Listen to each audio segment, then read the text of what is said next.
Tabling of documents.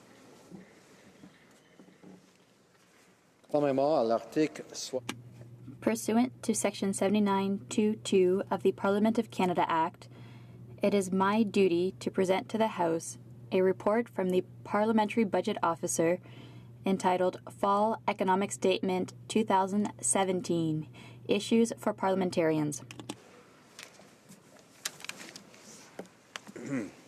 I have the honour to lay upon the table the Fall 2017 reports of the Auditor General of Canada.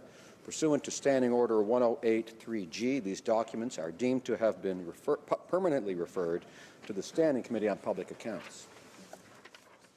Thank you.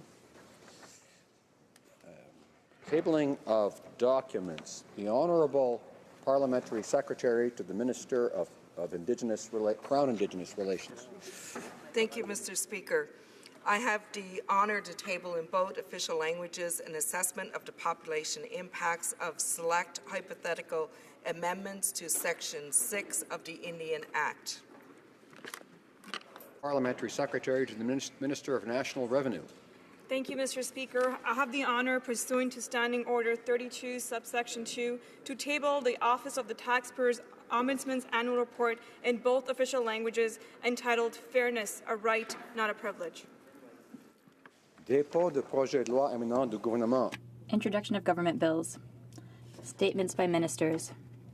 Reports from interparliamentary delegations. Presenting reports from committees. Introduction of private members' bills. First reading of Senate public bills. Motions. Presenting petitions. The member for Peace River Westlock. Thank you, Mr. Speaker. Mr. Speaker, I'm pleased to rise today to present petitions signed by over 8,000 Canadians from across our nation.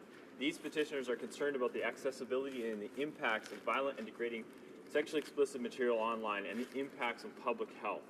Recognizing that we cannot say that we believe in preventing sexual violence towards women while allowing pornography companies to freely expose our children to violent, explicitly sexual material imagery day after day.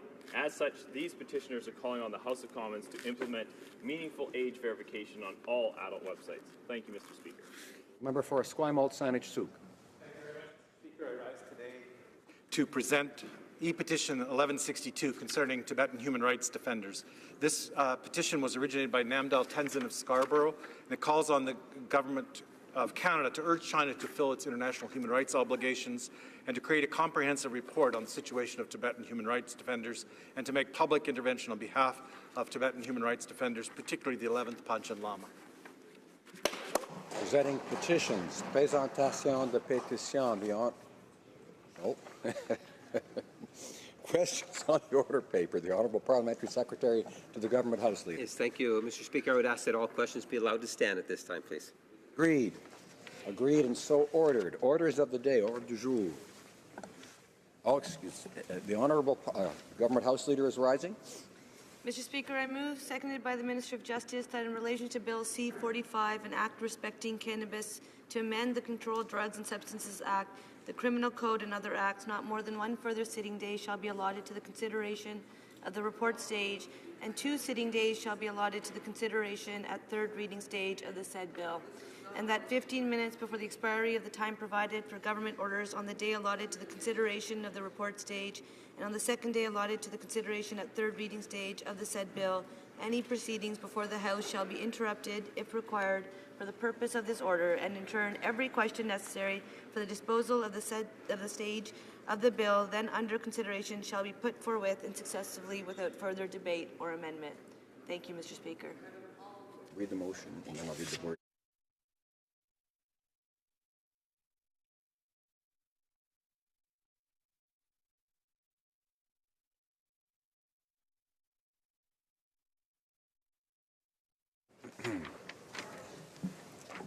Ms. Chager, seconded by Ms. Wilson-Raybould, moves that in relation to Bill C-45, an act respecting cannabis and to amend the Controlled Drugs and Substances Act. Order. an act respecting cannabis and to amend the Controlled Drugs and Substances Act, the Criminal Code, and other acts.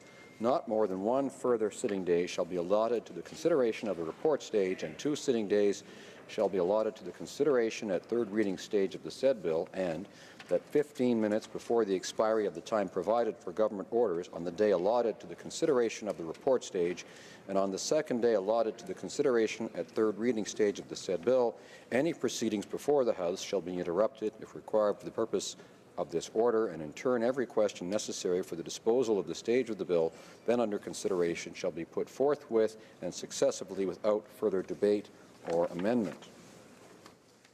Premièrement, à l'article 67. Pursuant to Standing Order 67-1, there will now be a 30-minute question period. I invite honourable members who wish to ask questions to rise in their places so the Chair has some idea of the number of members who wish to participate in this question period. The Honourable Opposition House Leader. Thank you, Mr. Speaker. Well, we have before us a bill that will make Canada probably one of the countries in the world with the most relaxed laws around marijuana, a substance that evidence shows affects young people right up to the age of 25, a substance that impairs people's ability when they're driving, when they're in the workplace, a substance that our partners, our neighbors to the south, the U.S., has big problems with when crossing the border, a substance that will be legal in Canada and has so many problems attached to it. The provinces are concerned about it, police are concerned about it, parents are concerned about it. And what's this government doing? They're shutting down debate, shutting down discussion, ramming this through because they have an arbitrary timeline. We're not sure what their motivation is. But, Mr. Speaker, what it's clear their motivation is not is the safety and security and health and well-being of our children, our communities, people on the road, people who are driving trucks, operating machinery. They seem to care nothing about that except ramming this legislation through. Mr. Speaker, this is worse than appalling. This is the worst example of the Liberals' disrespect of Parliament and disrespect for Canadians, municipalities and provinces. I can't believe we're seeing this happening again on this bill. The Honourable Minister of Justice. Well, thank you, Mr. Speaker. The purpose of this law, the Bill C-45, is in terms of the health and safety of Canadians. We have had substantive discussions around this particular bill from pre-election through the 2 years that we have been in government, through a substantive task force focused on health, safety, that engaged with Canadians right across the country and received 30,000 submissions in terms of what we have committed to doing, which is this legalization of cannabis, the strict regulation and restricting access to cannabis in order to keep it out of the hands of children and the proceeds out of the hands of criminals. This current status quo is simply not working. It is easier for a young person to get cannabis than it is, for example, a cigarette. We are doing something substantive. We are addressing this matter in terms of health and safety and putting in place a comprehensive framework, working in partnership with the provinces and territories and municipalities to ensure that we have substantive framework that will protect children and will do as much as possible to keep it out of the hands of organized crime. Questions and comments. The honourable member for, just give me 1 second, sorry, my mind's not quite here right now, Vancouver Kingsway. Thank you, Madam Speaker. Well, first of all, it's the position of the New Democratic Party and has for decades been the position that we need dramatic reform to Canada's criminalized approach to cannabis. So we're in favor of legalizing. We're in favor of this bill, but we also want to do it right, Madam Speaker. You can't change 100 years of criminal, social, cultural attitude towards a substance like cannabis without taking great care. And the McClellan report was very clear that the federal government had to work with all levels of government, provincial, municipal, Indigenous, in order to have a successful rollout. Now, this bill, while better than the status quo, has significant gaps, and we heard this at committee, serious holes. It doesn't deal with pardons.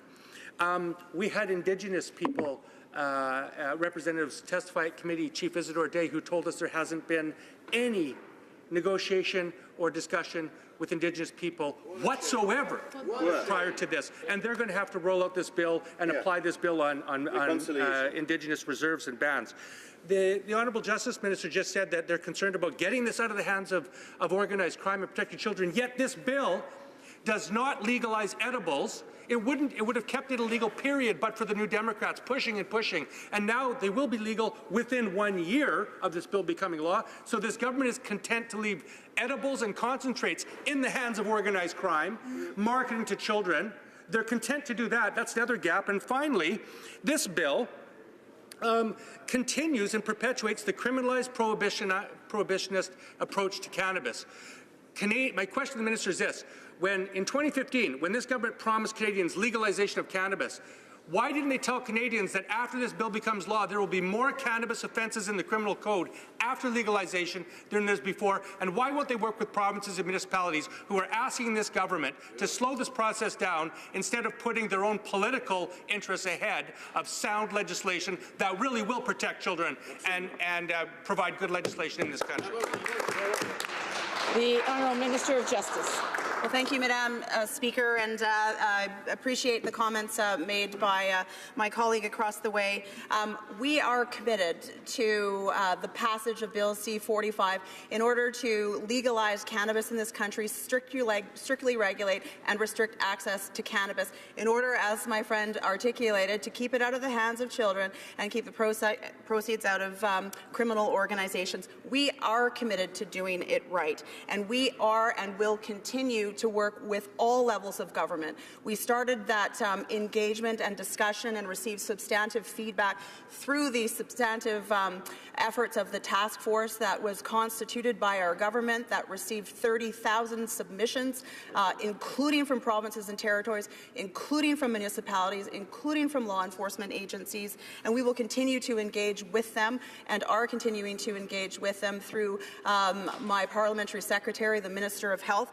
This is something that we're committed to doing. We are injecting substantive monies into the provinces and territories, having substantive public education and communications campaign, and we have and will continue to engage in a substantive way with Indigenous communities to recognize their specific interests and desires with respect to their communities, and my colleagues and I are committed to engaging in that conversation on an ongoing basis in the lead up to the legalization of cannabis and strict regulation. Very good answer. Questions and comments. The Honourable Member for Thompson, Kamloops, Caribou. Thank you, Madam Speaker. And what I would like to point out is that the opposition has been remarkably cooperative with a whole number of bills where we put up one or two speakers and we get our viewpoints on the record. Every now and then a piece of legislation comes along that anyone that wants to speak to it deserves to have an opportunity to speak to it. I would suggest such a profound change that is getting rushed through in terms of our laws around the use of marijuana deserve that kind of scrutiny, deserve that kind of debate. So I would like to ask the Minister to stand up and tell Canadians why she is going to deny many members of Parliament that wish the opportunity to represent their constituents, to speak to this issue, is going to deny them the opportunity to do just that. I don't want to talk about the legislation. I want to talk about her denying the ability of parliamentarians to speak on such an important issue. Honourable Minister of Justice. Well, thank you, Madam Speaker. I consider it vitally important to hear from all members of this House in terms of discussions and debates with respect to proposed legislation. And we have had a substantive debate on various pieces of legislation throughout the course of the last 2 years, particularly with respect to Bill C-45. We have had 8 committee meetings. We have heard from nearly 100 witnesses at committee. We have received 115 briefs.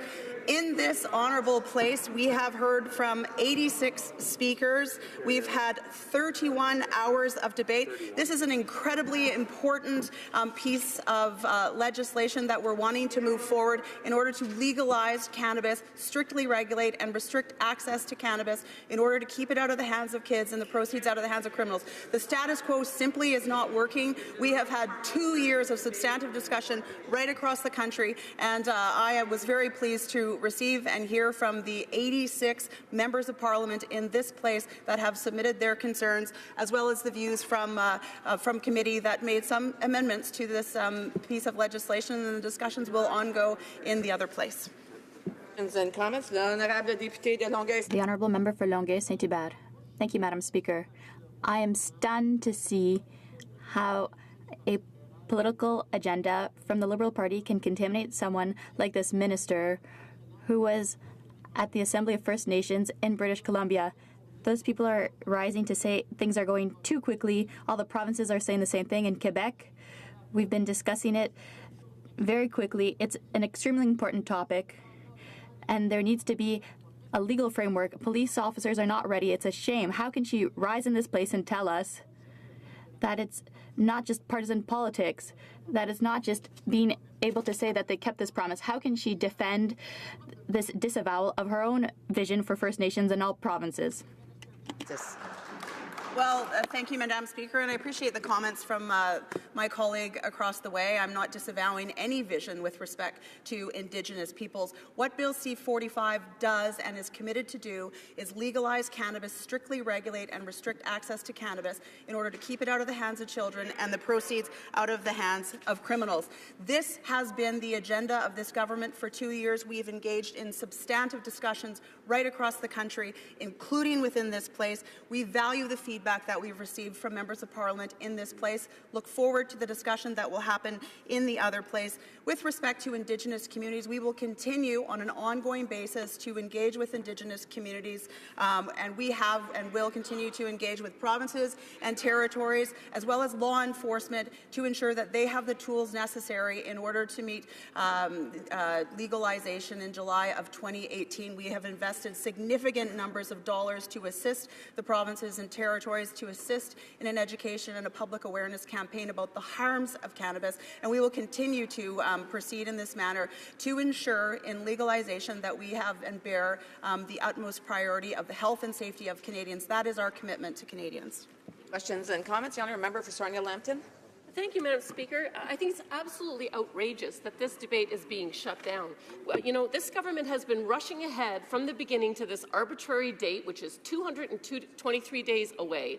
They always talk about how they are consulting, but unfortunately they are never listening. We saw that Quebec has recognized that home-grow doesn't keep cannabis out of the hands of children. New Brunswick thinks the same, and so they've introduced measures to lock it up. We know that everybody we listened to at committee, and I was part of those listening ears, told us that we had to have public awareness and education in place before the legalization. This government's had 2 years and they've done nothing. They haven't even started to roll out the public education and awareness program. I have had speakers that are lined up wanting to speak to this bill, and the fact that the government would shut down Parliament's ability to take a look at this legislation and point out the things that are wrong. I mean, it's not just the Indigenous people that haven't been consulted. Municipalities are saying they haven't been consulted. The Real Estate Association still has concerns, and there is no plan to address the 3 treaties that we are going to break as a result of this. And also, Madam Speaker, point of order, we have props in the House. While I love the United Church and I'm all about the poor, I think we can't have props in the House today. Thank you, Madam Speaker. Unfortunately, I didn't see any props, and I would just ask if there are some props that they're not to be used. The Honourable Minister of Justice. Well, thank you, Madam Speaker, and thank you for the questions. I want to confirm that we are listening. We have been listening for 2 years, and we will continue to listen. We will continue to engage with the provinces and territories, 6 of whom have introduced their own measures with respect to responding to Bill C-45, and we will continue to support them in that regard, as well as the other jurisdictions that will likely be moving forward in some manner. In terms of public education and communications, in fact, we have done substantive measures in this regard, including investments.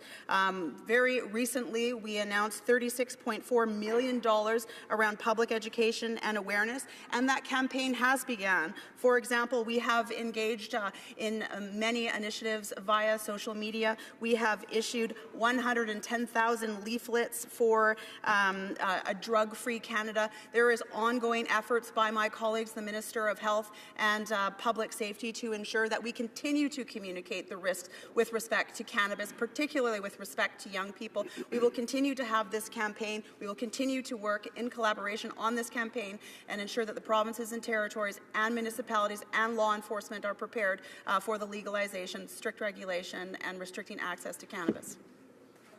Comments? The Honourable Honourable Member for Rosemont La Petite Patrie. Madam Speaker, what disdain. What disdain of Indigenous people, civil society, different communities in Canada.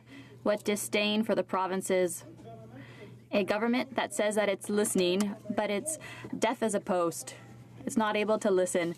Perhaps that's why I'm raising my voice so that they can hear. The government of Quebec is asking for more time, but they dare to impose time allocation to accelerate the adoption of C-45. It makes no sense. We wanted to have a collaboration with the provinces, a new relationship between the federal government and the provinces, but that's over. That's it, that's all. Nobody cares about awareness or training law enforcement. Who cares about public health or the cost for provinces? Things have to go faster. Why? Why must they go faster? My Conservative colleague was right. July 1st, 2018 is a totally arbitrary date. It makes no sense. The only logical reason they have to go so quickly is that for cannabis producers that have received authorizations and permits, there's a considerable number of former Liberal organizers and ministers. Is it not for them that we are voting on time allocation today? The Honourable Minister of Justice. Thank you, Madam Speaker, and I have to say from the outset that I completely reject that characterization. I appreciate the passion and the emotion in which the member opposite is expressing his views, so I will reiterate what I have stated with respect or in response to comments that he's made around ensuring and assuring the member that we are listening. We have been listening for 2 years. We engaged a task force that put together a report and recommendations and benefited from discussions right across the country. We have been and will continue to listen to Indigenous communities, and we are taking great care around awareness, around ensuring law enforcement officials have the tools that they need in order to conduct their jobs, as well as ensuring that we are taking into account the costs, having these discussions and consulting with the provinces and territories and the Canadian public at large to determine the cost, to determine taxation. We will continue to work with the provinces and territories and municipalities. We've had conversations with the province of Quebec, and we will continue to do that. Once again, Madam Speaker, we are listening. This is an important piece of legislation. It's seeking to address an issue of the status quo that simply isn't working, and it's so incredibly easy for young people to get cannabis, more easy to get cannabis than it is to get a cigarette. Putting a legalized, comprehensive framework in place is what our government is committed to doing. And comments, the Honourable Parliamentary Secretary to the Government House Leader. Yes, thank you, Madam Speaker. And, you know, just listening to the Minister, and one of the things that I think is being lost on the other side is that we, in opposition, made a commitment to Canadians that if we were to form government, that this is exactly what it is that we would be doing. So it should be no surprise to members opposite that we have legislation that is going to assist in terms of dealing with a very serious social issue that we've had to face, in which the Harper government chose to do nothing. This legislation will take literally hundreds of millions of dollars out of the hands of criminals.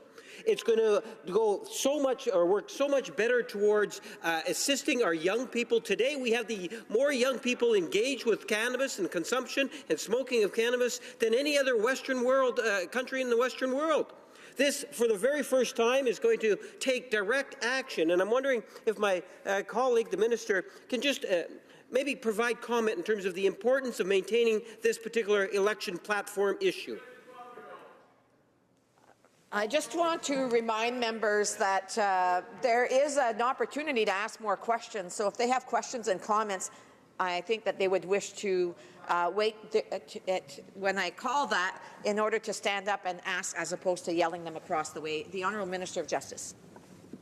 Well, thank you, Madam Speaker, and thanks to my colleague for his questions and the reiteration of our substantive commitment that we made in the campaign in the lead up to the election, a campaign commitment that we reiterated and are moving forward with in a substantive and comprehensive way, taking a health and safety approach to ensure that we address the dysfunction of the status quo. The status quo in terms of the ability for young people in this country to gain access to cannabis, the highest rates of usage of cannabis in this country by young people as compared to other places in the world. We made a commitment to the legalization of cannabis, the strict regulation and restricting access to cannabis in order to keep it out of the hands of children and the proceeds out of the hands of criminals. We have undertaken to achieve this commitment with vigor. We have introduced Bill C-45 that has benefited from the substantive expertise of the task force on cannabis. Most of their recommendations which were incorporated into this legislation. We have also benefited from recommendations and amendments that have been made at committee. I look forward to the continued debate and discussion over the course of today, and I look forward to the passage of this legislation and the discussion that will happen in the other place. Questions and comments? The honourable member for Edmonton-Griesbach. Madam Speaker, we keep hearing from this Justice Minister that this is all about keeping pot out of the hands of children. So what kind of Orwellian doublespeak is this? Because clearly, when they are 12 years old, they will be able to possess 5 grams of pot. 5 grams of pot. Now, how is a mother or father able to go up to that child and say, pot is not good for you, when this government is saying, it's okay to have 5 grams of pot when you're 12 years old? How is that keeping pot out of the hands of children? Honourable Minister of Justice. Well, thank you, Madam Speaker, and I appreciate the question, one of which I know that the member opposite has been asking in previous forums. There is nothing in Bill C-45 that makes it legal for a young person to possess cannabis. What we have sought to do in terms of not putting or having the 5 grams in Bill C-45 is to ensure that we find a balance between the over-criminalization of young people as well as ensuring that we do everything we can to protect the health and safety and restrict access of young people. The provinces and territories in this legislation have the ability, much like they do with respect to tobacco and alcohol, to put in place measures to ensure that cannabis can be seized from a young person by a law enforcement officer, much the same way that they do with respect to alcohol and cigarettes, or alcohol. Comments? L'honorable député de Honourable member for Salaberry-sur-Roi. Thank you very much, Madam Speaker. With respect to this bill, the fact is that this is the 25th time allocation motion to reduce debate time. And it's only their 19th bill that's being passed. And yet they speak about listening, transparency, and they could be listening and accepting amendments. The NDP brought forward 38. How many were accepted? 0. 0 were accepted, Madam Speaker, by the Liberals, with a view to improving the bill, with a view to ensuring that young people will be protected. The minister said that they're protecting young people. Well, $36 million over 5 years is what will be invested in awareness raising. I'm sorry, but that is so little. That's nothing. Colorado invests $40 million a year in awareness and prevention. In Canada, we have this historic bill. We're legalizing marijuana, and yet only $7 million a year is going to be invested. That makes no sense. And it's being said that that will protect young people. Well, we have less than 9 months to go, and there are no youth working on awareness right now. They have no idea. They have no idea what to say. There are no messages going into schools, going amongst street workers. So there is a problem in communication. What does the minister have to say that would reassure us? Because I'm not reassured. Minister of Justice. Well, thank you, Madam Speaker, and I appreciate the comments from my colleague across the way, who has always been an advocate for ensuring that we have public education and awareness campaigns. That is something that I appreciate her raising in this House time and again. It is something that our government is fundamentally committed to ensuring that we do in a substantive way. I know that my colleague, the Minister of Health, as well as my parliamentary secretary, are going to continue to engage, as am I, and the Minister of Public Safety. We have made substantive investments in terms of public education and awareness. We have been engaging in social media to raise awareness about the harms and the risks with respect to cannabis use. We have been talking about and distributing leaflets around a drug-free Canada. We're going to continue to do this. We're going to continue to engage with Canadians about how best we can continue to move this forward to ensure that awareness is made in all of the areas and within all the places and populations that it's necessary in order to make substantive efforts. That's the honourable member for Thornhill. Thank you, Madam Speaker. And the Minister speaks of exhaustive consultations, but she doesn't acknowledge the appeals for delay from all levels of society. Here we have time allocation, the legislative guillotine, cutting off debate on perhaps the most important piece of legislation where debate should not be exhausted, should not be cut off. The Liberals have rejected appeals from the Canadian Chiefs of Police, from the provinces, from the municipalities, from all sorts of groups across society. We're now seeing checkerboard regulations being brought in province to province, in some cases contradictory regulations, which will complicate both the application and enforcement of the law, as well as the public's right to know what happens on this side of the Gatineau River or on the other side in Gatineau. And it is particularly offensive, Madam Speaker, that as this week we have the representatives of Canada's towns and cities, the Federation of Canadian Municipalities, in Ottawa to talk to government, to talk to their parliamentary representatives. How can these Liberals, how can the Minister look those representatives in the eye and tell them that they are not listening for their appeals for delay? Honourable Minister of Justice. Well, thank you, Madam Speaker. In fact, I do recognize that these individuals are here in Ottawa, and we have been listening. We have been talking to municipal officials. We have been looking them in the eye, having substantive conversations about Bill C-45 and the provisions contained therein. We are committed to ensuring that we change the status quo, a status quo that simply isn't working. We want to move forward with the legalization of cannabis and strictly regulate and restrict access. In order to have a comprehensive framework in place by July of 2018, we have to work with the provinces and territories, with law enforcement, and with the municipalities. We are committed to continuing to do that, and we look forward to the discussion that will happen today with respect to ongoing debate, which has been substantive in this place. Comments? The honourable member for New Westminster, Burnaby.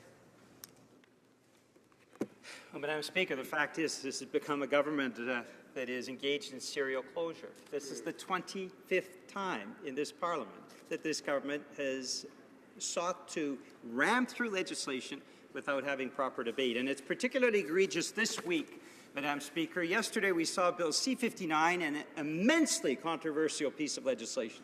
The government imposed a procedural trick to shut down debate after only a few hours. And now we're seeing today, with deeply flawed legislation that has holes that needs to be fixed, and we've seen the government say, no, we're going to shut down debate in the House of Commons, ram things through. It doesn't matter the number of witnesses that the minister cites. The fact is amendments have been rejected time and time again, and now they're trying to shut down Parliament. Why don't they fix the bill? We're willing to work with them. The Honourable Minister of Justice. Well, thank you, Madam Speaker. And again, I have to reiterate the comprehensive nature of Bill C-45, the comprehensive nature of the consultations and the ongoing discussions that we have had and will continue to have with provinces and territories, with municipalities, to ensure that we can put in the comprehensive framework that will legalize cannabis, strictly regulate and restrict access to cannabis. This is an ongoing effort As we've seen, 6 jurisdictions have instituted their own measures with respect to the regulation of cannabis. We're going to continue to work with them. We're going to continue to work with the other jurisdictions to ensure come July 2018 that we have a comprehensive framework in place that obliterates the status quo and puts in a framework to ensure we keep cannabis out of the hands of kids and the proceeds out of the hands of criminals. Brief question. The honourable member for Beaches East York.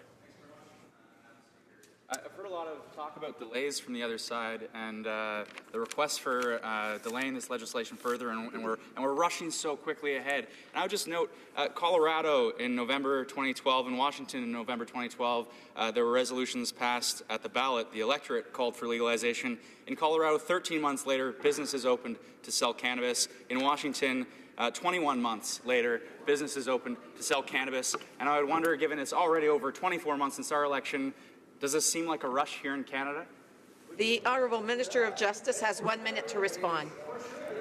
Well, thank you, Madam Speaker, and I appreciate the comments and the reiteration from my colleague about the substantive investment of time that we've made. It has always been clear that this was a priority for our government. We engaged with a task force of experts, health experts, law enforcement, a task force that provided us with substantive recommendations that we listened to. We listened to Canadians right across the country. We had the benefit of vigorous debate and discussion at the committee hearings. Amendments have been made. We are going to continue to listen to Canadians, provinces and territories, as well as municipalities, as well as Indigenous communities and governments. This is a commitment that we have. We are committed to ensuring that we roll out robust public education and awareness campaigns around the risks of cannabis. Again, I appreciate all of the substantive efforts and engagement that we've heard from many people right across the country. I just want to also remind members that if they want to be recognized, they have to be in their seats if they want to be recognized during questions and comments. It is my duty to interrupt the proceedings at this time and put forth with the question on the motion now before the House.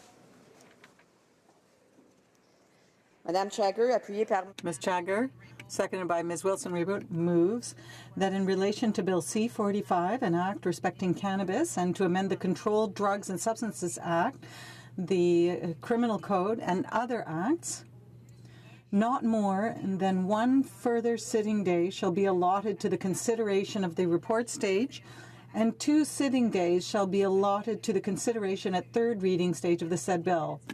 Expiry of the time provided for government orders on the day allotted to the consideration at report stage, and on the second day allotted to the consideration at third reading stage of the said bill, any proceedings before the House shall be interrupted, if required for the purpose of this order, and in turn, every question necessary for the disposal of the stage of the bill then under consideration shall be put forthwith and successively without further debate or amendment.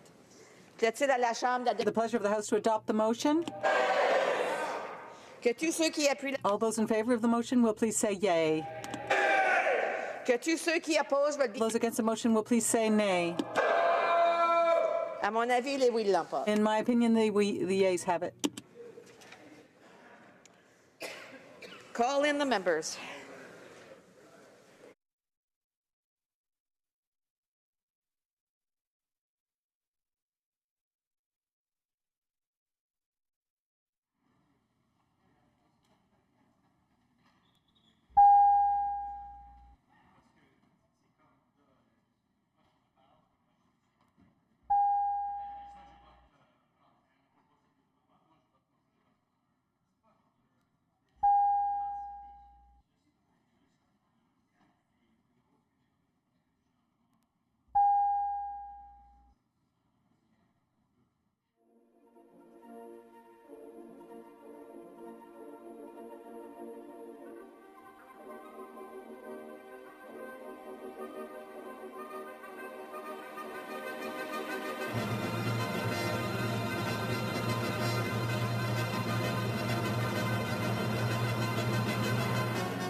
Order. Alors, members will want to hear the question. La question est la suivante. The question is the following. Ms. Chagger, seconded by Ms. Wilson-Raybould, moved that in relation to Bill C-45, an act respecting cannabis, and to amend the Controlled Drugs and Substances Act, the Criminal Code, and other acts, not more than one further sitting day shall be allotted to the consideration at report stage of the bill, and 2 sitting days shall be allotted to the consideration at third reading stage of the said bill, and The expiry of the time provided for government orders on the day allotted to the consideration of report stage, on the second day allotted to the consideration at third reading stage of the said bill. Any proceedings before the House shall be interrupted if required for the purpose of this order, and in turn every question necessary for the disposal of the stage of the bill then under consideration shall be put forthwith and successively without further debate or amendment. All those in favor of the motion will please rise. Monsieur Trudeau. Monsieur Trudeau. Mr. Hare. Mr. Hare. Mr. O'Regan. Mr. O'Regan. Sajjan. Mr. Sajjan. Ms. Fitzpatrick. Ms. Fitzpatrick. Mr. Goodale. Mr. Goodale. Madame Joly. Madame Joly. Monsieur Champagne. Monsieur Champagne. Ms. Freeland. Ms. Freeland. Monsieur Leblanc. Monsieur Leblanc. Ms. Chager. Ms. Chager. Ms. Qualtrough. Ms. Qualtrough. Mr. Morneau. Mr. Morneau. Ms. Wilson-Raybould. Ms. Wilson-Raybould. Madame Leboutillier. Madame Leboutillier. Ms. McKenna. Ms. McKenna. Mr. Baines. Mr. Baines. Ms. Haidu. Ms. Haidu. Ms. Bennett. Ms. Bennett. Ms. Philpott. Ms. Philpott. Ms. Mahichuk. Ms. Mahichuk. Mr. Casey Cumberland Colchester. Mr. Casey Cumberland Colchester. Mr. Easter. Mr. Easter. Ms. Fry. Ms. Fry. Mr. McKay. Mr. McKay. Mr. Nault. Mr. Nault. Ms. Grove. Ms. Grove. Mr. Lausanne-Chantal, la petite nation. Monsieur Lausanne, Chantal, la petite nation. Mrs. Romanado. Mr. Rioux. Monsieur Rioux. Mr. Blair. Mr. Blair. Mr. Holland. Mr. Holland. Mr. Casey Charlottetown. Mr. Casey Charlottetown. Mr. Leslie. Mr. Leslie. Ms. Gould. Ms. Gould. Mr. Carr. Mr. Carr. Ms. Monsef. Ms. Monsef. Mr. Rodriguez. Monsieur Rodriguez. Mr. Sohi. Mr. Sohi. Mr. Garneau. Monsieur Garneau. Duncan Etobicoke North. Ms. Duncan, Etobicoke North. Mr. Duclos. Monsieur Duclos. Ms. Murray. Ms. Murray. Ms. Kira. Ms. Kira. Mr. Cormier. Monsieur Cormier. Mr. Wilkinson. Mr. Wilkinson. Mr. Lemaitre. Monsieur Lemaitre. Mr. Cosner. Mr. Cosner. Ms. Jones. Ms. Jones. Mr. Rosnack. Mr. Rosnack. Mr. Eiking. Mr. Eiking. Mr. Bagnall. Mr. Bagnall. Mr. Paradis. Monsieur Paradis. Mr. McGuinty. Mr. McGuinty. Mr. Scarpalegia. Mr. Scarpalegia. Mr. Sims. Mr. Sims. Ms. Ratansi. Ms. Ratansi. Mr. Shifke. Mr. Shifke. Mr. Virani. Mr. Virani. Ms. Goldsmith-Jones. Ms. Goldsmith-Jones. Mr. Fillmore. Mr. Fillmore. Mr. Algabra. Mr. Algabra. Mr. De Courcy. Mr. De Courcy. Mr. Duguid. Mr. Duguid. Mr. Miller, Ville-Marie, le Sud-Ouest, Île des Sœurs. Monsieur Miller, Ville-Marie, le Sud-Ouest, Île des Sœurs. Mr. Lamoureux. Mr. Lamoureux. Mr. McKinnon-Gatineau. Monsieur McKinnon, Gatineau. Mrs. McCrimmon. Mrs. McCrimmon. Mr. Lightbound. Monsieur Lightbound. Mr. Vaughn. Mr. Vaughn. Mr. Medicino. Mr. Mendocino. Mr. Poisson. Monsieur Poisson. Mrs. Lockhart. Mrs. Lockhart. Ms. Young. Ms. Young. Mr. Jesnevsky. Mr. Jesnevsky. Mr. Dhaliwal. Mr. Dhaliwal. Mr. Pesky Mr. Solido. Pesky Solido. Madame Mendez. Madame Mendez. Mr. Oliphant. Mr. Oliphant. Mr. Aldag. Mr. Alday. Ms. Alaslev. Ms. Alaslev. Mr. Amos. Mr. Amos. Mr. Anna de Sangari. Mr. Dan de Sangre. Monsieur Arsenault. Mr. Arsenault. Mr. Area. Mr. Area. Mr. Ayoub. Mr. Ayoub. Mr. Badaway. Mr. Badaway. Mr. Bayless. Mr. Bayless. Mr. Boissonneau. Mr. Boissonneau. Mr. Basio. Mr. Basio. Mr. Batina. Mr. Bertina. Mr. Breton. Mr. Breton. Mr. Chen. Mr. Chen. Mr. Brusen. Mr. Brusen. Ms. Damoff. Ms. Damoff. Ms. Dillon. Ms. Dillon. Mr. Diorio. Mr. Diorio. Mr. Biddle. Mr. Biddle. Ms. Tassi. Ms. Tassi. Mr. Drouin. Mr. Drouin. Ms. Jarowitz. Ms. Zerowitz. Mr. Sassi. Mr. Sassi. Mr. El Khoury. Mr. Khoury. Mr. Ellis. Mr. Ellis. Erskine Smith. Mr. Erskine Smith. Mr. Ailson. Mr. Ailson. Mr. Fergus. Mr. Fergus. Mr. Finnegan. Mr. Finnegan. Mr. Fisher. Mr. Fisher. Mr. Fonseca. Mr. Fonseca. Mr. Fragiscato. Mr. Fragiscato. Mr. Fraser West Nova. Mr. Fraser West Nova. Mr. Fraser Central Nova. Mr. Fraser Central Mr. Nova. Fewer. Mr. Fewer. Mr. Garrettson. Mr. Garrettson. Mr. Graham. Mr. Graham. Mr. Greywall. Mr. Greywall. Mr. Hardy. Mr. Hardy. Mr. Harvey. Mr. Harvey. Mr. Housefather. Mr. Housefather. Ms. Hutchings. Ms. Hutchings. Monsieur Iacono. Monsieur Iacono. Mrs. Jordan. Mrs. Jordan. Mr. Harry. Mr. Johari. Ms. Khalid. Ms. Khalid. Madame Lapointe. Madame Lapointe. Monsieur Lefebvre. Mr. Lefebvre. Mr. Levitt. Mr. Levitt. Mr. Long. Mr. Long. Mr. Longfield. Mr. Longfield. Ms. Ludwig. Ms. Ludwig. Mr. Maloney. Mr. Maloney. Monsieur Massé Avignon Métis, Matane Matapédia. Monsieur Massé Avignon Métis, Madame Matapédia. Mr. May Cambridge. Mr. McCambridge. Mr. McDonald. Mr. McDonald. Mr. McKinnon, Coquitlam, Port Coquitlam. Mr. McKinnon, Coquitlam, Fort Coquitlam. McLeod, Northwest Territories. McLeod, Northwest Mr. Territories. Morrissey. Mr. Morrissey. Madame Nessif. Madame Nessif. Ms. O'Connell. Ms. O'Connell. Mr. Oliver. Mr. Oliver. Monsieur Willett. Monsieur Willett. Mr. Peterson. Mr. Peterson. Mr. Picard. Mr. Picard. Mr. Robillard. Mr. Robillard. Mr. Rumi. Mr. Rumi. Ms. Sahota. Mr. Sahota. Mr. Saini. Mr. Saini. Mr. Sanson. Mr. Sanson. Mr. Sanga. Mr. Sanga. Mr. Sarai. Mr. Sarai. Fry. Mrs. Schultz. Mrs. Schultz. Madam Shanahan. Madam Shanahan. Mr. Sheehan. Mr. Sheehan. Mr. Sidhu, Mission Masquee, Fraser Canyon. Mr. Sidhu, Mission Masquis, Fraser Canyon. Ms. Sidhu, Brampton South. Ms. Sidhu, Brampton South. Mr. Seacon. Mr. Seacon. Mr. Sorbera. Mr. Sorbara. Mr. Spengeman. Mr. Spengeman. Mr. Tabara. Mr. Tabara. Mr. Tam. Mr. Tam. Mr. Vandal. Mr. Vandal. Ms. Vanden Bell. Ms. Vanden Bell. Mr. Whalen. Mr. Whalen. Mr. Zaid. Mr. Zaid. Madame Fortier. Madame Fortier. Madame Lambropoulos. Madame Lambropoulos. Mr. Rota. Mr. Rota. Ms. Ing. Ms. Ing. Monsieur Hébert. Monsieur Hébert.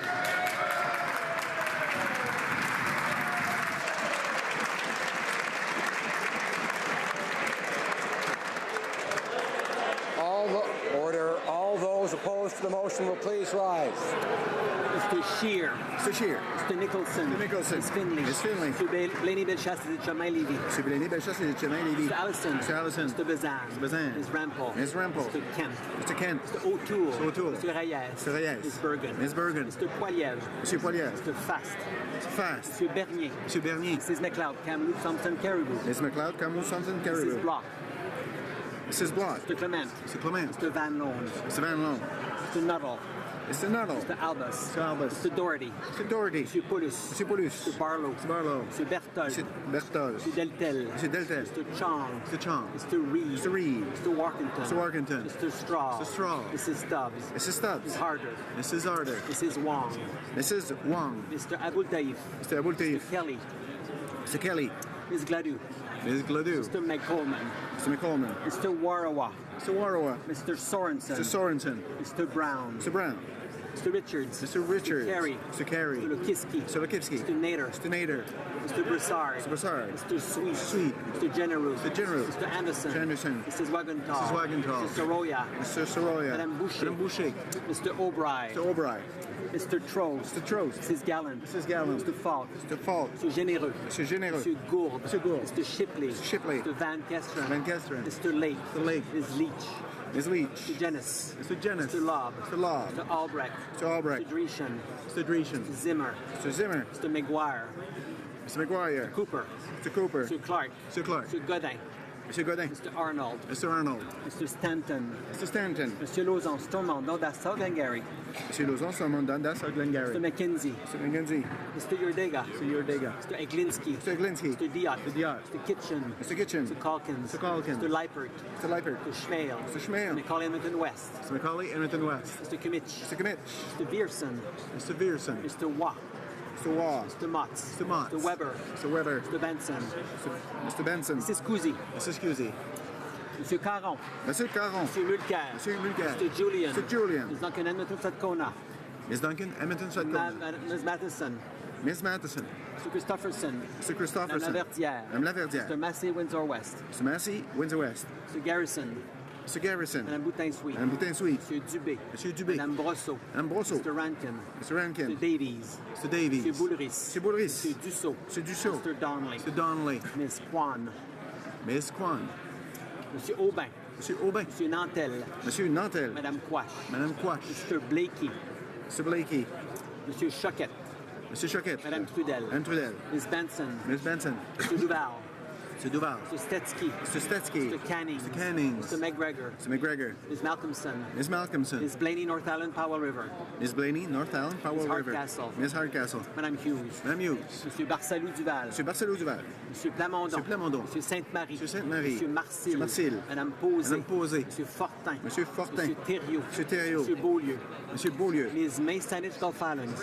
Ms. May, Saanich Gulf Islands.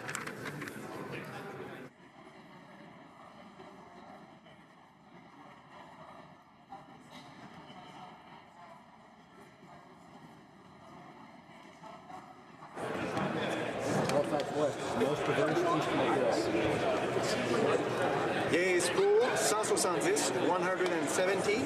Nays contre 130, 130. Declare la motion. I declare the motion carried. Informer la Chambre. I'd like to inform the House that, due to the time allocation proceedings, government orders will be extended by 30 minutes. Government orders, government bills, comments. Resuming debate on report stage on Bill C-45, Cannabis Act, and on the motions in Group Number 1. Randy.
Order. Order. I would encourage members to take their conversations, which I know are important, into the hallways, into the lobbies. That my members apparently are not hearing me, and so I'd ask those who do hear me to say shh. I thank members for their quick cooperation. Resuming debate, the Honourable Parliamentary Secretary to the Minister of Justice. Merci, Monsieur le Président. I am Thank you, Mr. Speaker. House of Commons today and speak about the motions moved by the member for Sarnia-Lambton. Before I begin, I would like to acknowledge the work of the Standing Committee on Health in its study of Bill C-45, an act respecting cannabis, and to amend the Controlled Drugs and Substances Act, the Criminal Code, and other acts. That committee heard from nearly 100 witnesses in 5 days. The committee's deliberations resulted in the adoption of 20 amendments that contributed to improving various aspects of the bill. These were informed by the insight and advice of the many witnesses, both domestic and international. I want to thank the members of the committee for this thoughtful review of the bill and efforts to improve the proposed legislation. Bill C-45 follows through on our government's commitment to legalize, strictly regulate, and restrict access to cannabis in a way that protects Canadians, including our youth, and removes profits from the hands of criminals and organized crime. In my remarks today, I would like to further explain some of the reasons why our government's approach to cannabis is the right one, Madam Speaker. The motion put forward by the member for Sarnia-Lambton would effectively prohibit adults from cultivating any cannabis plants on their own property. This stands in sharp contrast to the approach proposed by our government, which would allow adults to grow up to 4 cannabis plants on their property for personal use. First, let me remind the members of this House that our proposed legislation was informed by the sound and extensive advice of the Task Force on Cannabis Legalization and Regulation, which was chaired by the Honourable Anne McClellan. The task force consulted extensively with Canadians across Canada on how best to approach the legalization and regulation of cannabis. They heard from youth, cannabis consumers, industry, Indigenous communities, provincial and territorial governments, law enforcement, municipalities, regulators in other jurisdictions, public health and safety experts, researchers, Madam Speaker, and the list goes on. Overall, the carefully weighed and diverse range of perspectives expressed during these extensive consultations suggested that small amounts of cannabis for personal use can be safely and responsibly grown at home by adults. The proposed new framework for cannabis, which permits a small number of plants to be cultivated by adults on their own property, is consistent with the approach recommended by the task force. There is no doubt that our government's proposed approach to allow for a small number of cannabis plants to be cultivated at home is balanced, and it supports the objectives of Bill C-45. One of those objectives is to avoid criminalizing Canadians for minor offences related to cannabis. The current approach to cannabis has resulted in thousands of Canadians being charged, convicted, and going to jail for possessing small amounts of cannabis, which indeed is counterproductive. Should the motion moved by the member for Sarnia-Lambton be adopted, Canadians would continue to be exposed to criminal charges for minor, non-violent offences. This creates an unnecessary burden on the criminal justice system, which is one of the reasons these motions should not be supported. We all know that criminal records can result in lifelong consequences, for example, by limiting employment opportunities. Another key objective of this bill is to reduce illegal activities in relation to cannabis. Significant profits are generated by the illegal cannabis market every year, and some of this profit ends up in the hands of organized crime. Allowing adults to legally cultivate a small number of cannabis plants on their property represents an alternative source to the illegal market and should not be prohibited completely. Completely prohibiting personal cultivation, as proposed by the member for Sarnia-Lambton, may undermine the government's ability to displace the illegal market and reduce criminal activities.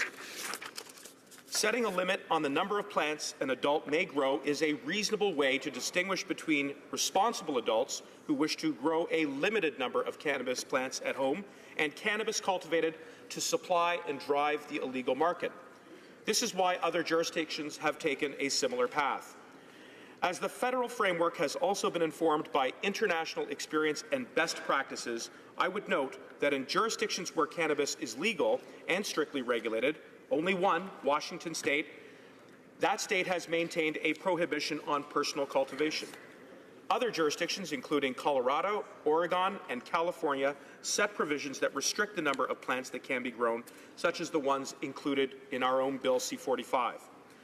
Permitting personal cultivation in limited amounts is consistent with our government's approach to allow Canadians access to a legal source of cannabis while setting a clear threshold to help law enforcement identify criminal organizations supporting an illegal market. To be clear, Madam Speaker, permitting personal cultivation of cannabis of a limited number of plants does not mean open season for cannabis. On the contrary, the selling of home-cultivated cannabis would still be a criminal offence, and growing more than 4 plants would be prohibited and prosecutable. Finally, it is important to clarify that under the proposed framework, the provinces, territories, and municipalities would have the flexibility to impose further restrictions related to personal cultivation beyond that which is found in Bill C-45. And this is an important point, as our government believes that they would be in a better position to assess the necessity and feasibility of such additional restrictions and their enforcement. Through our government's proposed approach, Canadians would no longer run the risk of having a criminal record for possessing, sharing, or growing small amounts of cannabis. Canada is more than ready for a new approach, one that includes the ability for Canadians to grow small amounts of cannabis plants at home for personal use.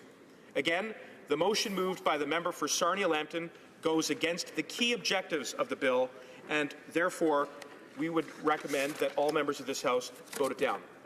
It would also undermine our government's efforts to displace the illegal market and reduce criminal activities around cannabis.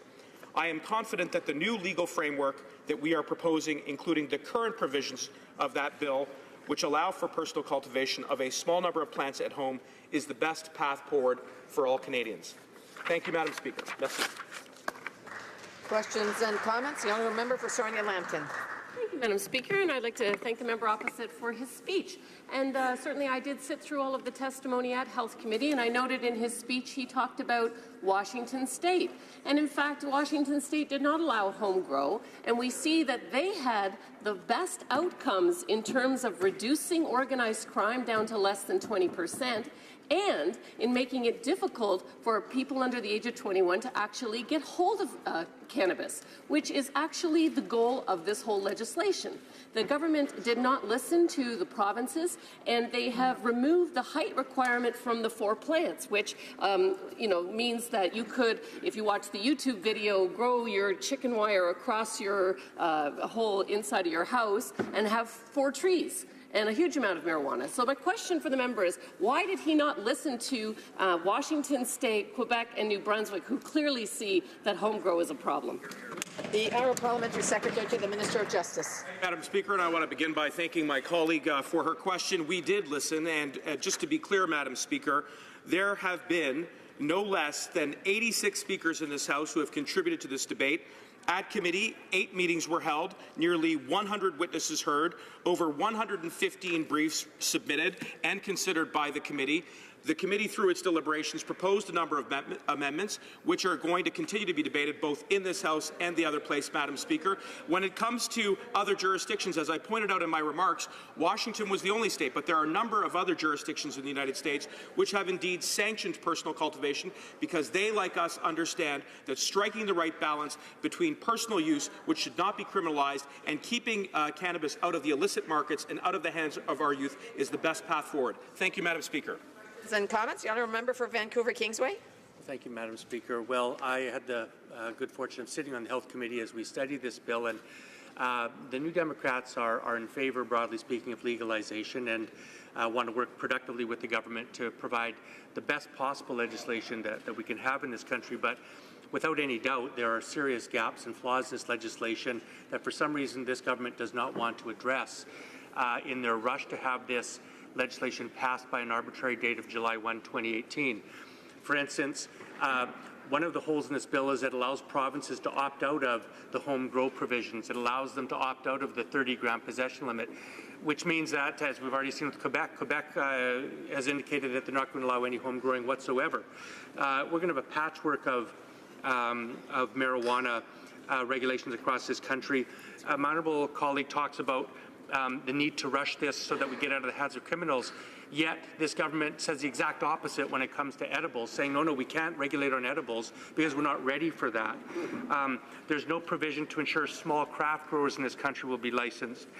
The excise tax that this government has brought in and imposed on the provinces has created a huge uproar by the provinces because the provinces will have to bear the lion's share of the burden of enforcement and healthcare effects of this legislation, but this government is saying that they only want to give 50%. So my question to my honourable colleague is this: why the rush? Why not take an extra 3 months or 6 months, or even to July 1, 2019, where the government could keep its promise to legalize cannabis this term, but we can actually take the time to make sure we've got excellent cannabis legislation? I just want to remind the member that there's only 5 minutes for questions and comments. So, and to all members, you should be able to draft your question or your comment within 1 minute. The Honourable Parliamentary Secretary. Madam Speaker, and just to be clear, there's been no rush. I mean, this has been a stated objective of this government since during the election. We've been speaking about it and debating about it thoughtfully, methodically, for over 2 years, Madam Speaker, and that debate has been informed by the work of the Honourable Anne McClellan, who chaired an independent task force with stripping it from any politics, although my honourable colleagues want to heckle. They have to take a look at that work and view it with objective eyes. And what those objective eyes will tell you is that much work has gone into it on the issue of personal cultivation, on the issue of decriminalized. We don't want to see our youth criminalized, Madam Speaker, not for small amounts of possession, when we know that it has dramatic impacts on their ability to get jobs, on their dramatic ability to travel abroad. And so what this bill attempts to do, informed by the independent task force, which was amply supported by 30,000 submissions from across the country, is to strike that balance, and it will do so. I encourage all members to vote this motion down. Thank you, Madam Speaker. Resuming debate, reprise de débat. The Honourable Member for Calgary-Midnapore. Thank you, Madam Speaker. Today we are discussing an act respecting cannabis to amend the Controlled Drugs and Substances Act, the Criminal Code, and other acts. The intention of C-45 is to legalize marijuana. This bill has numerous objectives. However, unfortunately, many of those pertaining to public health and public safety will not be achieved. This bill fails to protect the health of young persons by restricting their access to cannabis, fails to deter illicit activities in relation to cannabis, and fails to reduce the burden on the criminal justice system. With the Liberal government's rushed deadline, law enforcement will not have the time or resources to train or prepare for the legalization of marijuana. Doctors are extremely concerned about the well-being of youth if this legislation is passed, as marijuana can be an extremely harmful substance. Numerous municipal and provincial governments will also not have the time or resources to respond to the tremendous impact that C-45 will have on all Canadian communities. Over 68,000 police officers in Canada will need specific training in the wake of this monumental legislation, and a few months is not a realistic timeline. As a result, the Canadian Association of Chiefs of Police has asked the government to extend this deadline. If police are not prepared to deal with the legalization through adequate training, this can lead to poor decisions, resulting in bad case law for any new legislation. We want our law enforcement to have the ability to properly uphold the law. Police will require final legislation from all the levels of government before being able to begin their preparations. The government needs to provide police with a clear direction regarding both funding and training. The bill is also of grave concern for anyone on Canadian roads, as law enforcement are also lacking the resources to deal with marijuana-impaired driving. There are no current reliable roadside testing methods to measure marijuana impairment, as there is presently with alcohol. This is extremely challenging from a public safety perspective. One of the purposes of this legislation is to ease the burden on law enforcement, but it is likely that it will in fact do the opposite. Although there may be fewer charges of simple possession, those efforts will be replaced by those needed for ticketing. There are also severe concerns with home growing and allowing the possession of up to 4 plants. This will be extremely difficult to enforce.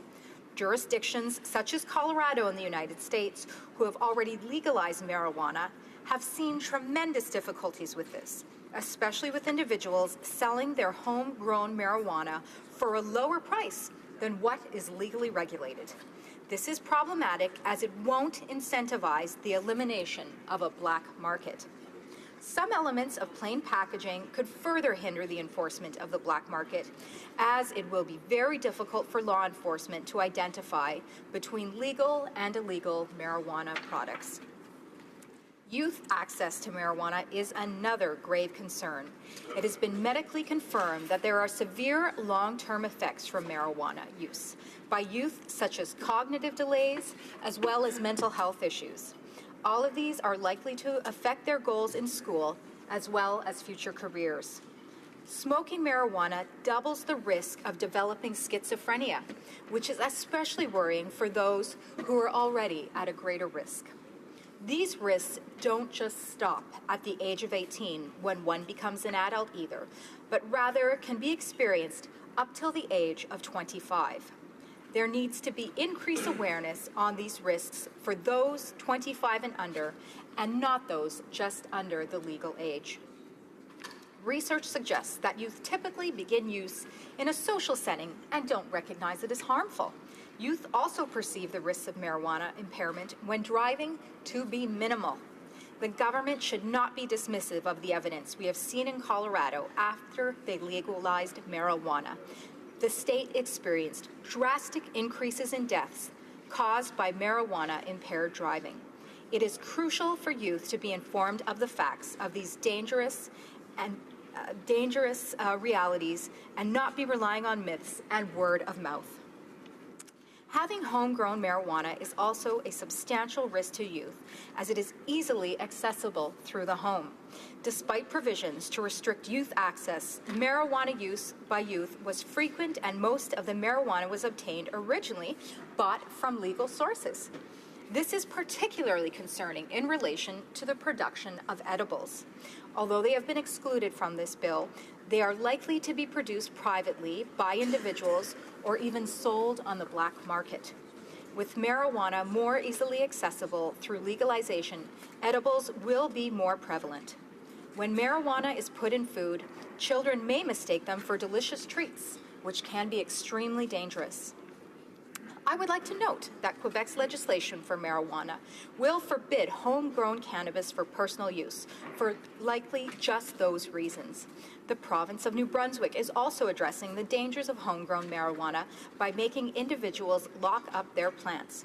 Provinces and municipalities are creating legislation in anticipation of C-45, but it is evident they don't have the resources or infrastructure to deal with its implementation by July 1st, 2018. This is why the province of Quebec also recently asked the federal government to extend the deadline to 2019. There are a number of indirect results of legalizing marijuana, and municipalities will need to be prepared to deal with additional medical costs due to more emergency room visits, as well as poison center calls. Areas that previously legalized marijuana also saw significant increases in homelessness as well as crime as a direct result. We shouldn't be rushing this bill through, but rather taking our time so we can learn from those who have already legalized the substance so we don't make the same mistakes. We need more time to fully implement this legislation and minimize the risks to public safety. There are also significant international ramifications from implementing this bill. Canada won't be complying with 3 United Nations treaties and may cause disputes with our southern neighbor, the United States. Officials at the United States border crossings have asked individuals whether they have consumed marijuana, and if yes, individuals have been denied entry. This can be very problematic when marijuana is considered legal and individuals, as a result of its use, are being denied entry into the U.S. This issue remains unresolved. Madam Speaker, this bill is extremely worrisome as it contains some major oversights. The Standing Committee on Health heard numerous witnesses in relation to C-45, and the government failed in many areas to implement their recommendations. There are concerns from reputable organizations such as the Canadian Medical Association, as well as the Canadian Chiefs of Police. Madam Speaker, if my colleagues across the floor were concerned about the well-being of Canadians, they would not be putting this bill forward. I ask my colleagues in the House to stand up for the public safety of all Canadians and vote against this bill. Thank you. Questions and comments? The honourable member for Beaches East York. Thanks very much, Madam Speaker, and I thank my colleague for her speech. About 12% of Canadians self-report using cannabis every year, but around 80% of Canadians say they use alcohol. 4.4 million Canadians are at risk of chronic health effects as a result of alcohol use. 3.1 million Canadians are at risk of immediate injury and harm. 3,000 Canadians are born every year because of alcohol fetal syndrome, spectrum disorder, I should say. And so my question to my colleague is this. Does she think we should have rules to prevent people from brewing their own beer and brewing their own wine at home? And does she think we should lock up our alcohol in the same way New Brunswick has passed laws in relation to locking up cannabis? The honourable member for Calgary-Midnapore. Madam Speaker, I think what we're seeing here is just what we've seen across the entirety of legislation proposed by this government.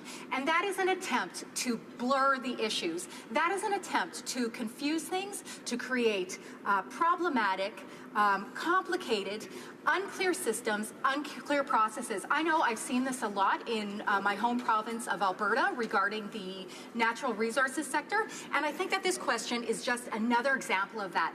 Trying to blur the issues, trying to have one thing one way and another thing not the same. This question to me is just absolutely, again, trying to complicate the issues, trying to have unclear systems, unclear processes, unclear legislation, something that we've seen from this Liberal government for the entirety of its term. Though that's my response to that, Madam Speaker. Thank you very much. Questions and comments? Honorable député de Longueuil-Saint-Hubert. The honourable member for Longueuil-Saint-Hubert.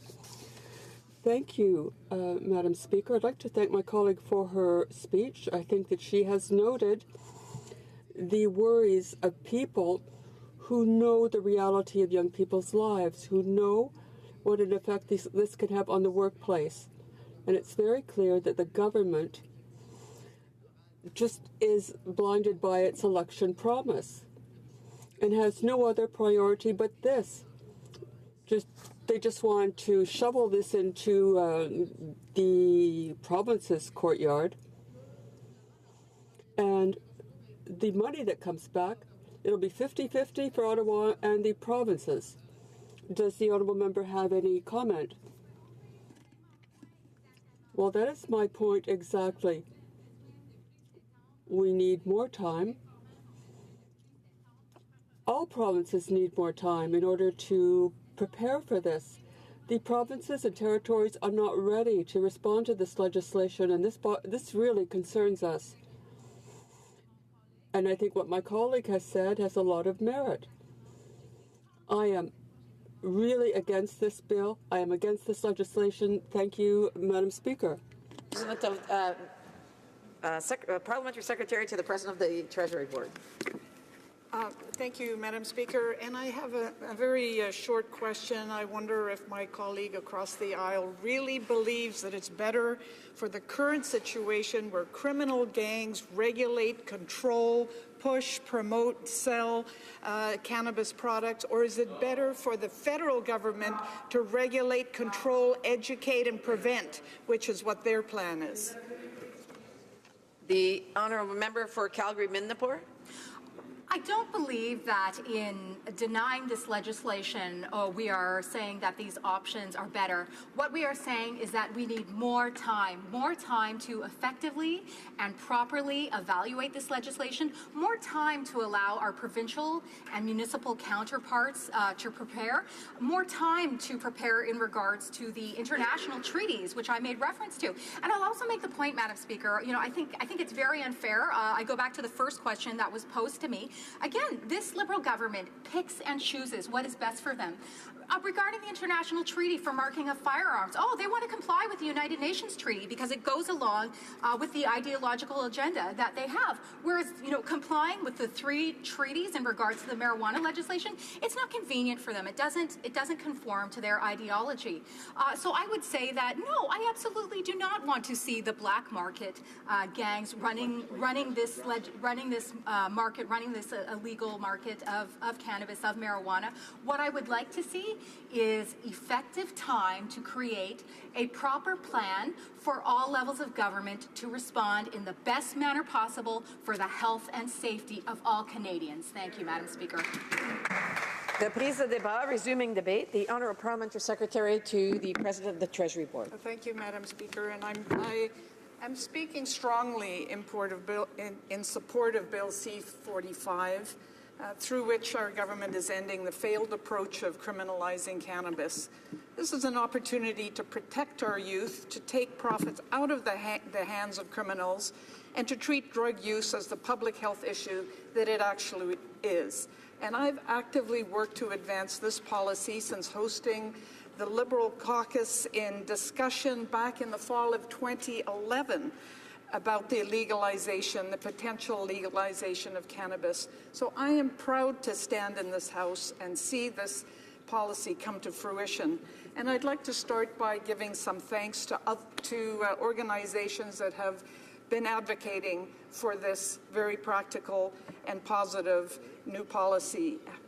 Firstly, Dr. Evan Wood, an emergency room physician who led a coalition called Stop the Violence BC, when he saw the kind of gang violence and gun violence on the streets of Metro Vancouver, including, by the way, Vancouver Quadro, in an award-winning restaurant where 2 people were injured by a gang shootout around the drug trade. And I'd like to thank Brett Harvey and Adam Scorgie. They created a documentary called The Union, which documented the role of organized crime in controlling the cannabis trade. Years ago, I had the privilege of hosting them and their film in Ottawa, where I opened up an event to all members of Parliament and senators of all parties to learn about why we need to move beyond our failed policy that we are actually moving beyond today. I want to thank all of the sound drug policy advocates like Donald McPherson of the Canadian Drug Policy Coalition, who brought forward evidence basis for why this shift was needed, and the many other professionals, healthcare professionals, criminal justice professionals, policing professionals, who have pushed for this change in our country. Lastly, I'd like to thank our Prime Minister for including this in our platform, the Health and Justice Ministers for delivering on this mandate, the Parliamentary Secretary for Health for his leadership, and all members of the Standing Committee on Health for doing good work towards this change that we have positioned our country to do for over 2 years. So this week, we were reminded once again of the importance of this discussion by the RCMP's seizure of 64 pounds of cannabis and 94 mature cannabis plants from the Hells Angels in Kelowna.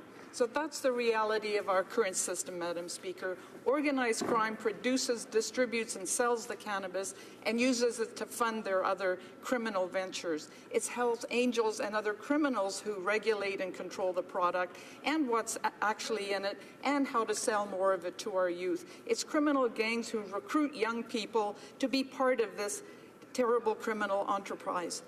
So far better that government regulate and control cannabis, and that's what C-45 is all about. Le projet de loi devant la Chambre des... The bill before the House of Commons today has been helped by the excellent work on a working group on regulating cannabis. They conducted an in-depth study and have come up with strict regulations for cannabis.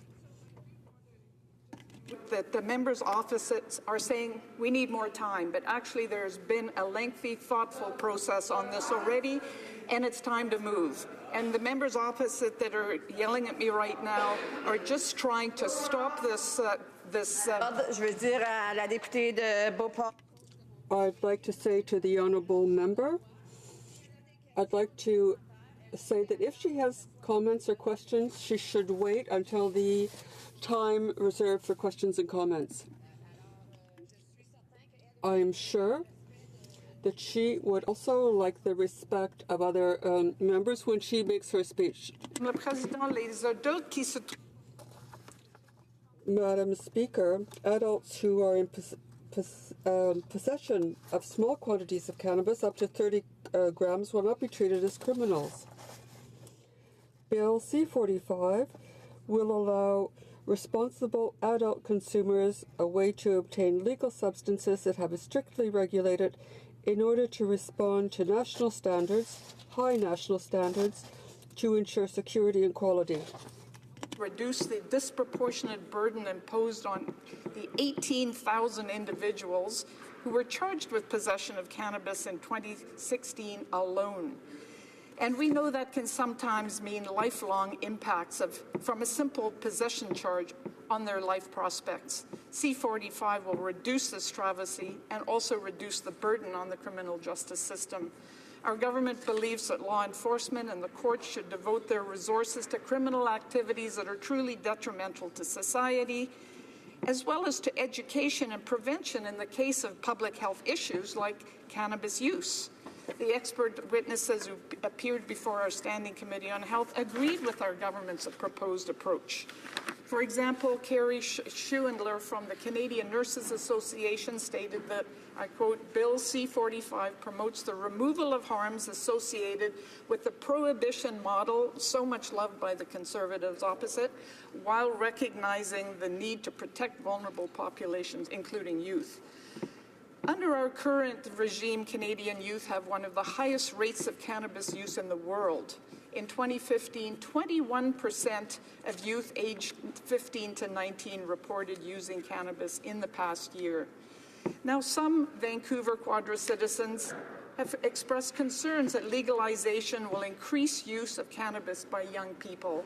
I think the evidence will show that that use will decrease over time with the prevention and education programs that will be put in place by our government.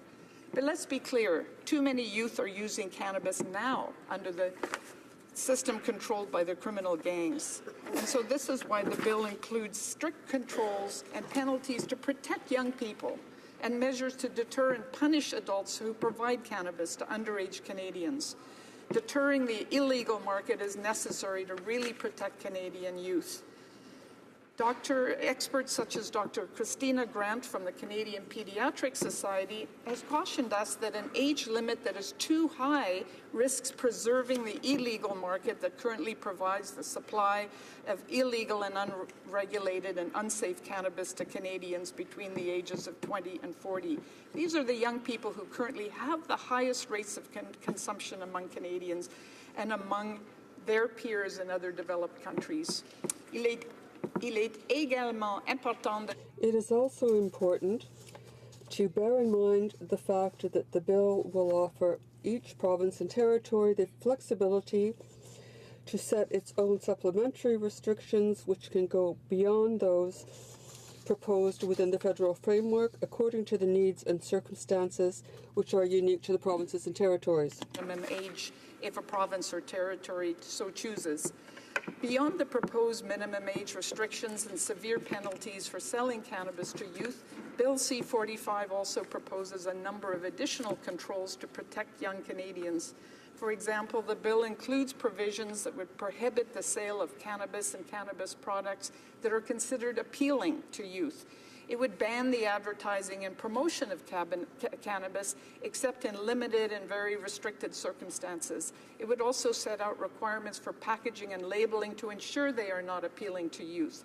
And finally, as various expert witnesses who testified before the Standing Committee on Health reminded us, these measures need to be supported by significant and effective public education to explain the risks and harms associated with cannabis consumption, especially for youth.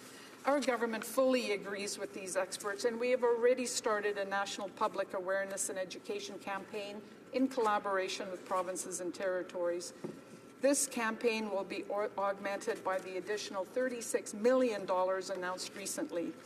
Finally, Madam Speaker, in light of the tragedy of the current opioid crisis, I would like to note how an evidence-based public health approach to drug use can save lives. We know that cannabis used for medical purposes like pain relief is safer and less addictive than opioids. In the United States, the legalization of medical cannabis in many states has resulted in up to a 25% drop in opioid-related deaths compared to states where medical cannabis remains illegal. So in Canada, the opioid crisis took at least 2,458 Canadian lives in 2016 and is only growing worse. British Columbia and Vancouver have a disproportionate share, and so I am optimistic that those tragedies will be reduced by legalization of cannabis. So to sum up, this is a thoughtful, comprehensive piece of legislation designed to protect the health and safety of Canadians while indeed saving lives. Questions and comments, questions et commentaires. The honourable member for St. Albert Edmonton. Madam Speaker, I thank the Parliamentary Secretary for her speech. One of the issues and concerns that has been raised about the legalization of marijuana is drug-impaired driving. In states such as Colorado and Washington state, since legalization, there has been an increase in deaths and injuries and carnage on the roads. Now, the law enforcement has made clear that they're not ready by July 1st, 2018. One of the reasons for that is that there isn't even an approved screening device to test for THC, let alone questions about how scientific per se limits are in terms of there being no clear correlation between drug impairment and THC in the body. So I was wondering if the Parliamentary Secretary could explain how the government can honestly say that Canada is ready on July 1st, 2018, when we still don't even have an approved screening device for drug-impaired driving. Parliamentary Secretary to the Minister. Madam to the Speaker, President. and firstly, I'd like to say that I share the concern for any impaired driving and the potential for harm that does. Secondly, cannabis is widely used already, only illegally. But it's still being used, and so it isn't being regulated. It isn't being regulated in terms of its impact on driving currently satisfactorily. So this bill and this framework that is focused on health and safety is also focused on bringing forward the technologies and the research for how we can protect and reduce the problem of impaired driving. Questions et commentaires. The honourable questions and comments. Pat Langford. Thank you, Madam Speaker. I thank the Honourable Parliamentary Secretary for her speech. A quick comment just on the language she was using in her speech about the involvement of gangs in the cannabis industry. I would caution her on using some of that inflammatory and fear-mongering language, because I'd also encourage her to read a report by Professor Michael de Villers, who has done extensive research on this topic, and he's found that by far, most people involved in the illicit cannabis market will never, ever have contact with a violent criminal or any of the violence associated with the industry. And many people, in fact, grow it to supplement their own income. So it resembles much more of a stratified industry. The second point, and this relates to my question, Madam Speaker, you know, my colleague from Vancouver Kingsway has said that this is not really a legalization bill. What it does is it makes it less illegal.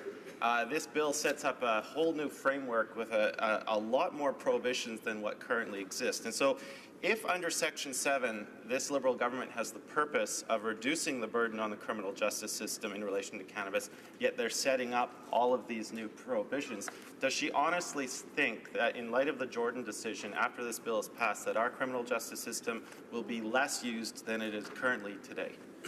The Honourable Parliamentary Secretary to the President of the Treasury Board. Well, thank you, Madam Speaker. And this is the very kind of question that I think lead to good debate in the House. And so I want to thank my honourable colleague.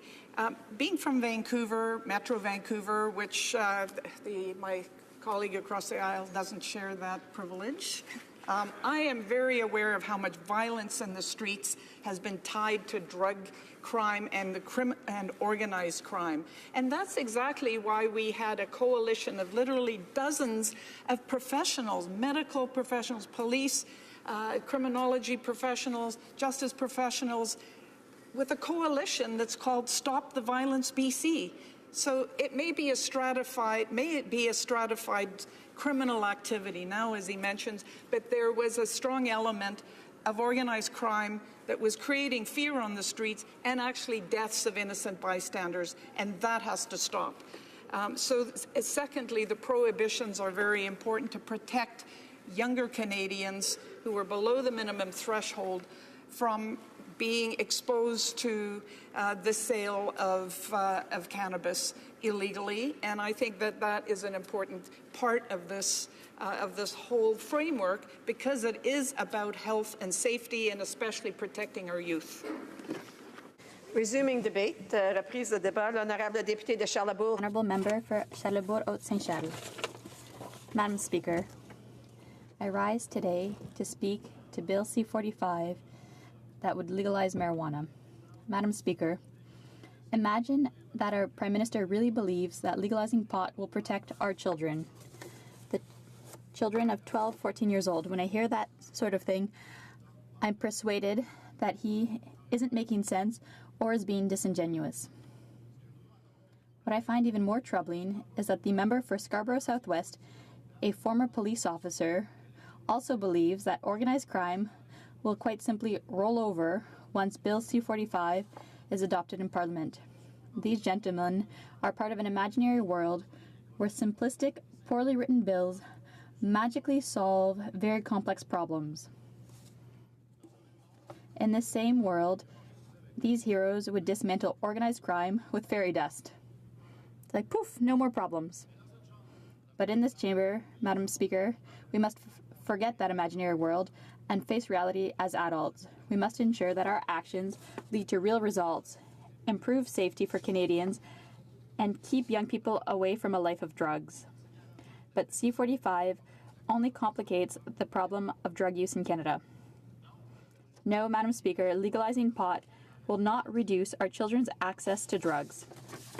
No, Madam Speaker, organized crime will not run out of ideas about how to circumvent laws that they don't intend to honor.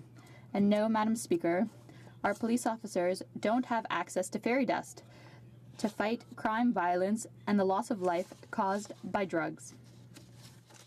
The Liberals tell us that C-45 will regulate the industry. Madam Speaker, what a farce. Madam Speaker, once Bill C-45 is in force, the government will have to create a strategy for retail pricing. How do you think organized crime will react? Organized crime, I think criminals already have an action plan to deal with the new reality.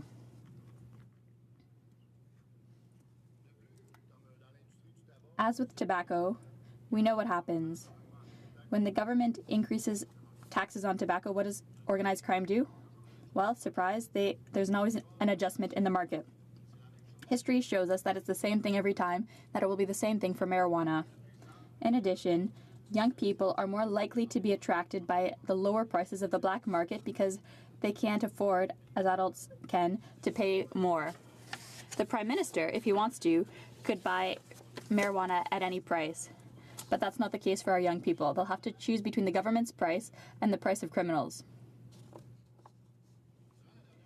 In the last election campaign, the Prime Minister said that he wanted to legalize pot to make it inaccessible to young people, but the text of C-45 confirms that purchasing cannabis will be available to young people 18 and over. Now we'll try to be clear in our numbers. In C45, it says 18 and over will have access, even though you have to be 21 and over in Colorado. And I think 21 should be the minimum. But another problem we have is that young people will have access to pot. They can possess it. So they say you can't buy any. You have to be at least 18 to buy it. But after age 12, you can have pot on you. So it's inconsistent from the get-go.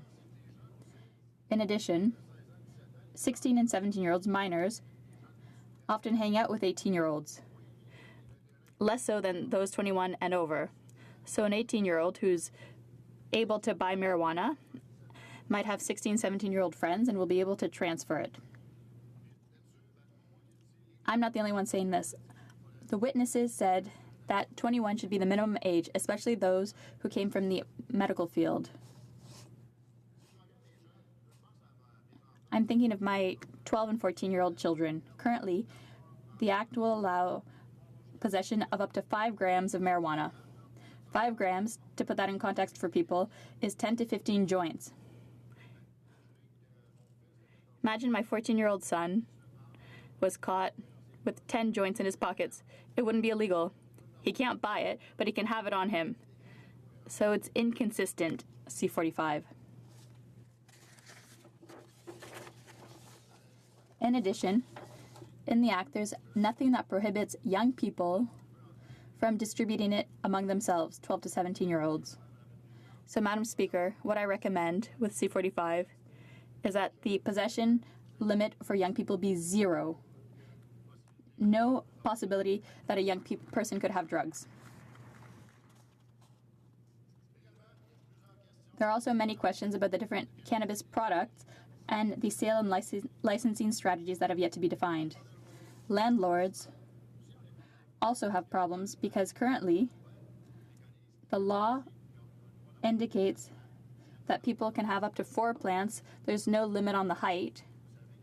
So currently, Madam Speaker, if there are 4 big plants growing 8 feet high, you could have up to 600 grams of marijuana in one house. So most witnesses said that shouldn't be done at home. Medical groups, police officers, everyone said that. Don't allow that. Today, I'm proud of Quebec, the government of Quebec, that has prepared its own legislation based on what the federal government did, and they said they won't be allowing homegrown plants. So congratulations to the government of Quebec. Another issue is that police officers have not received answers to their questions about how they will enforce the law on the roads starting July 1st, 2018. For those who have homegrown plants, how are they supposed to enforce that in apartments in Canada to see if there are really 4 plants, not 5, 6, 7, 8? So there are many questions that have not yet been answered. And this government is steamrolling C45, saying that it's a national priority. Canada has nothing more important to do than legalize marijuana. Congratulations.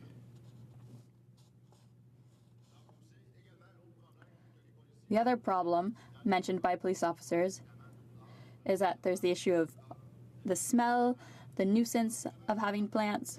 So once again, there are many unanswered questions with this bill. In addition, if you have plants at home, what happens? Young people could take the pot, they can make their own joints and leave. They can sell it to their friends who will sell it. So there will be a criminal network based on legal plants. People will be able to sell it to their friends, and the black market will carry on that way. It'll be legal at home, but illegal in the street. So, Mr. Speaker, it's just about anything. And then there are insurance problems related to having homegrown plants. And then the border.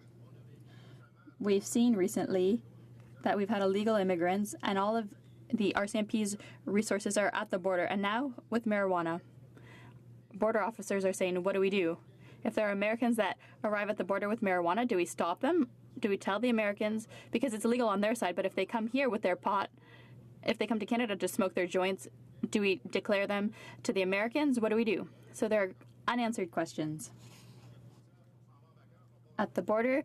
If you leave with your pot to go to the States, what happens? Questions, no answers. And now they want us to vote on this bill. So listen, Mr. Speaker, my time is running out. What I see is amateur hour.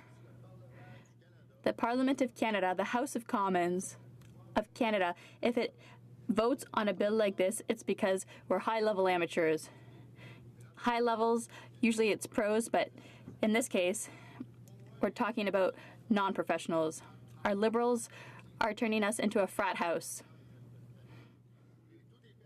Everything is allowed. Anything goes. They say nothing is a big deal.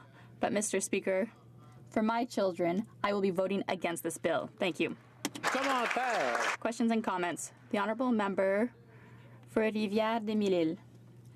Thank you very much. Mr. Speaker, I have a question for my colleague. He said earlier he's from Quebec, so do I. My riding is in Quebec. There are 12 and 14-year-olds. I have 4.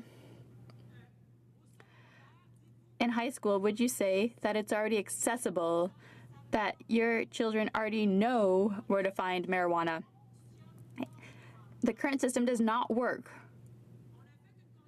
So we consulted people in my riding, and 21% of people 18 and under have had access, but in Quebec it's 50%, so we can't do nothing. We need a framework, and that's the goal of the bill. What does my colleague think of this with his children? He should ask his children if they already have access. The Honourable Member for Charlesbourg-Haute-Saint-Charles.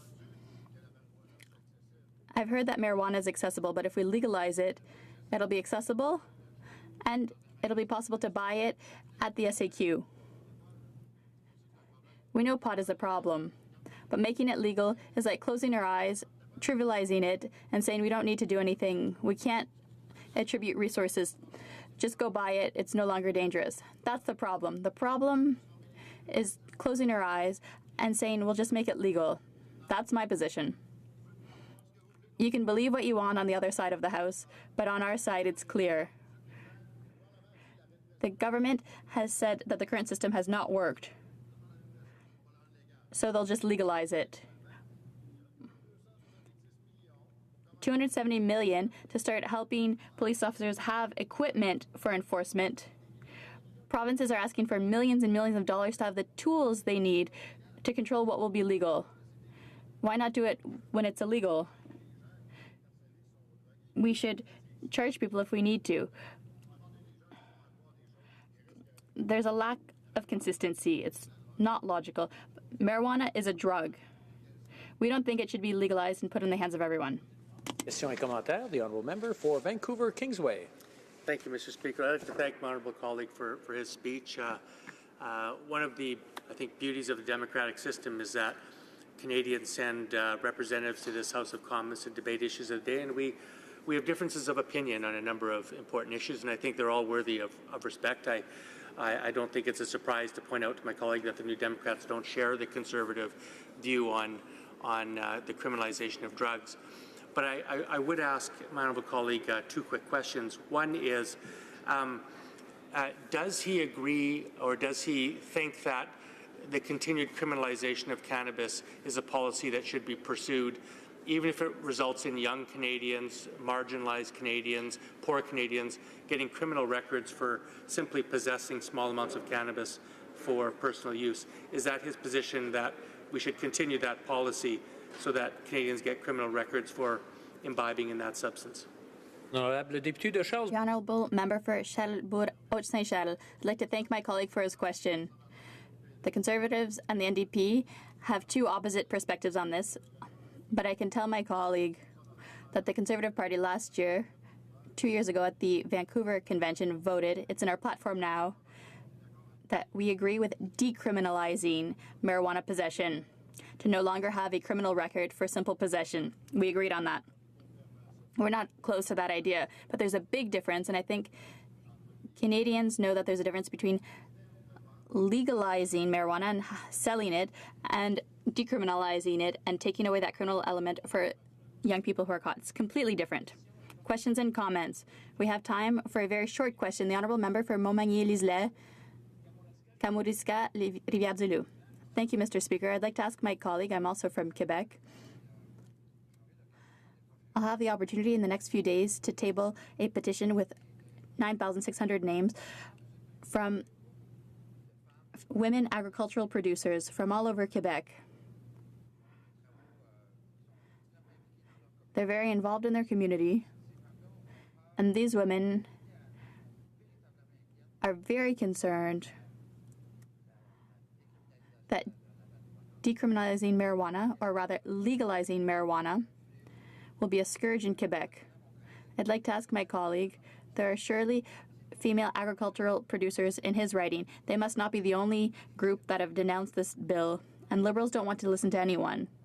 So I'd like to ask my colleague who in his riding, in addition to this group, have denounced this bill. The Honourable Member for Charlesbourg-Saint-Charles. 30 seconds or less, please. Thank you, colleague, for your question. Yes, in addition to the group of female agricultural producers, there are sports teams, hockey players, those who deal with young people. They don't understand the government's position. It's not just older people. It's also sports associations, police officers, chiefs of police. They don't understand the goal of the government with this bill. Reprise du débat. Resuming debate. Honorable député de... The Honourable Member for Rivière-des-Mille-Îles. Thank you very much, Mr. Speaker. I'll be sharing my time with my colleague. Today, I have the honour of speaking in favour of Bill C-45, the act proposed by our government to legalize the consumption of cannabis in Canada while regulating it strictly. The Cannabis Act is a new approach to cannabis, an act that would foster public health and safety and better protect young Canadians. Work. It has allowed criminals and organized crime to profit while also failing to keep cannabis out of the hands of Canadian youth. In many cases, it is easier for our kids to buy cannabis than cigarettes. Canadians continue to use cannabis at some of the higher rates in the world. It is the most commonly used illicit drug among young Canadians. In 2015, 21% of youth aged from 15 to 19 reported using cannabis in the past year. That's one of the 5 young people in this country. In the Laurentian, it has been 50%. Too many young people think that cannabis is benign. Often they are ill-informed about the damage they could suffer by consuming cannabis and are unaware of the fact that early use of cannabis increases susceptibility to long-term effects. Young people in particular are sensitive to the effects of cannabis on brain development. This is because THC in cannabis affects the brain biologically as it's developing. Young people today are entering the criminal justice system from processing small amounts of cannabis, potentially impacting their long-term opportunities. Clearly, there has to be a better way of educating and protecting our young people. Given these facts, I would like to focus my comments today on the benefits of this legislation for youth. This is one of our government's primary objectives for Bill C-45 to protect youth by restricting the access to cannabis. I will begin by highlighting that this act is only one prong of an overall approach to cannabis use among young people. The commitment of our government to keep cannabis out of the hands of children is made up of many measures to protect their health, ensure their security, and foster their well-being. The government is trying to reduce cannabis use by youth, to restrict their ability to obtain the product, to provide them with better information on its harm to health and its risk, and to keep them out of the criminal justice system for possessing even small amount of cannabis. This approach requires legislative and regulatory measures and support for public education and awareness. To that end, our government has begun a public education campaign with a focus on youth and their parents to better inform them about cannabis and its harm and its risks to health. Given all of these measures, I am confident that our government's overall approach will ensure that we better protect young people from the possible harms of this drug. Specific measures in the Cannabis Act that will help safeguard our youth. As a society, we have learned from the health and safety controls that have been put in place for other potentially harmful substances such as cigarettes, alcohol, and prescription medication. Bill C-45 uses these best practices at the starting point and contains a number of measures that are designed to protect youth. Dès le début, le projet de loi... From the beginning, Bill C-45 has prohibited the sale of cannabis to anyone under 18 and prohibits adults from providing cannabis to anyone under 18. There is an offense created for anyone who uses a young person to commit an offense related to cannabis. All adults found guilty of participating in this type of activity could be sentenced to up to 14 years in prison. Kind of endorsement to use cannabis that we have seen in the past with cigarettes, Bill C-45 will prohibit any form of cannabis designed to appeal youth. This means that things like cannabis-infused gummy bear or lollipops will be illegal. To further discourage youth from using cannabis, cannabis producers or retailers will be prohibited from using any kind of packaging or labeling to might be appealing to your youth, or to use any kind of endorsement, lifestyle promotion, or cartoon animal to promote their product. The promotion or advertising of cannabis products will not be permitted in any place or any media that could be accessed by youth, such as grocery store, movie theaters, or a public transportation, just to name a few examples. To further reduce the chance that youth might be able to access the product illegally, cannabis will not be sold at any kind of vending machine. Bill C-45 also includes authority to make regulation that could require cannabis to be sold in child-resistant packaging to protect our youngest ones from accidentally consuming this product.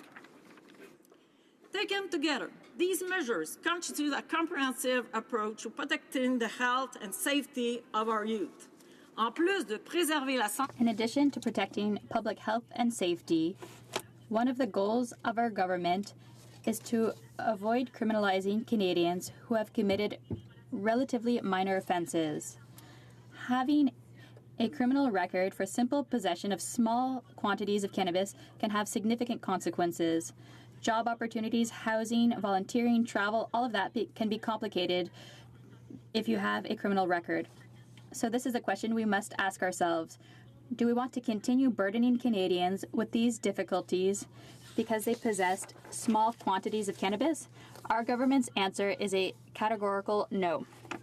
Legislation set out a 30-gram possession limit for dry cannabis in public for adults aged 18 and over. As I stated earlier, it's also established offenses and strict penalties for adults who give or try to sell cannabis to the youth, or who use a young person to commit a cannabis-related offense. Under Bill C-45, youth will not face criminal prosecution for possessing or sharing very small amounts of cannabis. Any activities by youth involving more than small amounts of cannabis defined as 5 grams will be addressed under the provision of the Youth Criminal Justice Act. Our government will work with the provinces and territories in order to support the crafting of legislation in each jurisdiction that will allow services, police services, to be able to confiscate cannabis being held by young people, regardless of the quantity. Addressing youth possession of cannabis does not mean that such behavior is encouraged or acceptable, is it not? Rather, it recognizes that a more balanced approach that uses a range of tools which does not rely on the criminal justice system will provide a better way to reduce cannabis consumption among young. This approach is consistent with the findings of the Task Force on Cannabis, Legalization and Regulation. The task force final report noted that cannabis use among youth could be better addressed through non-criminal approaches that discourage young youth from possessing or consuming cannabis. I believe this strikes the right balance between avoiding the criminalization of youth for the possession in small amounts and ensuring that cannabis remains tightly regulated and controlled. In conclusion, our government has put the health, safety, and well-being of youth at the core of this proposed legislation. I'm convinced that this balanced approach will mean that Canadians will be able to safely use cannabis recreationally, but at the same time will ensure that this substance is not in the hands of our children. Thank you, Mr. Speaker. Questions et commentaires, questions and comments. The honourable member for Langley Aldergrove. Thank you, Mr. Speaker. I listened intently to my colleague across the way, and the first point I want to ask her or bring to her attention was that she said that her government does not want to have youth have a criminal record if they have possession. And I think you will find unanimous support for that position. It's how do we get there? Mr. Speaker, the Conservative Party believes that it should be marijuana possession should be decriminalized so you can take it out of the hands of children without making them having a criminal record. Right now, it can be confiscated if it's found in the hands of children. Decriminalizing it would continue where you can remove it out of the hands of children. I think we're having difficulty with the so-called balanced approach where you right now have children, and the member, as she spoke, there's approximately 20% of children now have it in their possession, maybe even more actually use it. But right now it can be confiscated. Her solution, Mr. Speaker, is that 100% of children 12 to 18 can have up to 15 marijuana cigarettes with them in their possession, and it cannot be confiscated. So by moving from 20% to 100% being able to have possession does not seem logical, and if she could try to explain what is illogical and is now supposed to be balanced. Thank you. L'honorable député de... The honourable member for Rivière-des-Mille-Îles. Thank you very much, Mr. Speaker, and I'd like to thank my colleague for the question. I'm going to repeat some of the points I raised earlier. Over the past year, people of 18 years and younger, 21% of these people use marijuana. And in my riding, north of Montreal, 50% of people 18 years and younger have access to cannabis. And that's currently illegal. They're not supposed to be able to have it. So what we're proposing by legalizing it is that those 18 years and younger will not have access to it. Any adult 18 years and over who would use an 18-year-old to sell cannabis could end up with 14 years in prison. But currently, none of that works. 18 years and younger individuals have access to it, and we have to stop that. Questions and comments? The honourable member for Longueuil-Saint-Hubert. Thank you very much, Mr. Speaker, and I'd like to thank my colleague from Rivière-des-Mille-Îles for her remarks.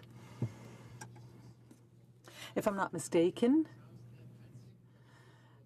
she seems to have a very practical, connected approach with young people in her area. And so this is what I'm wondering. Has she not heard from her seat those people in the provinces who think that this is moving too quickly, who are wondering why and why this is urgent, where the urgency is? Why do we have to have this done by July 1st? First Nations as well are observing the same thing, that this is moving too quickly. I can't believe that she would take a paternalistic approach with First Nations and with provinces. The honourable member. Thank you, Mr. Speaker, and I'd like to thank my colleague for his question. Yes, I do work in the retail area, and I'm familiar with the sales of cigarettes, for example. So we can't sell cigarettes to young people, 18 years and younger. And the fact that we have this network, this legal framework, means that young people aren't able to buy those cigarettes. So we need to have a legal framework for 18 years and younger for cannabis. Now, you spoke about the speed of this. Well, we undertook consultations in my riding last September. And there was a public health officer in the Laurentians who said that we have to make sure that we regulate and legalize as quickly as possible because currently young people already have access to this. Reprise du débat. Resuming debate. Well, member for Cowichan, Malahat, Langford. Thank you very much, Mr. Speaker.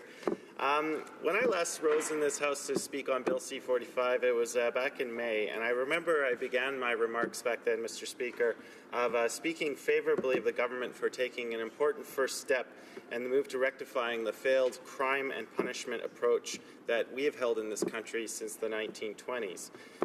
It's quite obvious from all of the literature and evidence, the history of our country, and indeed around the world, that the war on drugs has been a complete and utter failure, and the billions of dollars that have been spent, the countless lives that have been lost in that approach speak volumes for this failed approach. And I believe that our resources as a country can be best spent in a different approach, especially when the results have absolutely nothing to do with the objectives that were set out. We have a country where our youth are among the highest users of cannabis, despite decades of an approach where the use of cannabis, the trading of cannabis, was criminalized. Now, since that time in May, Mr. Speaker, much has transpired with this bill through the committee stage, the Standing Committee on Health, and there was an enormous amount of witness testimony that was packed into a very short amount of time. We were optimistic that there were opportunities that could have been used to improve the bill that the government had introduced, but sadly that did not happen. And while the government introduced this legislation in a clumsy attempt to keep an election promise, they're now shutting down debate at report stage and limiting our debate at third reading on this very important and revolutionary change to Canada's drug laws. They are, in a sense, disenfranchising us as parliamentarians from doing our due diligence on this bill, from really speaking for our constituents in this, the People's House. And for what reason? To meet some sort of an arbitrary deadline in July of next year. This government knows it has a 4-year mandate. It is going to be in power until October of 2019. And yet they've set this date of July of 2018 to get this bill passed into law. And it just feels like a very slapdash approach to the whole thing, where we are not doing the time to get it right because there's obvious room for improvement. So while we do support this bill in principle, and we have a lot of witness testimony to go on, it's clear that much could have been done to have improved this legislation. I'd like to continue by focusing my remarks on a few key areas where I see the serious shortcomings with the bill at this stage. Now, I have to recognize the outstanding work of my colleague, the member for Vancouver Kingsway on the Standing Committee of Health. As our health critic, he did yeoman's work on that committee and was responsible on behalf of the NDP for bringing forward 38 amendments to this bill, which would have gone a long way to improving it. Unfortunately, Mr. Speaker, every single one of those proposed amendments were rejected by the Liberal majority on the committee. So some of the amendments that were brought forward, Mr. Speaker, was a proposal to remove the 30-gram possession limit for adults. And in his speech, the member for Vancouver Kingsway noted that any adult in this room could go to a liquor store and purchase enough alcohol to kill themselves. And that is a legal thing. And yet we are proposing this arbitrary 30-gram limit on cannabis. And if you step outside of that, you are going to be met with the criminal justice system. He proposed decriminalizing the penalty section to bring it more in line with the Tobacco Act. Of course, the removal of the 100-centimeter plant height restriction. He proposed that first, but the Liberals decided they were going to vote against that so that their own amendment getting rid of the 100-centimeter plant height restriction would pass and that they could get all of the credit for it. He also was looking to allow the provinces to have the capacity to create their own licensing framework so that small producers and craft growers can exist within the government's legalization scheme. And I certainly hope that when the government drafts the regulations under this bill, that they pay attention to the existing reality, especially in my home province of British Columbia. We have a number of dispensaries that are opening up everywhere. This is just the reality on the ground. And if this bill and this government fail to take notice of that reality, well, not much is going to be done to counter it. It's very much a legal gray area that exists on Vancouver Island and indeed most of British Columbia. And I certainly hope that there's room made so that this is an industry that is not solely dominated by big weed who have an undue amount of influence on the government through their lobbying activities. The other thing, Mr. Speaker, that my colleague moved was to allow for the legalization for the sale of edibles. And, you know, the government members have been very fond of quoting the Honourable Anne McClellan as the head of the task force. Well, I would just like to read into the record, Mr. Speaker, some of her testimony at the Standing Committee on Health. She said, and I quote, "Obviously, if you're concerned about public health, if you want to move from the illicit market into a regulated legal market, then you have to offer the quality and choice that the illicit market can provide. I think it's fair to say that we heard over and over again from a wide variety of people that we talked to, there are a number of public health reasons and public safety reasons why you would want to authorize to allow edibles in various forms." And so that came from none other than the chair of the task force. Now, Mr. Speaker, the government claims that this bill is going to legalize cannabis, but I would contend that this bill merely makes cannabis less illegal. In fact, there are more prohibitions that will exist when this bill comes into law than currently exist under the Criminal Code or the Controlled Drugs and Substances Act. So it is a bit of a misnomer to say that we're legalizing cannabis, because it is going to be very tightly regulated, and if someone were to step outside of the boundaries, the confines of this law, the punishments are quite severe. For example, a Canadian in possession of 31 grams will be a criminal. If you're in possession of 5 cannabis plants, you will be a criminal. An 18-year-old kid sharing a joint with their 17-year-old best friend will be a criminal. Now, the penalties associated with some of these offenses under this quote-unquote legalized regime are extremely harsh, and I look no further than the 14 years that are provided for under Section 9 of the bill. And I'd just like to read into the record the testimony at the Standing Committee of Health by John Conroy, the lead counsel in Allard v. Canada. He said, and I quote, "Having this maximum 14 years, hybridized by indictment and so on, is frankly totally unrealistic in terms of what goes on the ground. Even the Saskatchewan Court of Appeal, which is not known to be the most liberal court in the country, their range of for trafficking, for example, is 12 to 18 months. Most sentences are up to 2 years. For tobacco, alcohol, all the maximums are 2 to 3 years. So this 14-year provision is completely unrealistic, and it flies in the face of this government's stated aim to reduce the burden on our criminal justice system, especially when we are now operating under the constraints imposed by the Jordan decision of the Supreme Court of Canada. Now, Mr. Speaker, we also, the criminal code is going to be sort of designed to regulate gardening. We had some very colorful testimony by the defense lawyer Michael Spratt in that regard. But I believe that, you know, when this bill comes into force, that the criminal regime that exists is going to be quite onerous still on our criminal justice system. And I believe that, you know, this government likes to talk about, it operates in the spirit of being open, accountable, and transparent. Right. And now we are operating under time allocation. I don't believe that many members have had the chance to voice their concerns, and all marching towards this arbitrary deadline of July of 2018. And I believe that we're doing a disservice to Canadians, we're doing a disservice to our constituents who sent us to this House to make sure that the bill we pass is the very best possible.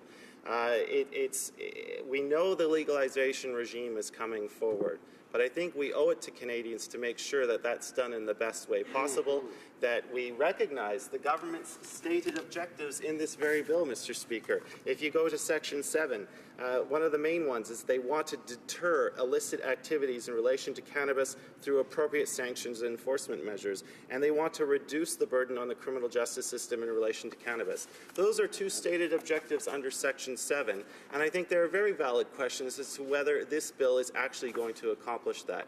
I don't believe that we are able to fully explore those through the Rush committee process, through the Rush process in this House, and this is a revolutionary step to Canada's drug laws. So I think that's a disservice.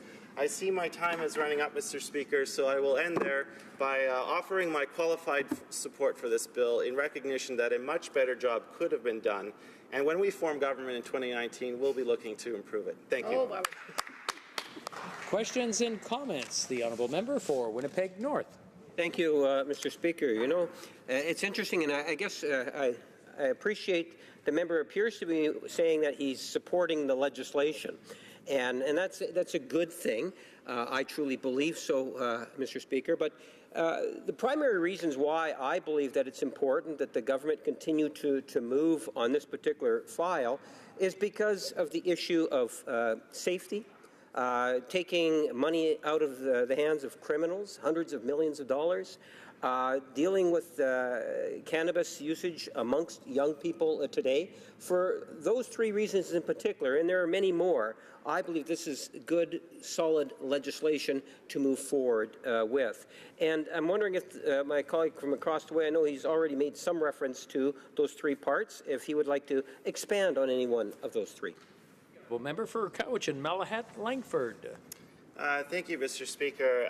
Yes, absolutely. I think I did mention in my speech that we do have very high use amongst our youth right now. And so if the law as it is currently written is not doing the job and is indeed a failed approach after having spent all of this money using considerable police and justice resources to not even meet the objectives that are set out in our current drug laws, obviously it is time for a change. And, you know, when I come from a region of Canada where the approach to marijuana is, you know, how should I say it, quite liberal.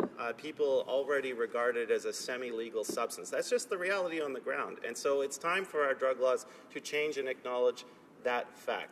With respect to children, I think that a lot of the debate surrounding this bill has been slightly misguided, particularly with the sections that deal with youth who is aged 12 to 18.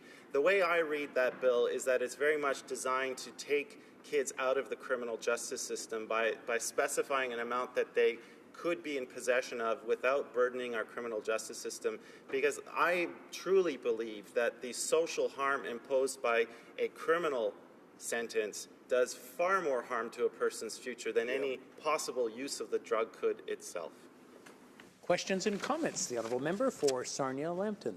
Well, thank you, Mr. Speaker, and I'd like to thank my colleague for an excellent speech. One of the things he didn't talk about in his speech is young people and whether or not they ever want to work globally. Because the fact remains that the United States, in addition to numerous other countries, have marijuana as being illegal.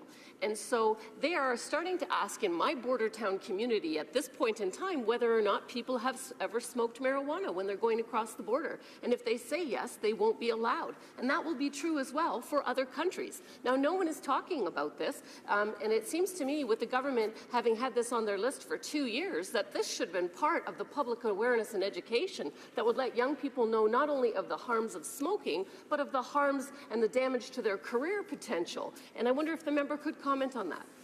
Honourable member for Cowichan, Malahat, Langford. Thank you, Mr. Speaker, and I'd like to thank my honourable colleague from Sarnia-Lambton for that question, because I think it points to a gaping hole in this government's approach to the cannabis legalization. I believe the honourable Public Safety Minister appeared before committee, and he encouraged Canadians who go to the United States border to be forthright about what they have done, knowing full well that a positive answer to cannabis use may deny that person entry to the United States. And so that's one of the things that this government has to tackle, the fact that we are neighbors to a country which views cannabis in a very different light. If we are going to legalize this drug, to make it available to responsible adults, and we expect them to be forthright at the border. What is that going to do for the free movement of people and goods between our two countries, which is so vital to both of our economies?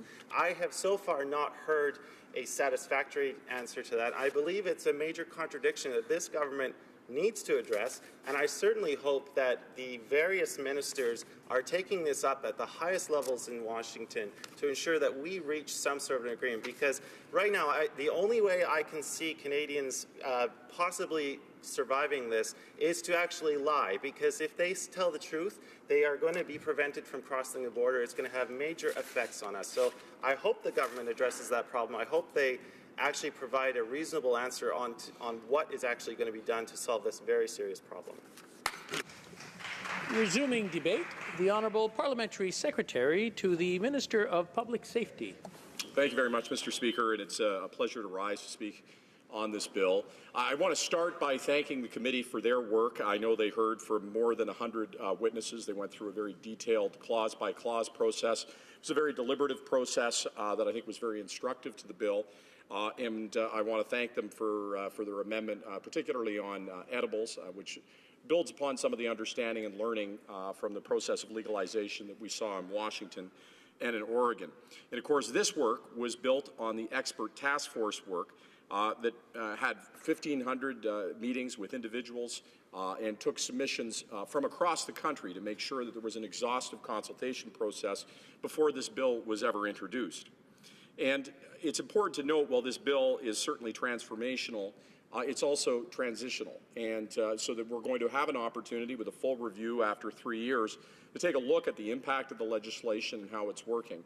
So the work that's done both before, through the expert task force, and the work that was done by committee is incredibly helpful, not only for this process, but of course also for the review that will be taking place in 3 years' time. And some have said, well, why don't we just defer this or keep putting it off, have even more consultation than that.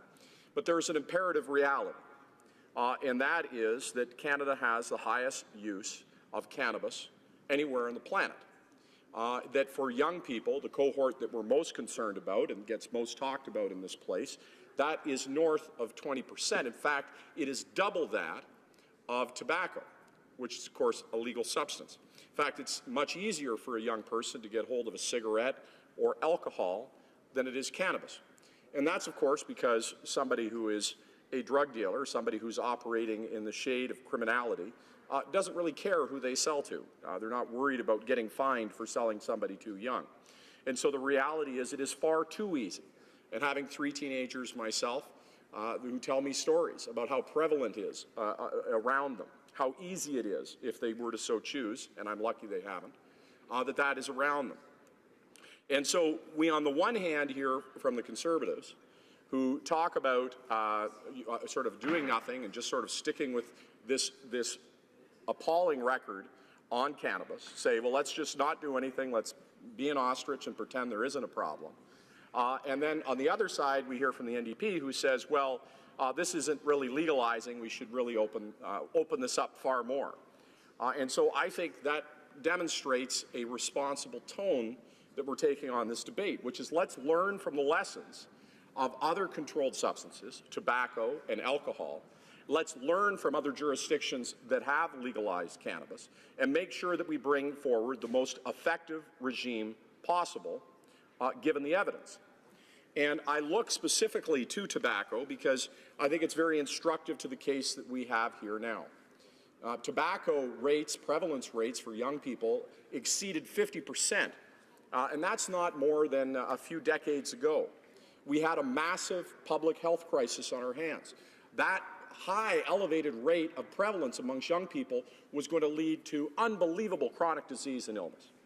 And so, working with the not-for-profit sector, with Heart and Stroke and with cancer and with other not-for-profits, they began a process of denormalization, of making sure that young people understood the health effects. And of course, not only denormalization of tobacco, but denormalization of the companies that were profiting from the profits of tobacco. And through those denormalization campaigns, through a variety of both federal and provincial measures to restrict and control tobacco, we are where we are today, where we have some of the lowest rates of tobacco use among young people in the world, where those rates are now into single digits. And of course, we need to drive them still lower. But it's instructive to come from over 50% to below 10%. And it's the kind of instructive example that I think we should be focusing on when we're talking about cannabis, particularly when the existing policies have so dramatically failed us. And we can look at what's happened in Washington and Oregon. And while arrests are way down, we know that and if we look, in fact, at the Drug Policy Alliance's late 2016 report, they've basically seen a flat line for use of cannabis of young people, and they've seen traffic fatalities come down, but the reality is that that's at the same rate that has been happening for other states. So I think we have to be able to do much more than we're doing. And so there's a few things that are very specific that are tied to this bill that I think are important to recognize. One, that is announced that there will be $274 million to support law enforcement and border efforts to enforce cannabis legislation and regulation to deter drug-impaired driving. On the latter, it's committed up to $161 million of that funding for the training of frontline officers, building law enforcement capacity, and raising public awareness.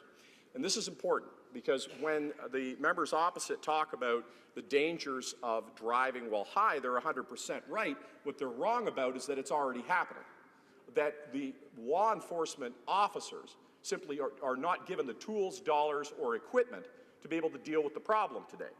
And I remind them that 1 in 5 of our young people, unfortunately, is engaging in cannabis. So the reality is, by arming the frontline officers with the equipment and dollars and training that they need to make sure that we go after this problem, we have a material opportunity to reduce the prevalence of those individuals who would drive high. We've committed a further $113 million over 5 years to make sure organized crime does not infiltrate the legalized system and to keep cannabis from crossing our borders. And that goes to the point of keeping cannabis proceeds out of the hands of criminals. Cannabis has been a major driver of criminality, feeding criminal organizations, giving them dollars to do nefarious things in our country. We've spent untold billions of dollars on policing to try to deal with cannabis. Further, in Budget 2017, an additional $9.6 million was committed to public education and awareness to inform Canadians, particularly young people, about the risk of cannabis use. And on that, we have a guiding light.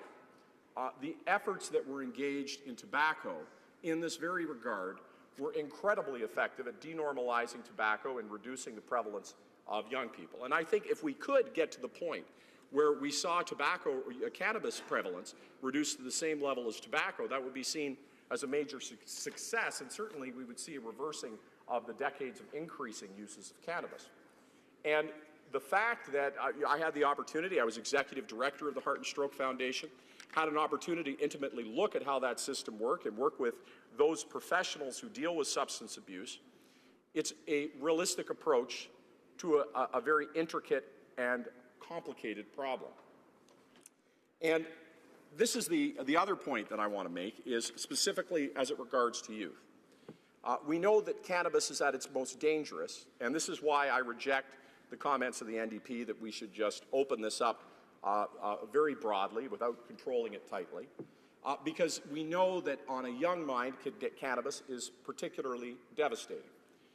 And we want to make sure that we turn around those high rates. That means that we can focus our law enforcement efforts on going after those individuals that would sell to young people.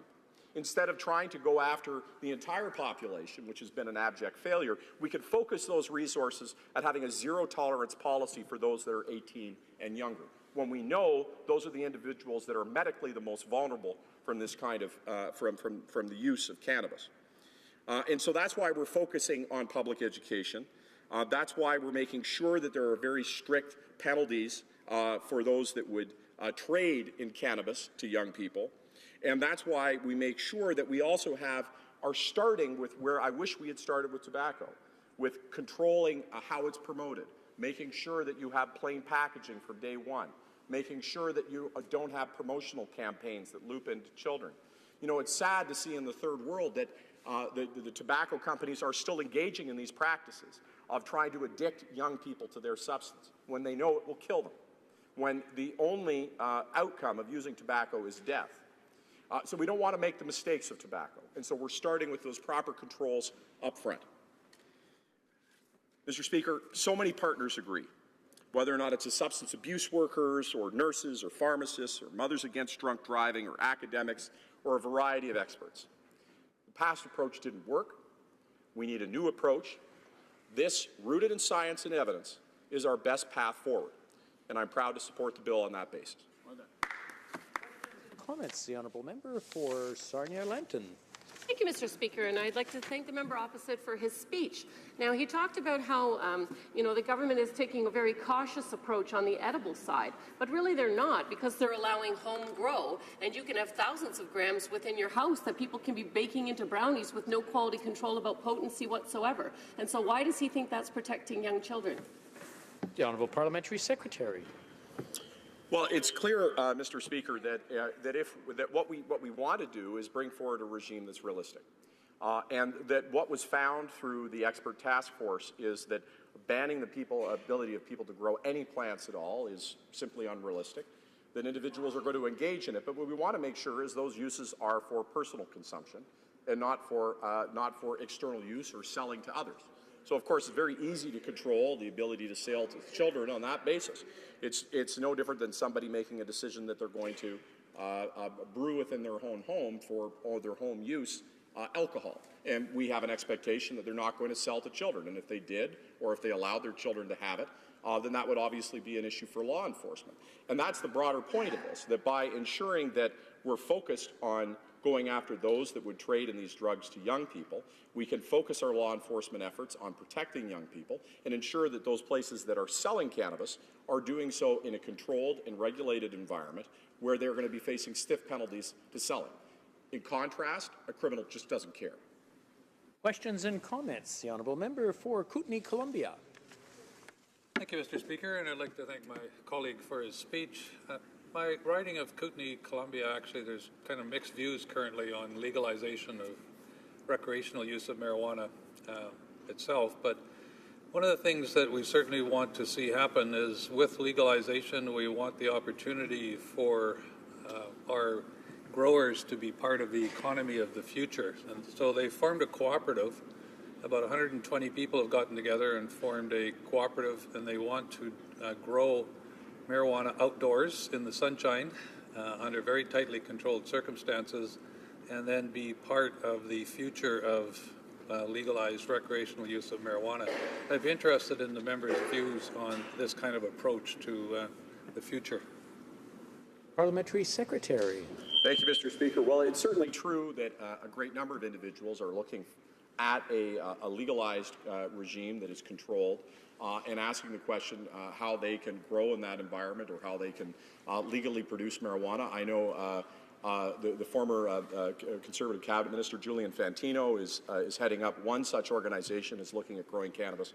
And I would encourage those individuals that are looking at growing to take a look at the legislation that is passed and to work with both the provinces particularly, because they're going to be controlling a lot of the regulations of where things go, but also with us to have conversations about how they can develop those businesses in a way that comports to federal law. And I would encourage the member, if he wants to have a direct conversation about that, if I can be of help directly, I would be happy to offer that assistance. Time for a quick question. Questions and comments. The honourable member for Mississauga Centre. Thank you, Mr. Speaker. I want to thank my colleague for his speech. I want to ask him a question. We know one of the reasons why teenagers have easy access to cannabis today is because of its prevalence in the black market, and the fact that also organized crime is using these revenues to fund gangs' activities. The Conservatives are talking about decriminalizing it. Can the honourable member speak about this idea of allowing or decriminalizing demand while maintaining supply, or allowing black market to continue to sell to teenagers and also fund gang activities? The Honourable Parliamentary Secretary. Thank you, Mr. Speaker. I want to thank my honourable colleague and friend for an excellent question. One of the biggest problems that you have in decriminalizing, and it's one of the reasons why we're saying we can't ease off the laws right now, is that the proceeds go 100% to the black market, 100% to thugs and gangs and people who are involved in activities that destroy communities. And the idea that we would allow those individuals to continue to have revenues to be able to decimate our communities, I think, is abhorrent. The reality is a massive part of the problem today is that these organizations rely on cannabis revenues to fuel their gang-related activities. We want to take that away. So yes, of course, we want to get young people to not use cannabis. Yes, of course, we want to reduce prevalence. But if the individuals are using it, by God, we don't want that money to be going to organized crime. Resuming debate, the honourable member for Thornhill. Well, thank you, Mr. Speaker, and let me begin by saying that of all the ill-considered, unsound, wacky campaign promises made by the Liberals in the 2015 election campaign, several dozen of which have been broken by this Liberal government, Bill C-45 most deserves to be broken or at least seriously postponed. You may recall, Mr. Speaker, that when the legislation was first introduced, the Liberals assembled 5 ministers. They trotted them out, sat them down at the table at the front of the Press Theatre just across Wellington Street to defend the proposed marijuana legislation. There they were, the Minister of National Revenue, the Minister of Public Safety, the Minister of Justice, the Minister of Health, and the government's the government's front guy for recreational marijuana, the Parliamentary Secretary to the Minister of Justice. This was not, Mr. Speaker, a celebratory unveiling of new legislation. It looked like middle school detention time. There was not a smile among the group. The Marijuana Five sat grimly during the almost hour-long news conference, and not one of the ministers, Mr. Speaker, spoke the word marijuana. Wow. They contorted themselves and their talking points into more coils than a hookah pipe, talking about their concerns of vulnerable kids, of the risks and dangers of the product that they were about to make recreational, of attempting to engage in a price war with organized crime, and repeatedly emphasizing they weren't actually advocating marijuana consumption. As I said, Mr. Speaker, not one of the Marijuana Five managed to actually speak the word. Instead, they stuck to Latin, cannabis. Since then, Mr. Speaker, it's all been downhill. And here we are with the Liberals cutting short this essential debate, this very important debate to all Canadians, using their legislative guillotine of their Liberal majority. Now, Mr. Speaker, the Parliamentary Secretary has reminded this House many times, in fact, that in his words, we all care about the kids, we all care about their health, their safety, and their outcomes.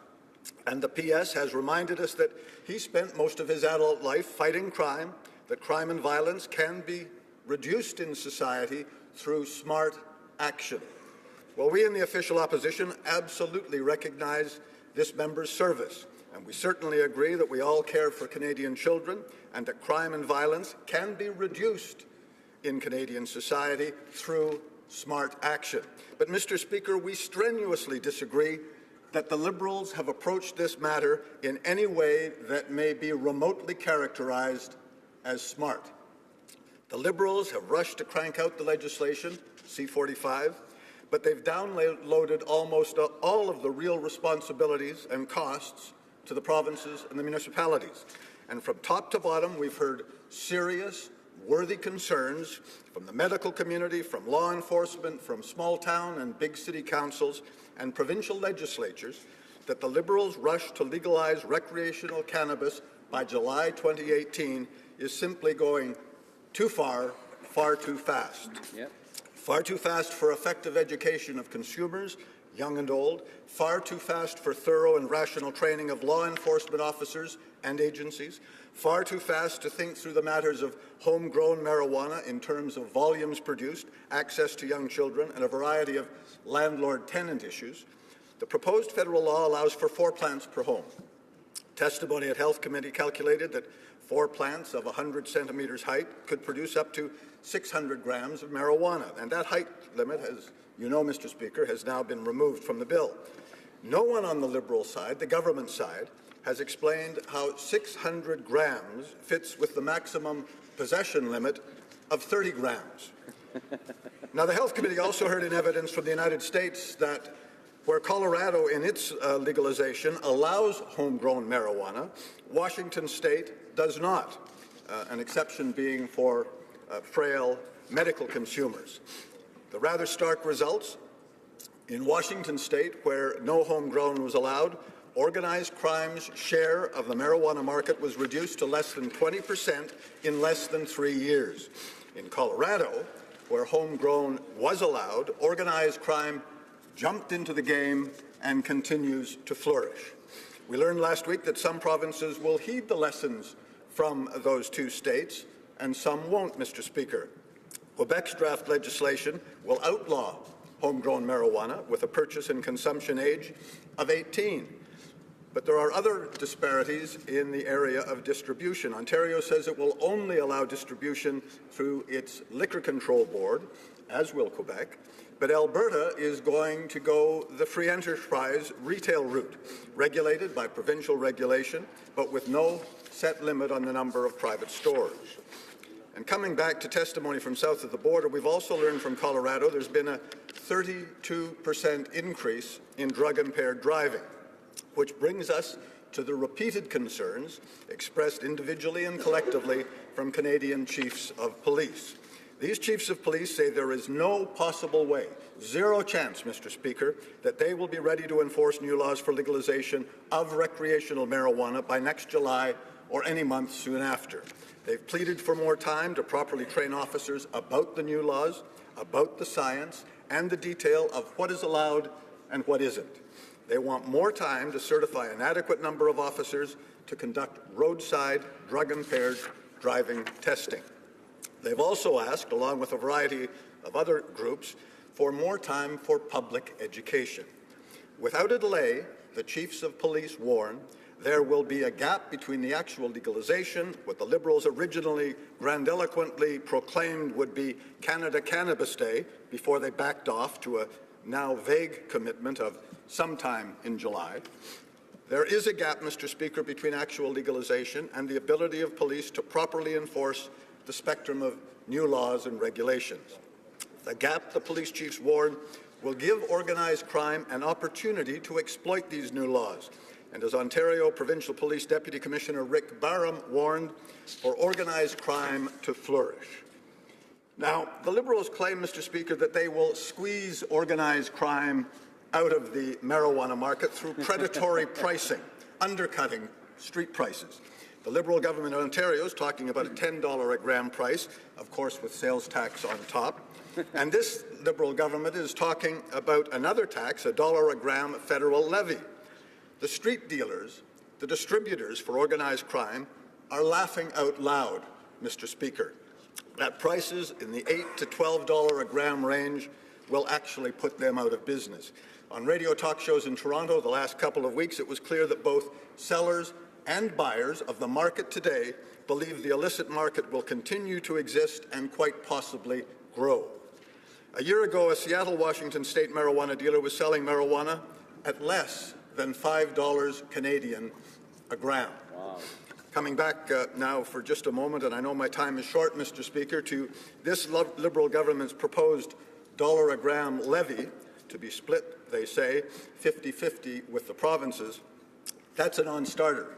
We know that's a non-starter with the provinces, and certainly the municipalities, who are carrying the lion's share of the costs and responsibilities of bringing the Liberals' wacky campaign promise to too early reality.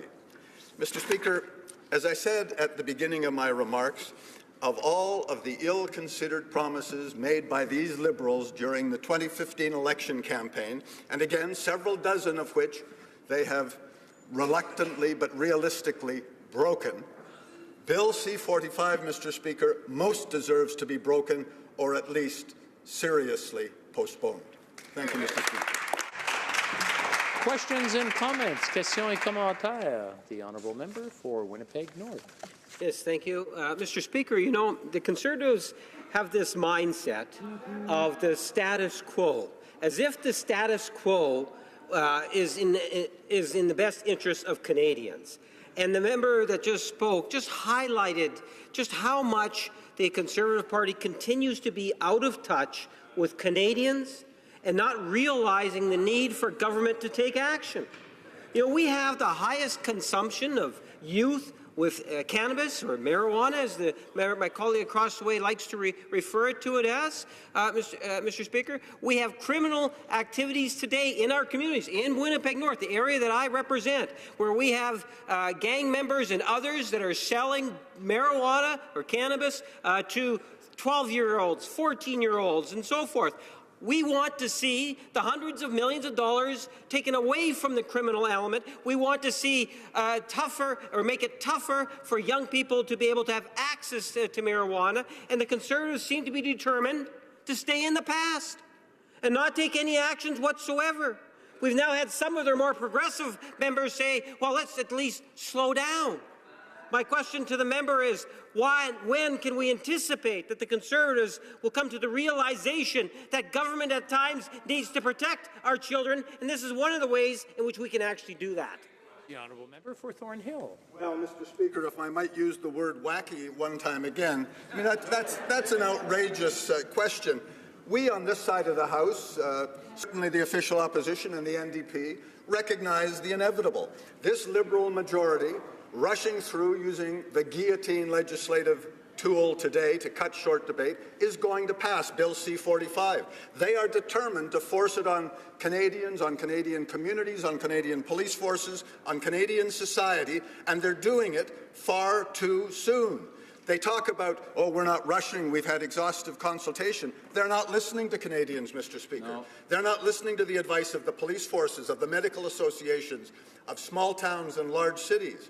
This Liberal government, talk about being out of touch, is on a misguided crusade to impose the Prime Minister's ill-considered, off-the-wall campaign promise in 2015, whatever it costs to Canadian society. Questions and comments? Questions et commentaires. L'honorable député de The honourable member for Longueuil Saint-Hubert. Thank you, Mr. Speaker. I'd like to thank my colleague for his speech. The question I have for him has just come to me. Does he not think that the member for Winnipeg North, does he think he's aware that the member for Winnipeg North sees that he's being manipulated in his parliamentary work by spin doctors? Member for Thornhill. Well, yes, I might be a little more gentle than my colleague suggests, but I think that this entire Liberal government, the front bench, all of those ministers that were wheeled out, Mr. Speaker, to defend the proposed legislation, certainly with not smiles, certainly with not expectation of great things for Canadian society, but to constantly express their concern. They are not prepared. They think they can use predatory pricing to undercut organized crime. That's not real. It's absolutely unrealistic, and we've seen it in American situations, and we know that it's going to happen here. Organized crime will use predatory pricing. We've seen the inability to enforce the illegal tobacco laws in Canada. I have schools in my riding of Thornhill in Toronto where they deal out of the back of the trunks of cars in front of the schools. The police enforcement has been absolutely insufficient because the burden of prosecution is simply too great. And I fear, Mr. Speaker, we're going to see exactly the same thing when organized crime rises to the bait and exploits the loopholes that the Liberals are leaving by rushing to implement C-45 far too soon. Questions and comments? The honourable member for Fort McMurray Cold Lake. There's going to be a brief question, about 30 seconds, and then 30-second answer. Okay. Please. Mr. Speaker, I'd like to thank my colleague for his wonderful speech, very informative. But the issue I have right now is we're allowing, or potentially allowing, 12-year-olds to possess 5 grams. And if we transfer the same rules for the marijuana bill to alcohol, we would be saying it's okay for children as young as 12 to possess 2 ounces of alcohol. I just do not understand this. This is not protecting our children, and this is actually downgrading our society to a level that I haven't seen in years, or ever have seen. This is not good news. Member for Thornhill. Well, I thank my colleague for his question, and it is certainly an area of concern. It's been addressed in debate. It was certainly addressed at committee. And there is that contradiction between the capability of a home grow with 4 plants producing up to 600 grams of marijuana product when the legal possession limit is 30. Now, the government says, oh, well, we'll prosecute anybody that's selling that or giving it away to children. But the fact that these plants are going to be into the home, kids today will learn from one another. When it's legal, despite the age, the allowable age to consume, kids are going to harvest leaves. Kids are going to experiment. And I think what we're doing, it's the same as, virtually the same as putting fentanyl on a shelf within reach of kids. Having plants in the homes is just as wacky, it's just as unacceptable, it's just as dangerous for Canadian society. Resuming debate, the Honourable Parliamentary Secretary to the Minister of Innovation. Thank you very much, Mr. Speaker. I'm very pleased to rise today to speak in support of Bill C-65, the Cannabis Act. Protecting the health and safety of the public is a key priority for all orders of government in Canada. And that's, in fact, Mr. Speaker, why we introduced Bill C-45. Its goal is to create a strict national framework for controlling the production, distribution, sale, and possession of cannabis in Canada. The projet de loi Bill C-45 would provide legal access to cannabis with restrictions so that only adults could obtain it, either by growing it in limited amounts at home or through an appropriate retail framework sourced from a well-regulated industry. The bill would establish controls to protect youth, including prohibitions on selling and providing cannabis to anyone under the age of 18 and restrictions on marketing and promotional activities directed at young people. Commercial growers and manufacturers of cannabis would require a federal license and be subject to strict oversight to control product safety and quality. While Bill C-45 will use the federal criminal law power to create a strict framework to control and regulate the production, distribution, sale, and possession of cannabis, the effective oversight and control of cannabis cannot be achieved without working with our partners in the provinces, territories, and municipalities. From the outset, Mr. Speaker, our government has been clear that the control and regulation of cannabis requires a pan-Canadian approach involving all orders of government at all stages of development and implementation. This is reflected in the important role that our provincial and territorial partners have played in the work of the Task Force on Cannabis Legalization and Regulation. This task force was established in June 2016 with a mandate to provide advice to the federal government on how to legalize, strictly regulate, and restrict access to cannabis. Input from the provinces and territories was essential to the successful work of the task force. The provinces and the territories nominated experts to serve on the task force and made suggestions as to who should be consulted. They met with the task force and shared their views on cannabis legalization and regulation and on how to best achieve our shared objectives of better protecting health and safety. So it should come as no surprise that provincial and territorial advice has, to a significant degree, helped shape many of the provisions of Bill C-45. Consistent with the task force report, Bill C-45 proposes a shared framework for the control and regulation of cannabis that will require ongoing federal, provincial, and territorial collaboration. The bill sets out clear controls and standards around cannabis, but provides the flexibility for each government to work within their own jurisdictional authority and experience. Each aspect of the framework would be implemented by those best placed to do so. At this time, I would like to explain how the different levels of government would share their various roles and responsibilities, beginning with the federal role. En vertu de la loi, under the proposed Cannabis Act, the federal government would be responsible for establishing and maintaining a national framework for regulating the production of cannabis, setting standards for health and safety, and establishing criminal prohibitions. This would include establishing restrictions on adult access to cannabis and establishing serious criminal penalties for those operating outside the legal system, creating rules to limit how cannabis or cannabis accessories can be promoted, packaged, labeled, and displayed that are in line with the rules in place for tobacco products, instituting a federal licensing regime for cannabis production, that draws on lessons learned from the current system for access to cannabis for medical purposes. Establishing industry-wide rules and standards, for example, serving sizes or potency, as well as the tracking of cannabis from seed to sale to prevent diversion to the illicit market. Creating minimum federal conditions to provide a national framework to protect public health and public safety, and enforcing cannabis importation and exportation prohibitions at the border, except when legally authorized. At the same time, Bill C-45 recognizes that provinces and territories, as well as municipalities, have an important role to play in the new system.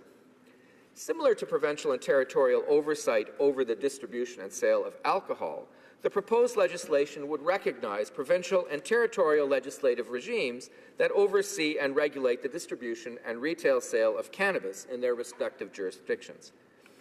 The legislation would also respect the fact that provinces and territories, together with municipalities, have the authority to tailor certain rules in their own jurisdictions and enforce them through a range of tools, including ticketing.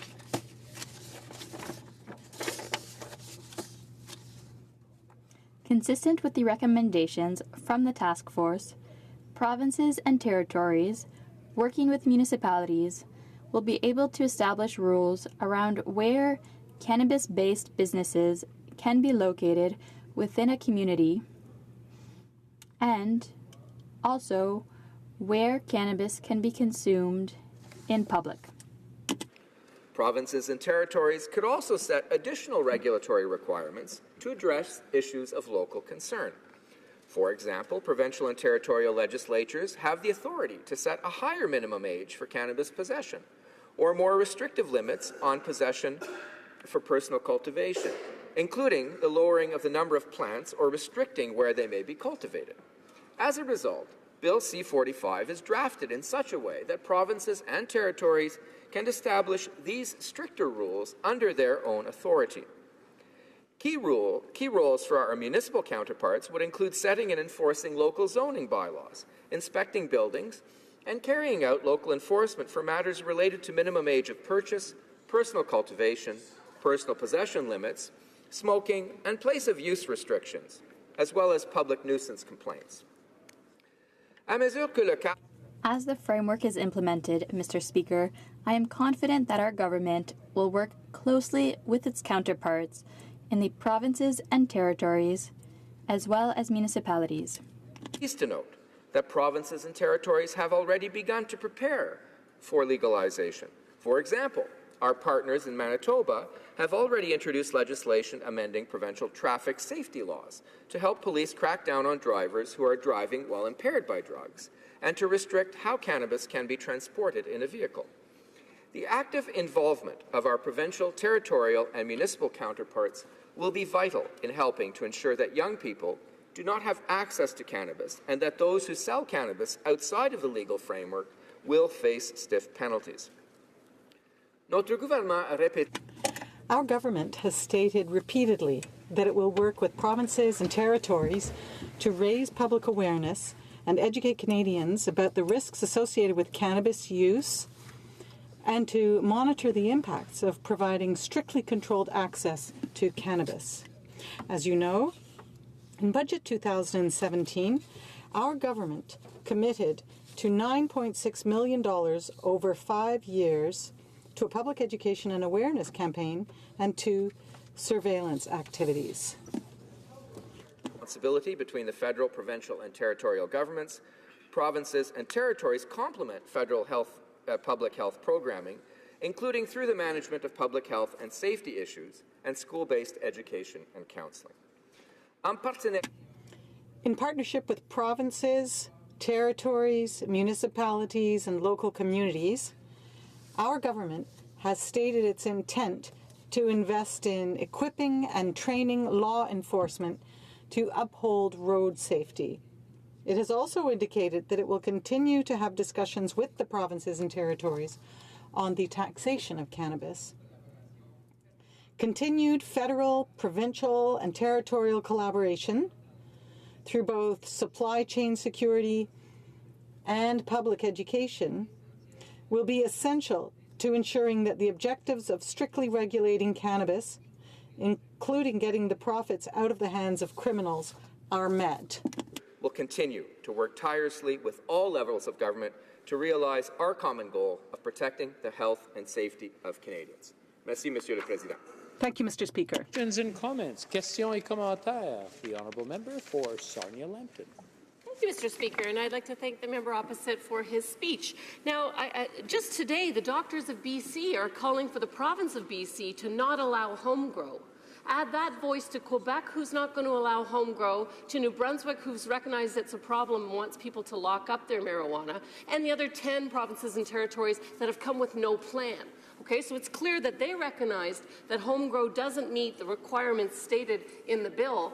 It doesn't ensure a quality-controlled supply. It doesn't get rid of organized crime. It doesn't unload the criminal justice system, and it doesn't keep it out of the hands of children. So my question for the member is, why did this government consult broadly and then not listen to any of the provinces? The Honourable Parliamentary Secretary.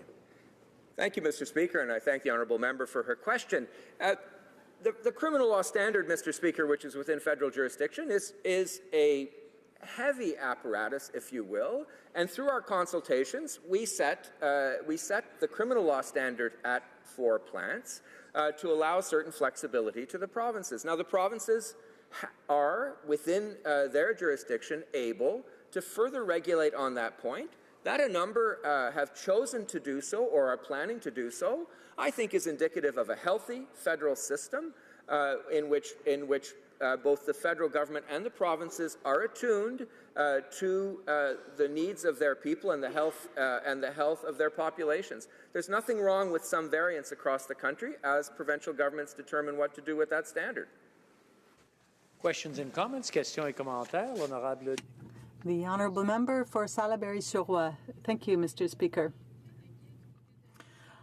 Here in the NDP, we're very concerned today because there is now time allocation on C-45. That's the 25th time allocation motion since the Liberals have come to power. In committee, there were only 8 meetings on C-45, and my colleague from Vancouver East brought forward a motion that was rejected. So the member wished that there be 2 extra sessions, 2 extra meetings, so that we could hear people testify about edibles, for example.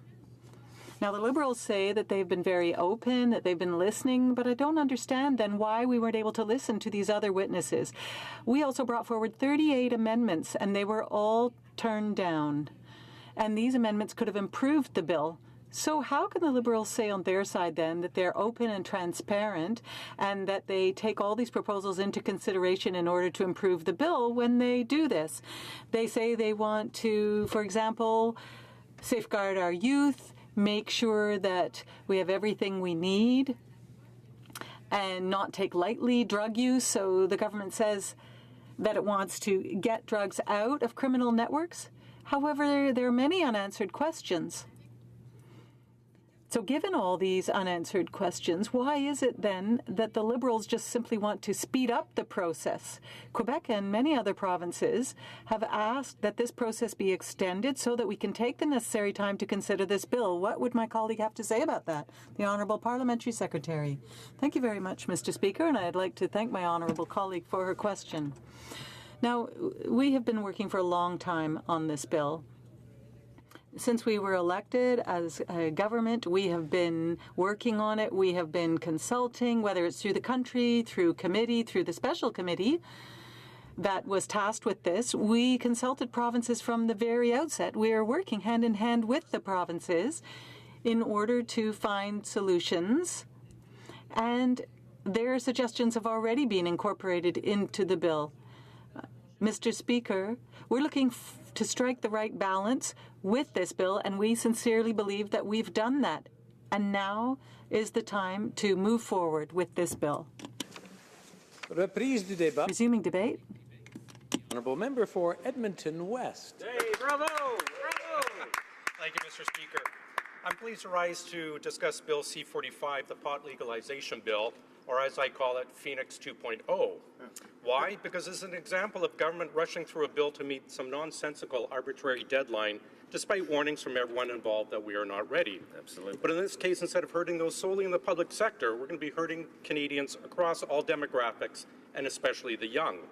With Phoenix, we had the opposition, the public sector unions, and department chief financial officers saying, don't rush forward. With pot legalization, we have police chiefs from across the country. We have the Alberta Association of Chiefs of Police, the RCMP, and members of the U.S. enforcement agencies saying don't rush forward. Sadly, as with Phoenix, the government seems intent on barreling ahead, regardless of the warnings. Why? Well, they're desperate to show they can keep a promise after all. Look at me, the Why PM will start now? say on July Why 1, start hiking up his pants to show off his socks with marijuana leaves.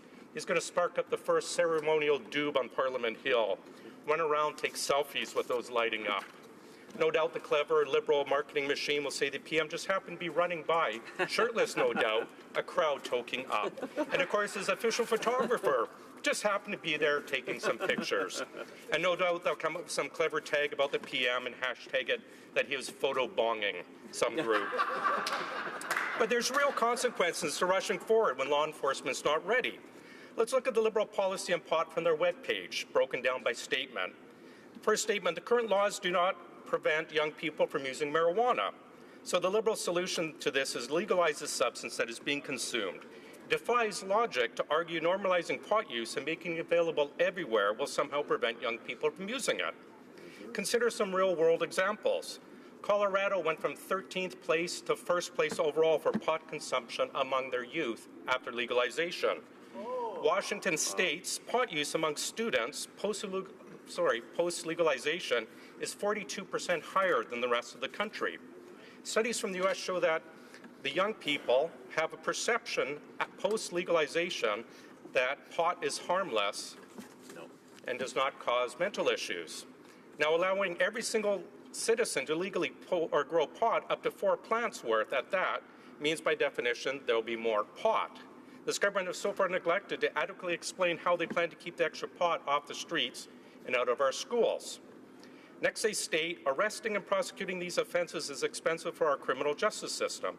It traps too many Canadians in the criminal justice system for minor, nonviolent offenses. Now, let's be frank here. Things have changed since most of us in the House were younger. The police are no longer focusing on arresting kids for having a joint or two because they're far too busy working on other important issues.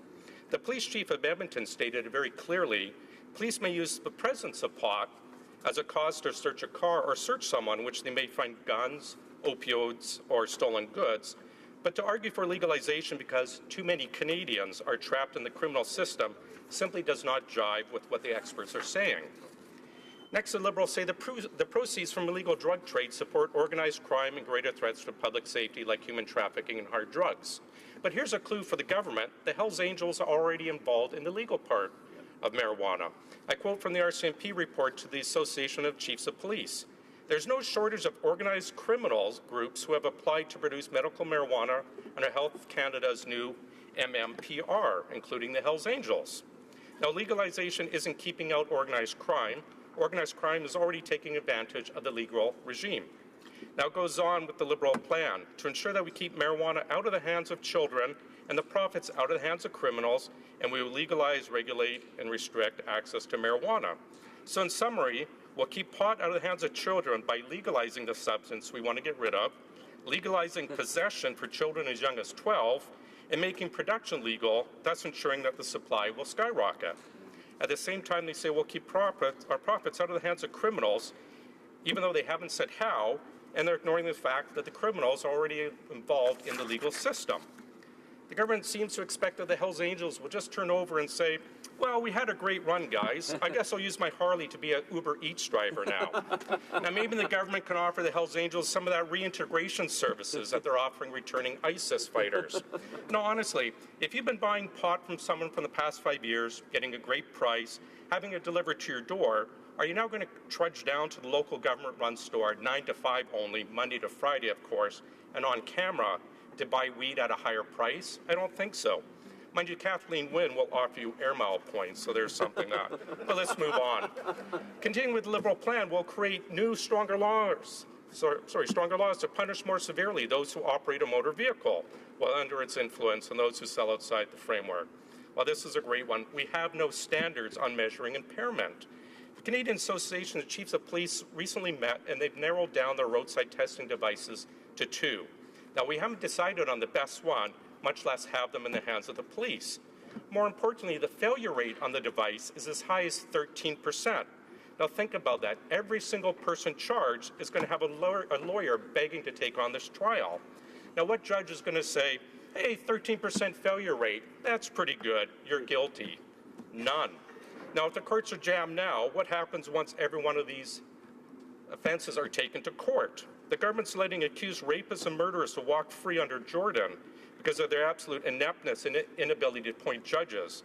And we're about to add thousands of new cases. Now, we could do blood testing, but that would require the officer to take someone to an emergency room. Now, our emergency room wait times are legendary as it is.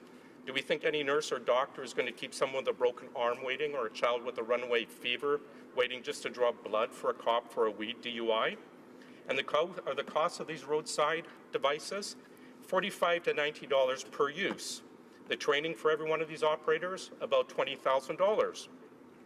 Now, how many locations are there to train these officers? There's 2 in all of North America in the States. Edmonton currently has only 24 officers trained out of a force of 1,800. Calgary less, about 10.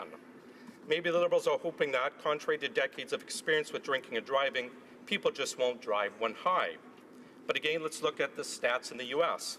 Washington State, after legalization, DWI with pot increased from 18% to 39%. In Spokane, youth pot DWI grew 1,700% versus pre-legalization. The Liberal plan goes on. Next, and those who sell outside the framework. Again, our police force is already stretched to the limits. We're not enforcing casual possession right now, and we're focusing on criminals. For a hard crime, Somehow we're going to be waving a magic wand and we'll have people available to go after those selling small drugs. After we've told the public, go out and set up a legal grow-op in every single house and apartment in town. In Alberta, we're going to allow someone to buy 35 grams of pot per store visit, not per day, per store visit. That's 75 joints just from one store. How are we going to monitor every single person who can legally buy 75 joints at a time to make sure that only those of age who aren't driving and aren't part of a criminal gang? And finally, Liberals say we're going to create a task force with input from experts. Okay, the experts in public health say that smoking pot before the age of 25 is damaging to brain development. Law enforcement is clear. The chief of police are near unanimous. We're not ready, they say. Decriminalize, not legalize. Slow down. The government simply dumped sales and distribution onto the cash-strapped provinces and municipalities, so we're going to have a patchwork framework across the country. The Liberals have not listened to the task force. Mr. Speaker, I realize we are on the road to legalization, but I implore this government to slow down until our police and our communities are ready. Don't put public safety at risk just to meet an arbitrary political deadline. I met with Edmonton's chief of police last Friday, and he had a poignant warning. He said, in 20 years, we're going to look back at this as the worst piece of legislation ever tabled in Canada. Let's slow it down and do what's right for our youth and our country, not what's right for the Liberal mandate tracker. Thank you, Mr. Speaker. Questions and comments. The Honourable Member for Charleswood St. James, Assiniboia Headingley. Thank you, Mr. Speaker. I'd like to thank the Honourable Member for his speech. I was curious as to his mention of the rates of impaired driving due to cannabis in Colorado and Washington, when in fact serving on the Health Committee, I have correspondence from the Attorney Generals of both Colorado and Washington that stated that they did not have comparable detection methods before and after legalization, and therefore comparable numbers don't exist, and have actually shown that since legalization, when they first started collecting data under the new regime, they've found a decrease in impaired driving in 12% in both states. I'd like to ask how the Honourable Member would respond to that. The Honourable Member for Edmonton West. Right. Mr. Speaker, I thank you for the comments or the question. I refer to a March 2016 report called the Washington State Marijuana Impact Report, Northwest High Intensity Drug Factoring Area. It's about 400 pages. It's from that information, as well as a report from Colorado's legalization of marijuana impact on public safety. This was put together by a coalition of Colorado police agencies. I would suggest perhaps the Health Committee and the member across the way read all the information instead of just handpicking information that suits his cause. Thank you. Questions and comments? Question commentaire. The honourable member for North Okanagan-Shuswap. Thank you, Mr. Speaker, and I thank the member from Edmonton for his eloquent speech. A little bit of humor thrown in there, but some very hard-hitting points. He obviously can't fit all of the points into a 10-minute speech on this, and unfortunately, this government has called time allocation, so we're not going to be able to speak fully on this and put forward the concerns that we're hearing from our constituents. It was interesting to hear the member from Edmonton speak about meeting with the police forces in his riding last week. I did the same. I met with the staff sergeant in my riding, and he expressed great concern. He said, we simply cannot be ready.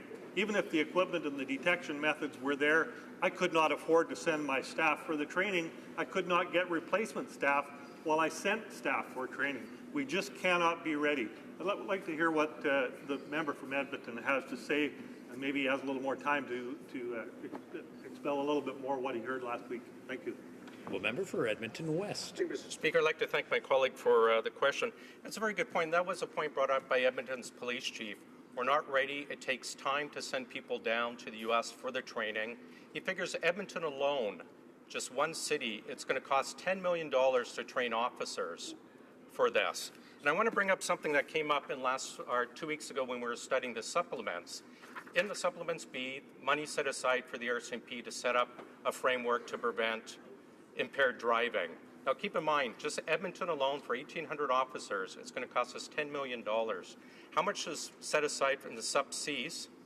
$5 million for the RCMP. That's enough to send 267 officers from the entire country.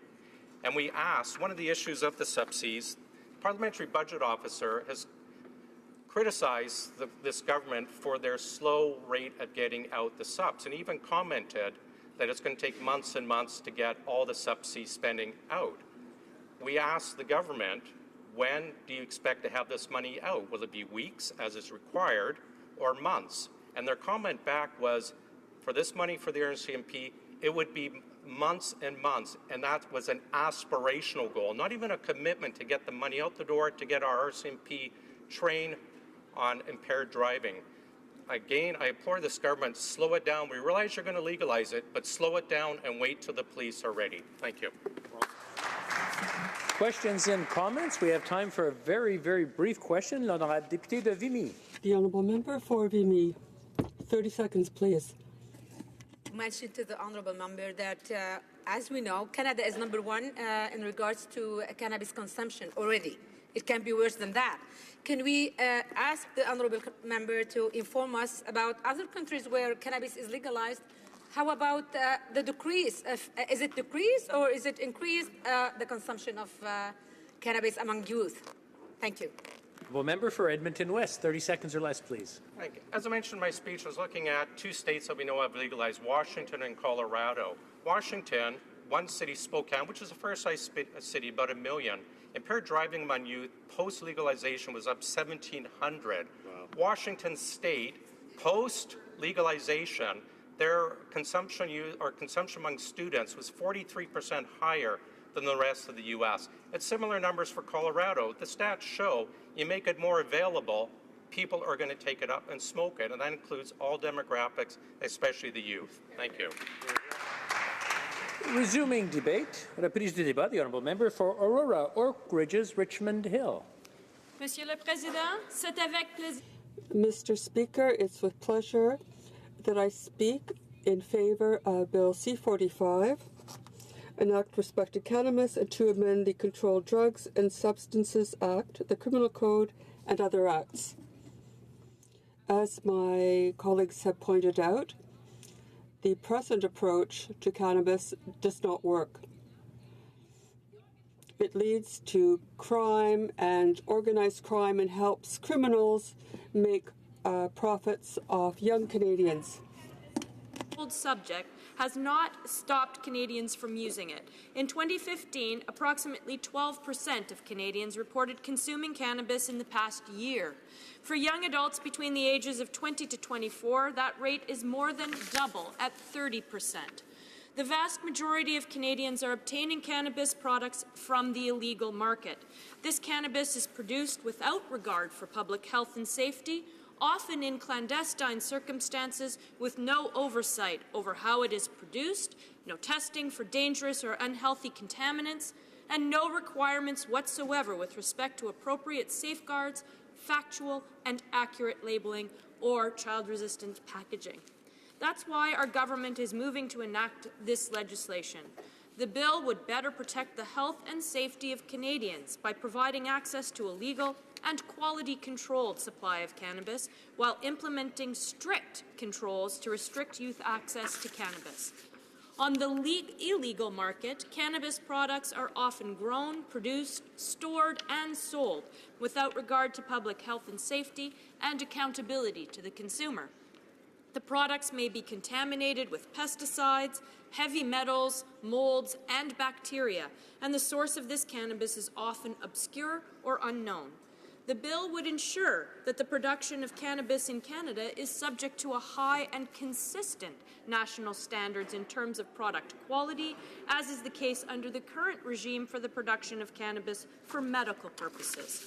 This means that under Bill C-45 and the supporting regulations, all producers would be subject to a licensing process that verifies that they have the capacity to meet the product quality control standards, and producers would also have to conform to standards in terms of the safety and security of their facilities, the vetting of personnel, record-keeping, and inventory controls. This would include rigorous requirements for product quality testing, standard operating procedures that must be observed throughout the facility, a sanitation program, and product recall measures to address any product-related issues. The proposed framework would require that product quality be controlled through mandatory testing requirements and that a robust compliance and enforcement regime would be in place. In fact, Canada already has a world-leading system in place to regulate the production of cannabis for medical purposes, which provides a solid basis upon which to build. So let me provide you with some of those regime requirements. Under the current regime, which has been in place since 2014, Health Canada is responsible for licensing and overseeing cannabis producers. These producers are required to operate within the regulations to provide quality control cannabis to registered patients. There are currently 67 producers that are licensed to produce cannabis for medical purposes, and these producers are the only commercial source in Canada of legal, quality-controlled cannabis for medical purposes. The regulatory framework sets out a series of strict requirements that must be met to protect the health and safety of Canadians and the integrity of the legal system. For example, licensed producers are required to utilize strict production practices in their facilities, such as having a quality assurance person and a sanitary program. Each licensed producer is required to test each and every product lot prior to its sale to the public, and this includes tests for metals, mold, bacteria, and other potential contaminants which can be harmful to public health. If the test results are outside of identified specifications, the product must not be sold. Licensed producers are also required to test each lot for THC and CBD potency levels, and the results must be displayed on the labels. Health Canada also announced recently that it will require all licensed producers to conduct mandatory testing of all products destined for sale for the presence of unauthorized pesticides. Ces standards et contrôles sont appuyés par une... These standards will be supported by a rigorous regime which will be enforced in order to make sure that only those authorized will deal in it and that it be regulated at all stages of production. This system will have various inspections to make sure that people get authorization to authorize things every year to make sure that best practices and rules are used and that only authorized pesticides will be used. This will help us to make sure that people who work in these areas will be safe. Last year, Health Canada inspectors carried out thousands of inspections in workplaces, and some areas were regulated 7 to 4 times. Product released for sale to the public meets a high quality standard. But as in any industry, there may be circumstances in which a product may be released for sale that does not meet the established regulatory standards. So to address these situations quickly and authoritatively, the regulatory framework requires that licensed producers have a recall system in place to promptly contact clients and remove products that do not meet these high standards. In short, Bill C-45 would build on a well-functioning, effective system to help ensure that the cannabis that is legally sold in Canada is strictly regulated and quality controlled. And in addition to setting controls similar to those existing under the Cannabis for Medical Purposes regime, C-45 would put in place a set of additional measures, tools, and resources to protect health and safety of Canadians. La publicité des produits de consommation. Publicizing products for consumption can help us in carrying out our responsibilities in setting reasonable standards so that this can become part of public policy and come under our health policies. We'll use the best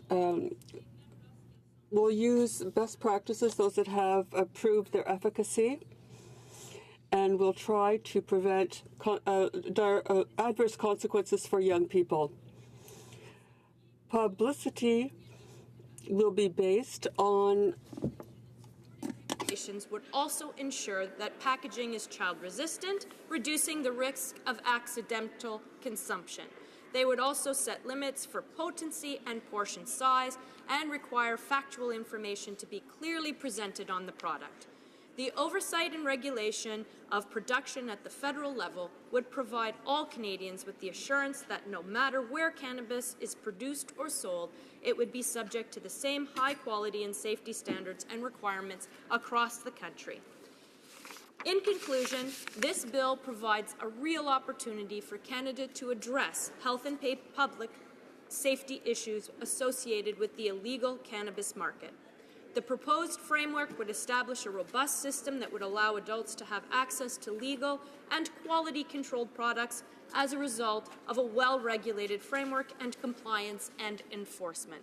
This would place Canada in a better position to protect the public health and safety of its youth and Canadians as a whole. Thank you, Mr. Speaker. Questions and comments? The honourable member for Sarnia-Lambton. Well, thank you, Mr. Speaker, and I'd like to thank the member opposite for her speech. And she quite rightly pointed out that we've had a medical marijuana system in Canada for 4 years that is a very well regulated and controlled system with quality control testing and good tracking on the production and distribution of medical marijuana. We heard at Health Committee that Washington State took their medical marijuana system and extended that to the recreational marijuana and got the best results in terms of eliminating organized crime and making sure young children up to the age of 21 can't get a hold of the drug. And so I'm questioning the member, why did the government not take that experience from Washington that had the best results and put that system in place if they were going to legalize it, instead of this haphazard patchwork thing that we have across all provinces and territories? The honourable member for Aurora Oak Ridges, Richmond Hill. We have a world-leading system of medical purposes cannabis regulatory and controlling of the and licensing of the sale of cannabis. And we're using this leading edge to be able to ensure that we can expand it to the recreational as well.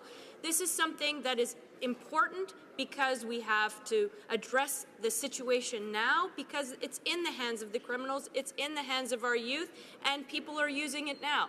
We need this legislation to be able to protect the Canadian public health and safety so they know the quality of the product they're getting and that we have a regulatory oversight of it.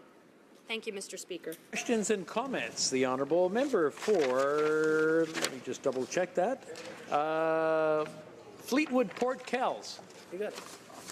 Thank you, Mr. Speaker. I want the honourable member to comment on the fact that although we're hearing all these warnings from the other side, don't rush, don't rush, don't rush, in fact that we have emergencies across Canada.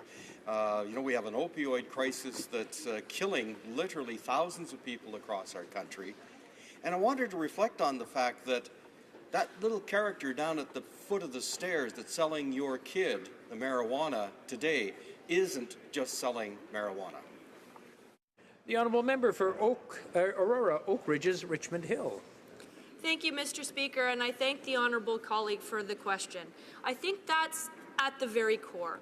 Fundamentally, we have a crisis. Fundamentally, we have a problem with our youth and with organized crime and with the quality and safety of the product, because it's not just marijuana.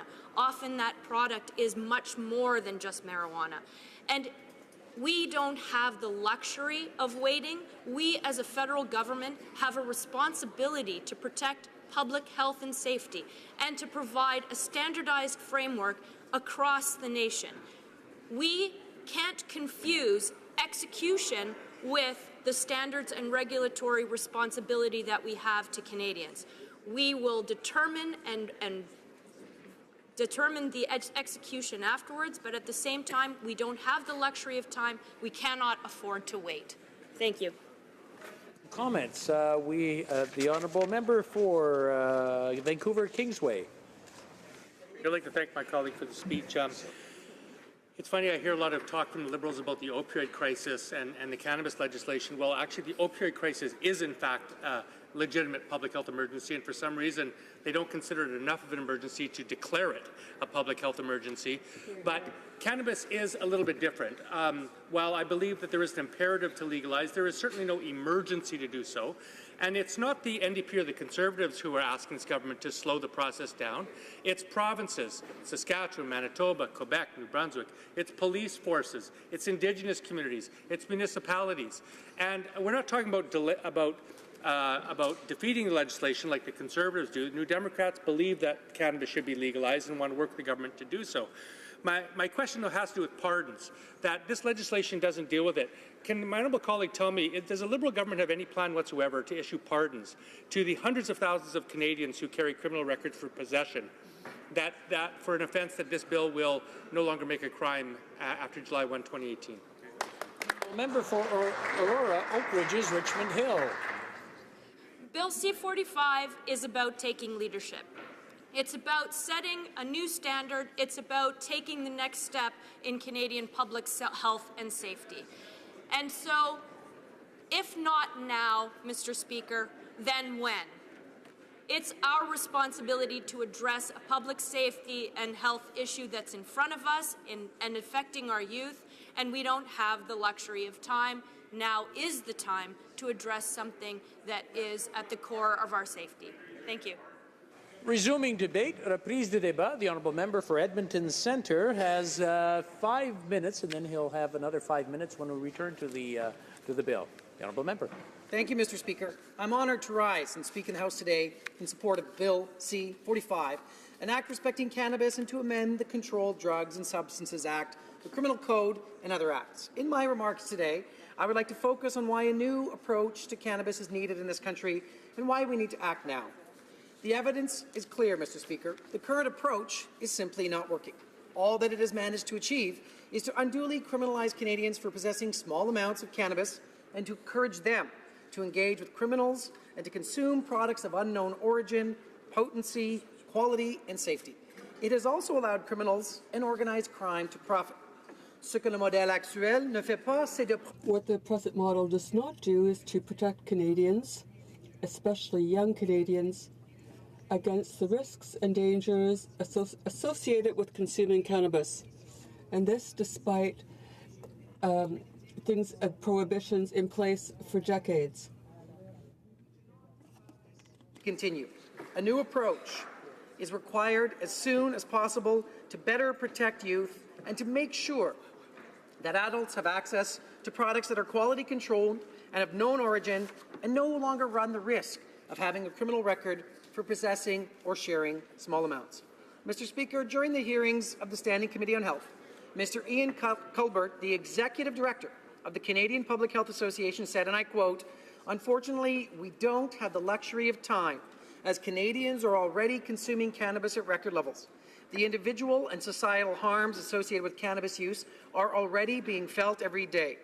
The proposed legislation and eventual regulation is our best attempt to minimize those harms and protect the well-being of all Canadians," end quote.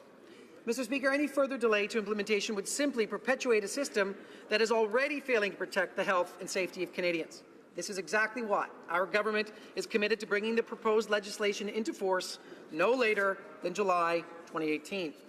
Upon the coming into force of Bill C-45, Canadians who are 18 years of age or older would be able to possess, grow, and purchase limited amounts of cannabis for personal use. This would mean that the possession of small amounts of cannabis would no longer be a criminal offence and would prevent profits from going into the pockets of criminal organizations and street gangs. This bill would, for the first time, also make it a specific criminal offence to sell cannabis to a minor and create significant penalties for those who engage young Canadians in cannabis-related offences. Canada is more than ready for a new approach which will better protect the health and the safety and security of Canadians. As my colleagues know, Canada has already developed great knowledge in this area, which they have used to propose the legislative framework. We already have a system in place which gives access to cannabis for medical use. Of that system upon which we are building. Under the existing health regime, which has been in place since 2014, Health Canada is responsible for licensing and overseeing cannabis producers. These producers are required to operate within strict regulations to provide quality-controlled cannabis to registered patients. This rigorous licensing process ensures, for example, that entrants to this market have gone through a thorough security check and that producers have appropriate physical security infrastructure in place. Canada also has a world-class compliance and enforcement regime intended to ensure that licensed producers fully comply with the rules in place. The honourable member for Edmonton Centre will have 6 minutes remaining his speech when the House next returns to this subject. Statements by members. Déclaration des députés. The honourable member for Joliette. Mr. Speaker, for 2 weeks now, actor Vincent Gratton has been calling on the Prime Minister. 2 weeks, and every day Vincent Gratton has been calling on the Prime Minister to legislate to end tax havens. But no answer. Utter silence and utter contempt. Using tax havens to avoid paying taxes is the ultimate injustice. The billions of dollars that are being saved by banks, multinationals, and white-collar criminals are being paid for by us. Solutions exist, and we have proposed them, but the Prime Minister refuses to act. What's immoral should also be illegal. Putting in place sentences and serious fines for tax cheats and their accomplices, repealing the two regulations that allow 24 tax havens to be legal, and ratifying the OECD framework against the use of tax havens. By refusing to act, the Liberals are serving white-collar criminals and are against the middle class. It's no joke. Vincent Gratton is speaking on behalf of society, and the Prime Minister is... Last year was the best year for tourism in over a decade, with nearly 3 million international travelers arriving in August alone. Last week, Travel and Leisure magazine announced Canada as the 2017 Destination of the Year, referencing Canada's growing prominence as a global leader, a nation defined by tolerance and hope. In my riding of Fundy Royal this summer, we warmly welcomed over 300,000 visitors to the Hopewell Rocks and record numbers at Fundy National Park, driving businesses to local hotels, restaurants and attractions, and communities throughout the riding. As we head into winter, it's important to note the tourism season is not over. Cold weather adventures await. So wax up your skis and head to Poley Mountain, fire up your snowmobiles and head to the Caledonian Highlands. Throw on your snowshoes or lace up your skates and head to the Oval in Riverview or the Q-Plex. The very best way to get through a cold Canadian winter is to find something you like and really get out there and enjoy it. The honourable member for Leeds, Grenville, Thousand Islands, and Rideau Lakes. Mr. Speaker, this past weekend I was on hand to congratulate Big Brothers, Big Sisters of Leeds Grenville for 40 years of mentoring children. And since 1977, the organization has paired adult mentors with children who can greatly benefit from an adult role model. Last year, the agency provided direct service to 1,782 children throughout Leeds and Grenville, including the traditional match program, as well as a curriculum-based program in schools and an after-school program where children learn skills such as sewing, woodworking, painting, guitar lessons, cooking, and stained glass work, just to name a few. The agency has a hot lunch subsidy courtesy of the Carolyn Sifton Foundation and provides school supplies, clothing, and support for families at Christmas. Volunteers, who are always needed, are the backbone of the agency, and I'm pleased to recognize everyone who has had a hand in helping raise great children in Leeds Grenville through the Big Brothers and Big Sisters. The honourable member for Ajax. Mr. Speaker, every street in Ajax is named after a veteran. And during this month of remembrance, I could pick any number to highlight their contribution and how much they did for our country. But I want to focus particularly on one individual, and that's Ajax's first mayor and British Army veteran, Benjamin DeForest Bailey, or as he went by, Pat. Pat, like so many Canadians in World War II, is not a soldier first. He was an engineer and was later recruited into the British Security Coordination, achieving the rank of Lieutenant Colonel. Pat was assigned to Project Hydra, an essential project that protected the Allied radio network. Later, he became the Assistant Director at Canada's secret intelligence installation, Camp X. And because of the covert nature of that work, Pat never really got the recognition for the work that he did to keep to promote peace and to do all he could for his country. I just want to say on behalf of a grateful nation and on behalf of our community to Pat Bailey, who's unfortunately no longer with us, thank you, and we remember you.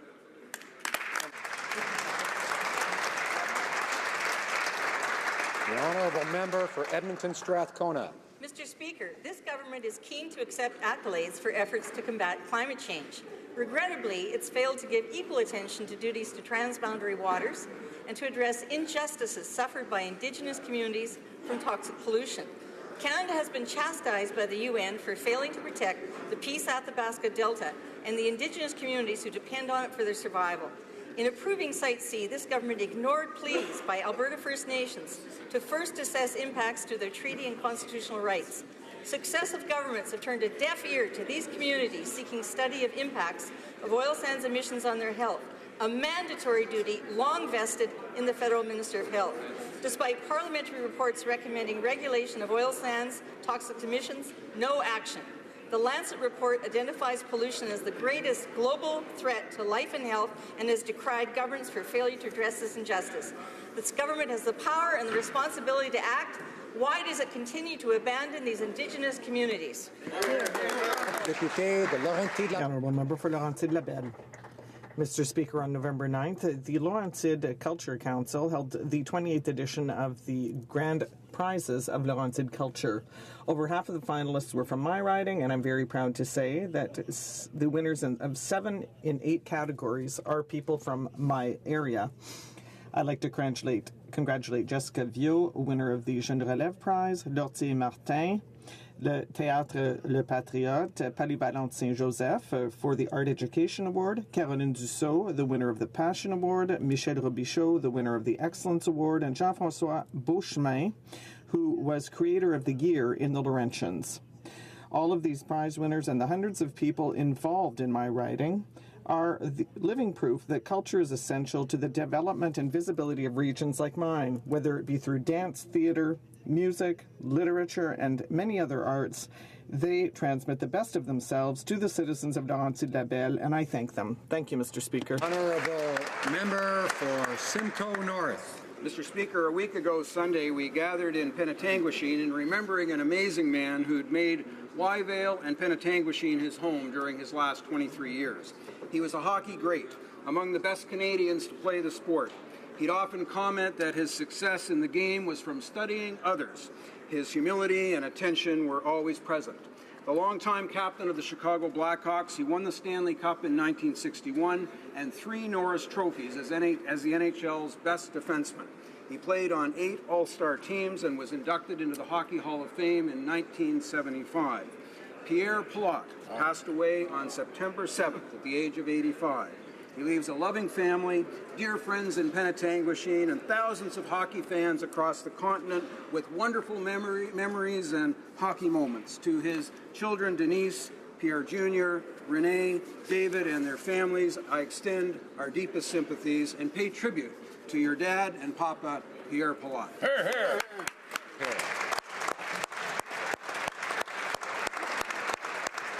The honourable member for Nipissing to Miskamang.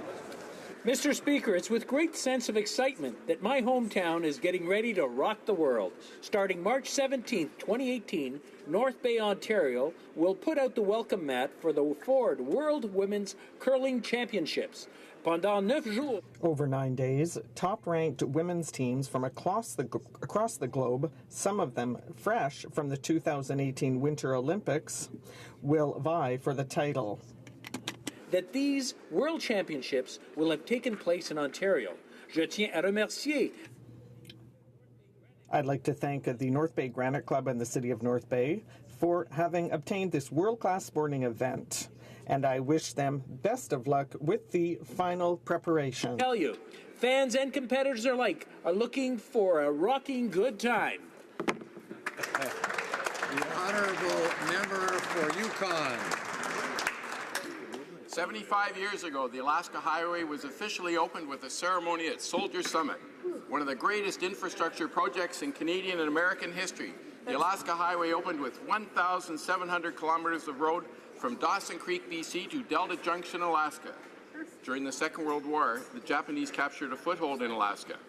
Through mountains, permafrost, muskeg, swamp, and across numerous rivers, the road was built in less than a year with determination and wartime needed to connect Alaska to the rest of the continent. The construction of the Alaska Highway resulted in monumental changes to the way of life in the Yukon. There were serious effects on the welfare of social societies of some Indigenous peoples along the route, some of whom worked on the project. Today it is a lasting symbol of friendship between Canada and the United States, as well as a huge tourism draw as people from all over the world take this iconic drive and witness the breathtaking scenery and abundance of wildlife. Thank you. The honourable member for Calgary Nose Hill. One March when she was a child, my mother's elementary school teacher gave out paper lambs and lions to color to celebrate the in like a lamb and out like a lion adage. The boys got lions and the girls got lambs. But my mother told her teacher that she wanted a lion. She was told to behave. Never one to be deterred, she got her lion. A few weeks ago, I caught a reflection in a window that stopped me in my tracks. The reflection of my 37-year-old self was that of a woman I saw when I was 13, that of my mother. While we are indeed her spit-and image, my sister and I often pause to be grateful for her less superficial qualities that she strives to have reflected in us. Fearlessness, ferocity, selfishness, a moral compass set on justice, the heart of a lioness. So on the occasion of you entering your 7th decade, Mother, we have deep gratitude for your love and for living your life and redefining an adage. You came in like a lion and we don't see any change in the forecast. Happy 60th birthday, Mama. Hear, hear.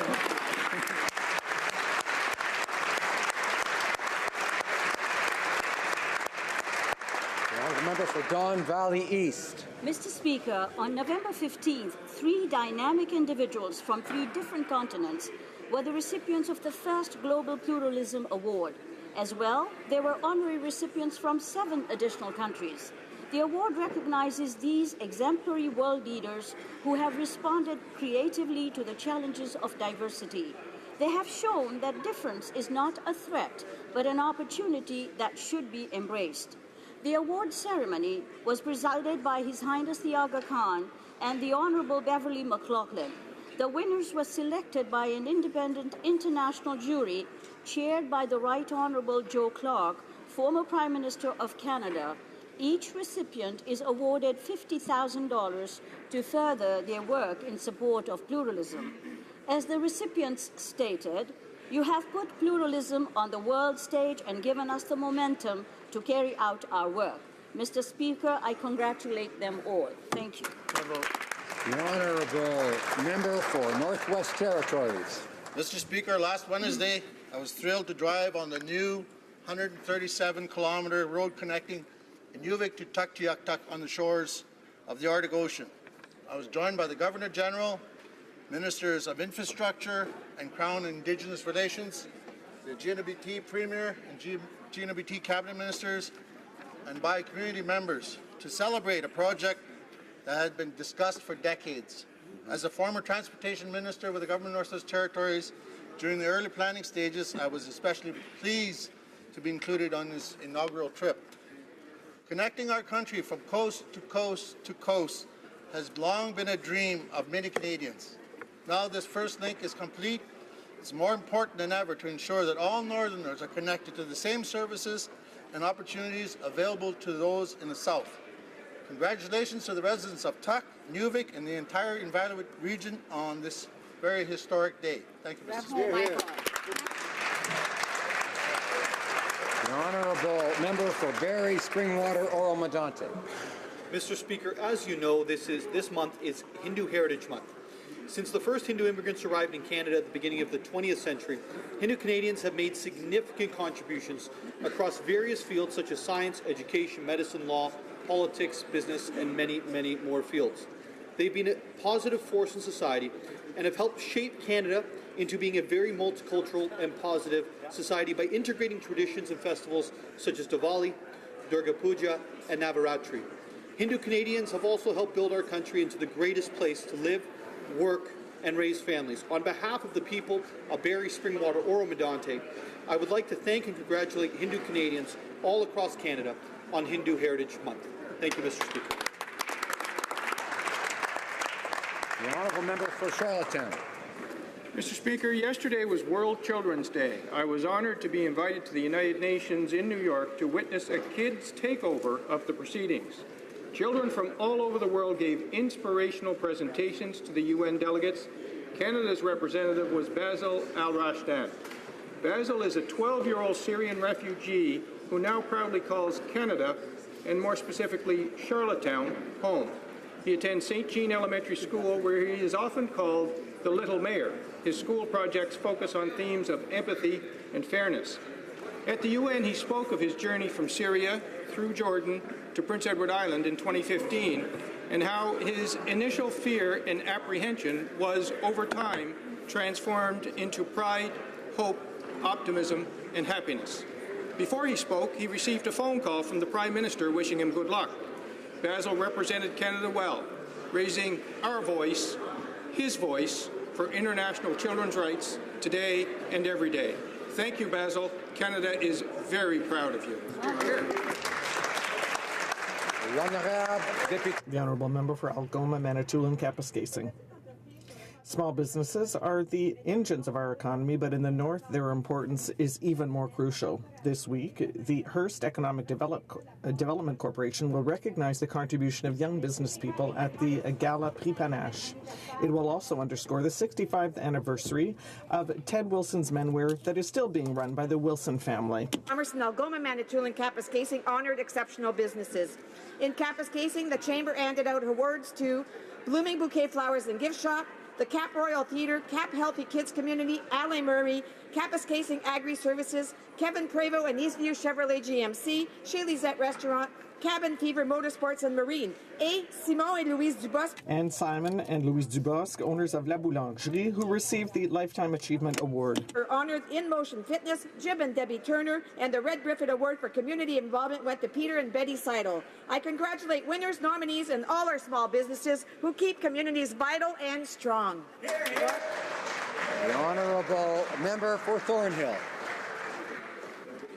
Mr. Speaker, today is Navy Day, a day dedicated to the men and women of the Royal Canadian Navy, the Canadian Coast Guard, and the Exceptional Sailor Program.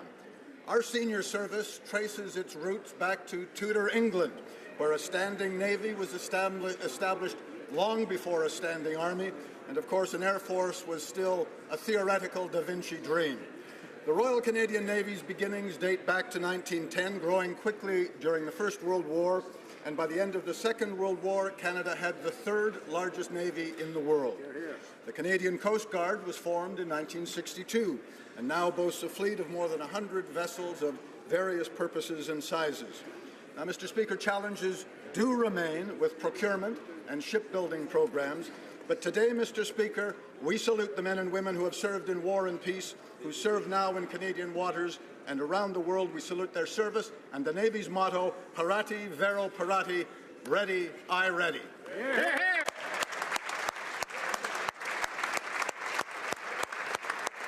hear.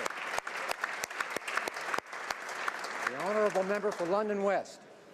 Mr. Speaker, yesterday was Universal Children's Day. In light of this, I am proud to get up in the House and talk about the work our government has done with the introduction of the Canada Child Benefit, which will help lift an estimated 300,000 children out of poverty.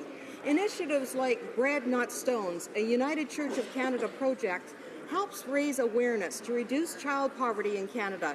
We welcome several representatives of this initiative this afternoon. Our guests are honoured to present all MPs with rag dolls that act as powerful symbols of child poverty. I encourage all my colleagues in the House to pick up their Doll of Hope in their lobby. Bread Not Stones and their event partners, Campaign 2000 and Citizens for Public Justice, urge everyone to keep working for our most vulnerable children until the job is done. Thank you, Mr. Speaker.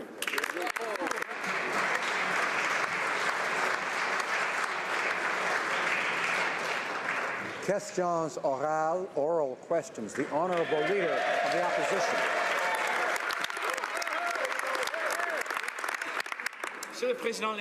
Mr. Speaker, Canadians deserve easy access to information that is correct from the Canada Revenue Agency, but the Auditor General revealed today that officers in call centres did not answer about half the calls that they received. This creates confusion and does not lead to fair taxation for the middle class and small businesses.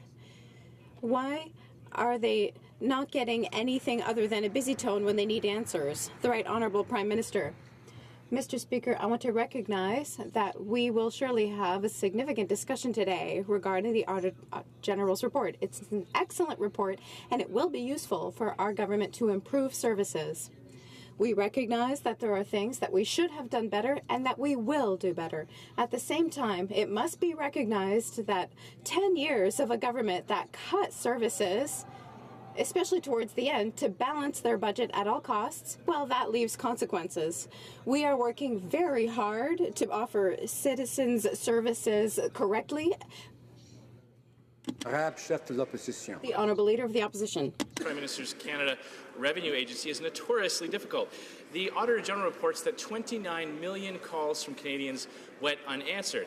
Canadians who need advice on their tax situation are blocked, given a busy signal, told to call back, or are disconnected. But when his friend, Stephen Bronfman, needed an answer on his tax situation, the Prime Minister answered the call pretty darn quick and gave him the answer that he was looking for. So why is it that Liberal friends get their calls answered and the answers they want, and ordinary Canadians have to be put on hold?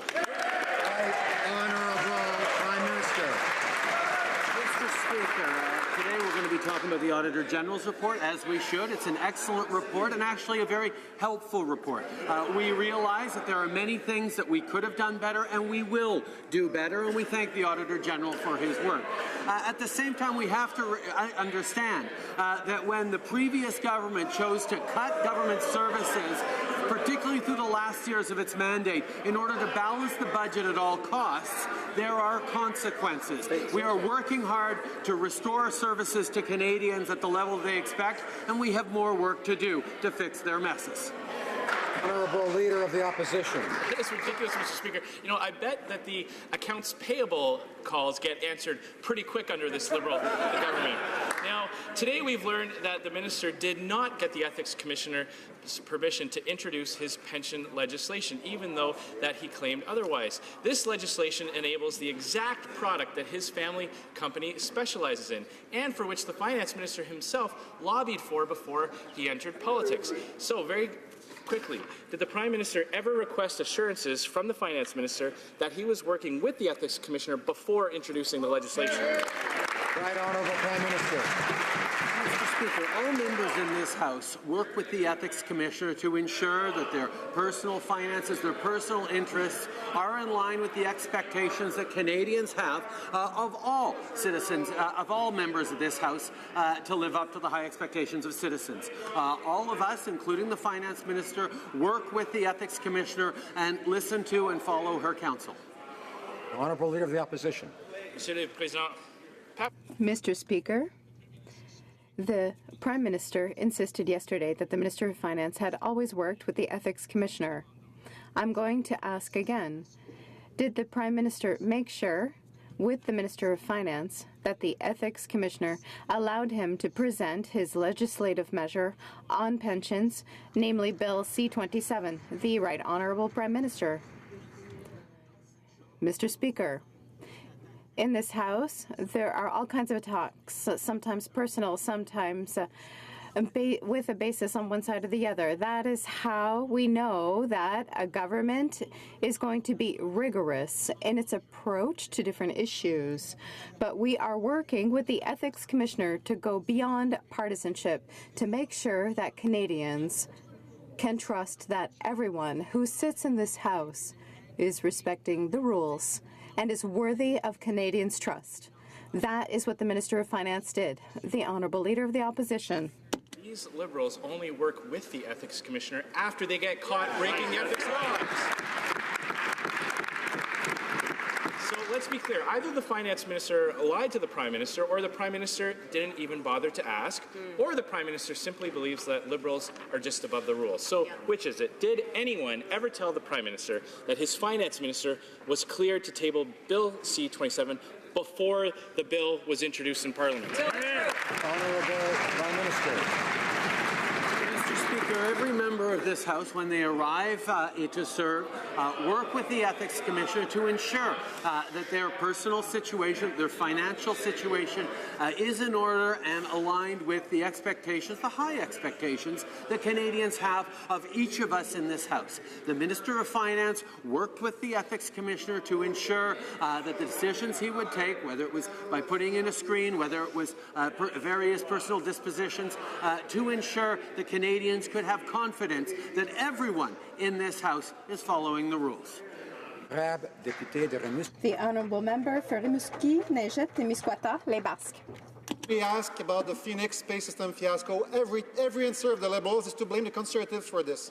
Against the advice of their experts and public servants, they decided to push the button. They cannot hide behind Conservatives.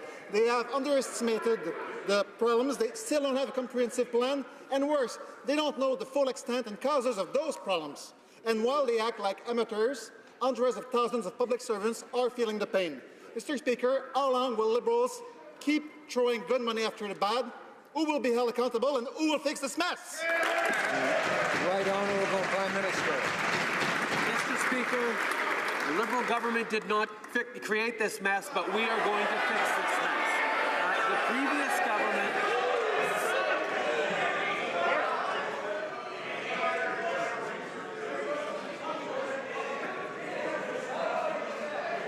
Order.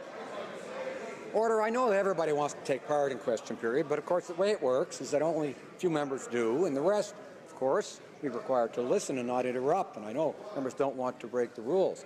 The Right Honourable Prime Minister has the floor. Order. Mr. Speaker, Conservative government bought this system, created this system, and we will fix this system. It is unacceptable that Canadians be not paid for the work that they're doing. That's why we're working so hard with different ministries, with different public servants, with different unions to ensure that we fix this Phoenix pay system. It is something that Canadians expect, and it's something that we're going to fix. The Honourable Member for Rimouski, Neigette, Témiscouata, Les Basques. The system was good to go. Not only do the Liberals have no idea of the causes and extent of the problems, they're making the situation worse. The Auditor General was clear. Given the current situation, fixing Phoenix will take several years and could cost us over $1 billion. The answers of the Prime Minister is the same answer that he gave 2 years ago, last year, and that he'll probably give us next year. When Canadians buy something that doesn't work, they get reimbursed. My question, Mr. Speaker, is if the Liberals kept the receipt to get their refund, or are they just going to pass the cost on to Canadians? The Right Honourable Prime Minister. Mr. Speaker, as Canadians know, it is the former Conservative government that bought this system, that developed it, and that fired personnel that was there to ensure the transition. We are fixing the Phoenix system.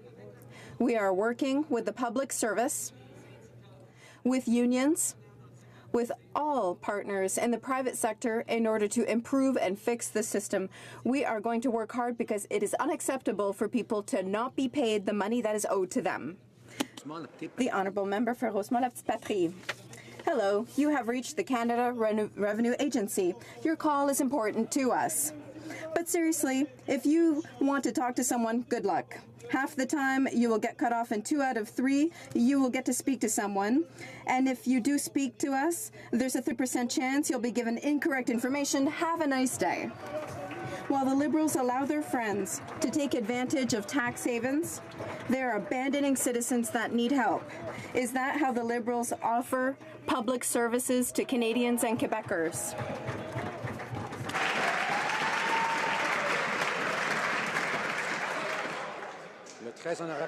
The Right Honourable Prime Minister, order.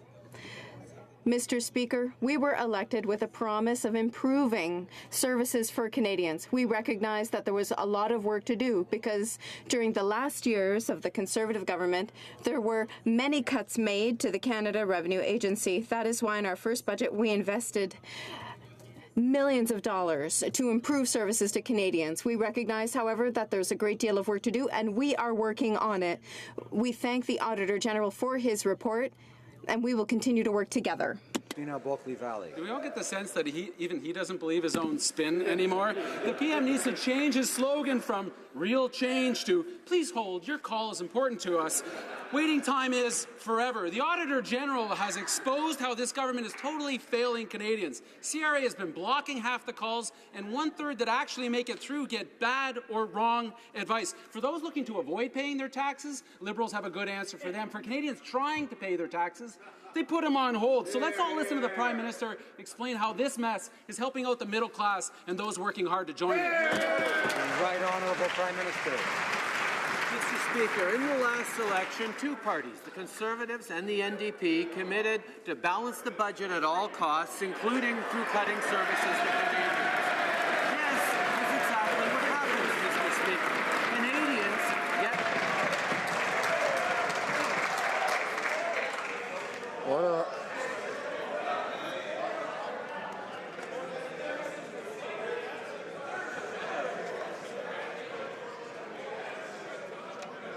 Members wish to shorten question period.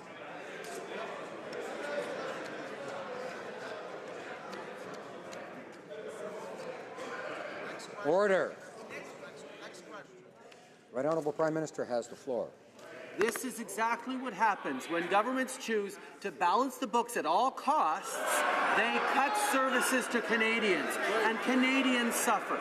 We are working hard to fix their messes. We're working hard to improve services for Canadians. We thank the Auditor General for his report, which is very helpful, and we will endeavour to do even more to serve Canadians the way they need to be.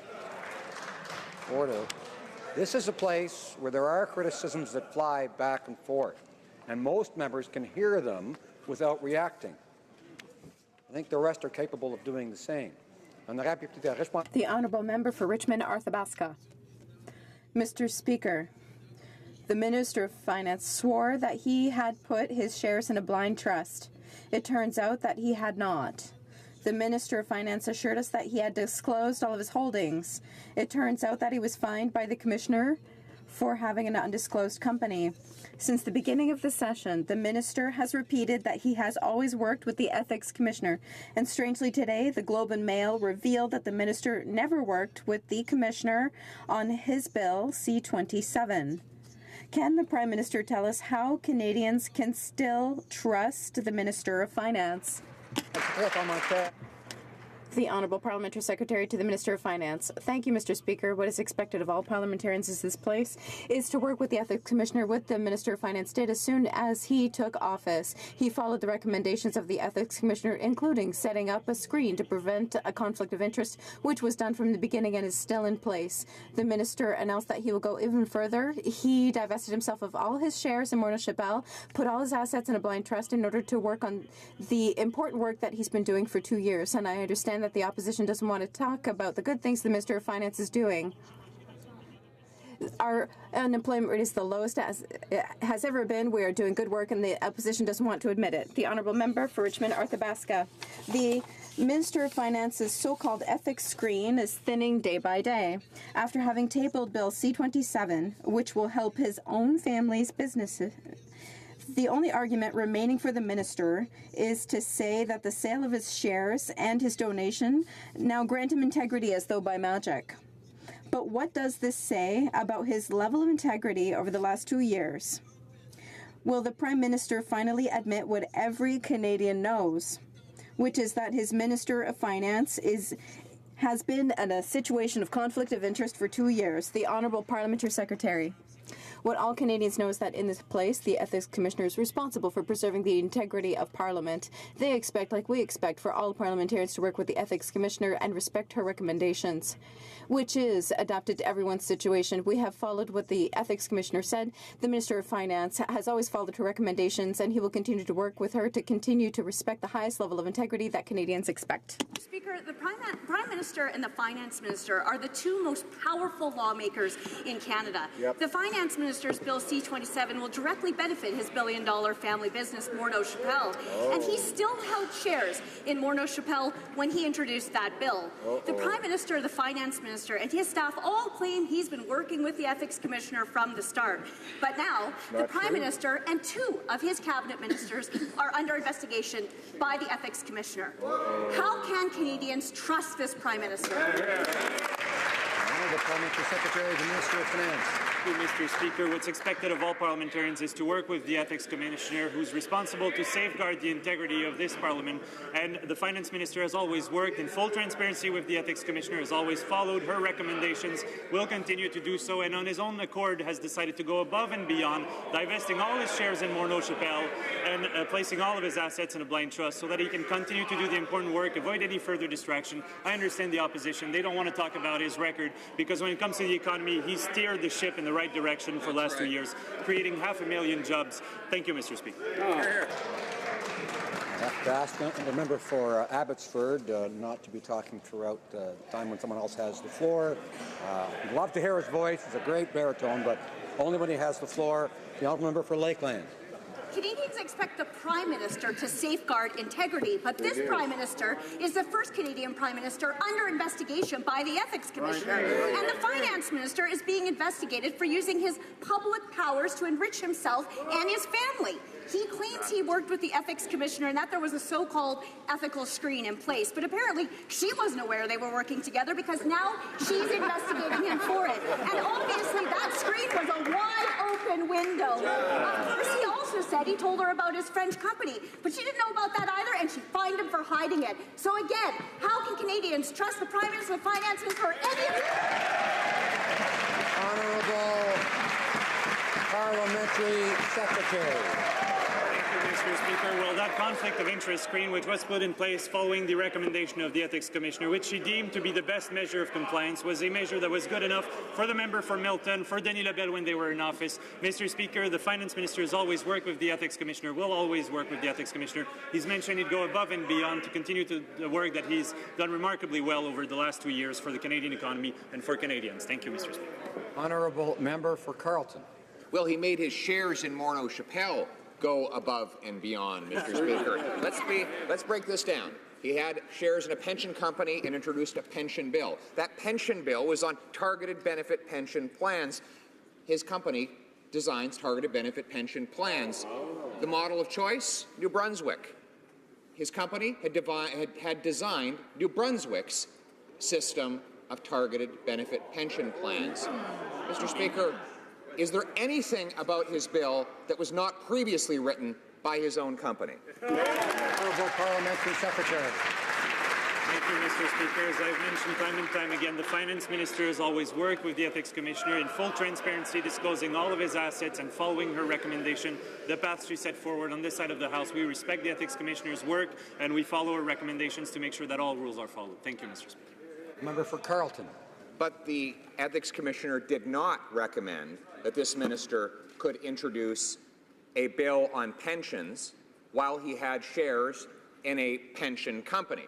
He made ill-gotten gains that he now claims he's going to give back to charity. What a joke. Now, that will entitle him to a massive tax break. Now, there are numerous tax benefits you can get for donating to charity. Which one will this finance minister use? Honourable Parliamentary Secretary. Thank you, Mr. Speaker. The Minister of Finance tabled Bill C-27 to make sure that Canadians have a retirement that is secure, stable, and dignified, as Canadians can expect when they retire. The Minister of Finance has always worked with the Ethics Commissioner, implemented the measure that was recommended to him, which is a conflict of ethics or interest screen, in order to prevent any appearance of conflict of interest. The Minister of Finance will continue to work with the Ethics Commissioner to make sure that her directives are always upheld. The member for Rosemont, La Petite Patrie. The Liberal Party's main fundraiser sent money to a tax haven. This morning, the NDP asked that Stephen Bronfman testify before the Finance Committee, and the Liberals refused. The Minister of Finance did not place his company in a trust. He also tabled Bill C-27, which allowed his company, Morneau Shepell, to make millions without speaking to the Conflict of Interest Commissioner. Is that how Liberals govern? By supporting tax havens and tabling bills to make themselves and their millionaire friends rich. The Honourable Minister for National Revenue.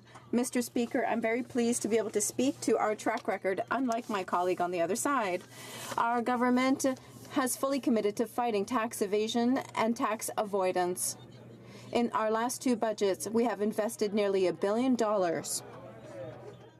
And we are on the right track. We are on our way to reclaiming $25 billion. Our plan is yielding results. We are targeting 4 jurisdictions per year. We're currently working on finalizing hiring 100 auditors. We have transferred many cases to criminal investigations. Christina Bulkley Valley. So let's lay out the facts for this Prime Minister. One, before entering, quote, public service, the Finance Minister advocated for targeted pensions. Makes sense. He made millions off of it. Two, his company buys Mercer Canada, who runs the pensions for 93,000 Canada Post workers and retirees. Then, after being elected and still owning and controlling millions of dollars of shares in Morneau Shepell, he sponsors a bill that would benefit Morneau Shepell and him personally. If this doesn't qualify as a conflict of interest in the heart and mind of this Prime Minister, my question for him is, what does? Honourable Parliamentary Secretary. Thank you, Mr. Speaker. What the Minister of Finance did when he arrived to serve the public, he did what every minister and parliamentarian is expected to do, which is to follow the recommendations of the Ethics Commissioner based on their situation. The recommendation he followed was to set up a screen to prevent conflict of interest, which was considered to be the best measure. The Minister of Finance, over the last 2 years, reduced child poverty by 40% in this country, helped 900,000 seniors with the guaranteed income supplement, created 500,000 jobs, and we can be proud of that track record, Mr. Speaker. The Honourable Member for Beauce. Mr. Speaker, that's not true. The Minister of Finance did not sit down with the Ethics Commissioner. He did it after the fact, after he was in a conflict of interest. We know that Morneau Shepell sets up targeted pension plans, and that's what's in C-27. The question is a simple one. How can the minister consider that he's not in a conflict of interest when he regulates and holds shares in that type of business? How can the Minister of Finance say he is not in a conflict of interest? The Honourable Parliamentary Secretary. By working with the Ethics Commissioner, who is responsible for making that determination, Mr. Speaker. That's what the Minister of Finance has always done as soon as he arrived in Ottawa, as is expected of all parliamentarians. He revealed his situation, he was transparent, he followed the recommendations he was told to follow to respect our laws and to uphold the highest standards of integrity. Thank you, Mr. Speaker. The Honourable Member for Beauce. What the Minister of Finance did is he led the House into error What we learned today through the Globe and Mail, we found out that he decided to work with the Ethics Commissioner after he had been caught in a conflict of interest. That is the real situation. There are no ethics. And Mr. Speaker, it's important to note that he benefited from a bill. He received money that increased the value of his shares. He was in a conflict of interest. Why is the Prime Minister continuing to protect the Minister of Finance? The Honourable Parliamentary Secretary. Mr. Speaker, I think the member for Beauce knows the way that this House works and the institutions that protect the integrity of this House. An institution that we respect on this side is the Conflict of Interest Commissioner. The Minister of Finance presented his situation to the Commissioner and followed her recommendations. The Commissioner will continue to ensure that he continues to divest himself of his shares in Morneau Shepell. He will donate the profits to charity. He has put all of his holdings in a blind trust, and he has been working in the interest of Canadians for 2 years. Mr. Speaker, for 2 years, the Minister of Finance led Canadians to believe that his personal assets were in a blind trust. That wasn't true. He controlled his millions of Morneau Shepell shares the entire time. He also said that he worked with the Ethics Commissioner before introducing pension reform legislation that just happened to benefit his family business. We know that that wasn't true, and she never signed off on that blatant conflict of interest. Why should Canadians trust this finance minister when he's under investigation yet again for misleading Canadians and breaking the rules? The Honourable Parliamentary Secretary. Mr. Speaker, I think Canadians can trust the Ethics Commissioner to do her work and to instruct parliamentarians how to behave in order to ensure that the rules are upheld and how to avoid a conflict of interest. The minister has always worked with a conflict of interest from the very beginning, set up a conflict of interest screen, which the commissioner estimated to be the best measure possible, and the minister will continue to work with the commissioner. 2 years, the finance minister sheltered millions of Morneau Shepell shares in a numbered company, shares that skyrocketed after he introduced pension reform legislation that benefited his family company. Now that he's been caught and forced to dispose of those shares, he says that he can now start to work for Canadians. I guess we know who he's been working for the last 2 years, Mr. Speaker. He misled Canadians about his personal assets. He misled Canadians about working with the Ethics Commissioner. He's under investigation yet again. Why should Canadians trust anything that he says? Honourable Parliamentary Secretary. Mr. Speaker, if the member wants to talk about the work that the Minister of Finance is doing for Canadians, we can talk about it. We can talk about the child tax benefit that got 300,000 children out of poverty. We can talk about the guaranteed income supplement, which helped 900,000 seniors get out of poverty. We can talk about job creation, 500,000 jobs created, the highest job creation rate over the last 10 years. Their track record is the worst job creation track record, and what we're doing is working for Canadians, and that's what the minister has been doing for 2 years. The Honourable Member for Sainte-Sainte-Bagotte. Mr. Speaker, yesterday we celebrated the International Day for the Rights of Children, but there's really not that much to celebrate. According to a report from Campaign 2000, nearly 1 in 5 children lives in a family affected by poverty. And even worse, 1 in 4 Aboriginal children, or rather 1 in 3 on reserve, lives in poverty. How can this still happen in 2017? What is the government waiting for to finally take responsibility for this and lift all children out of poverty? The Honourable Minister. Thank you, Mr. Speaker. I'd like to thank and congratulate my colleague for her question. I would remind her that our government takes this issue very seriously, and I would remind her that across Canada, 6,000 families, many families are receiving more money under the child benefit than they were before. This has allowed us to lift 300,000 children out of poverty, and this has allowed us to lower the poverty rate among children to the lowest rate it's ever been in our great nation. Thank you. North Island Powell River. Mr. Speaker, Campaigns 2000's latest report has confirmed yet again staggering rates of poverty for Indigenous children both on and off reserve. And the message from today's Parliamentary Budget Officer's report is equally clear. If the Liberals are really serious about addressing child poverty, they need an action plan that includes concrete targets and a timeline to meet them. If 2 whole years in office wasn't enough for this government to act, can they tell us how much longer they're going to ask these children to wait? Minister of Social Development. Thank you, Mr. Speaker. Again, I would like to thank the member, our colleague, for asking this very relevant question. This government is the first government that will put into place a poverty reduction strategy. We are working very hard with partners around the country, which have been waiting for us for a long time in building this strategy. They are very, very dedicated to assist us in making poverty something that is going not only to be falling over time, but disappearing in the long term. Thank you, Mr. Speaker. The Honourable Member for Lac-Saint-Jean. Mr. Speaker, access to reliable broadband internet is essential and even mandatory in today's economy. This is particularly an issue in rural areas in Canada, where internet and telecommunications systems don't really meet a basic level, and sometimes there isn't even access to broadband internet. Mr. Speaker, I'm very happy today to ask my colleague, the Minister of Innovation, Science and Economic Development, how the Connect to Innovate program will manage to provide better internet service to Canadians. The Honourable Minister. Monsieur le Président. Mr. Speaker, once again, I want to welcome my colleague for Lac-Saint-Jean. Internet à haute vitesse. High-speed internet is not a luxury, it is essential. That is why yesterday I announced an investment of over $290 million for all the regions of Quebec.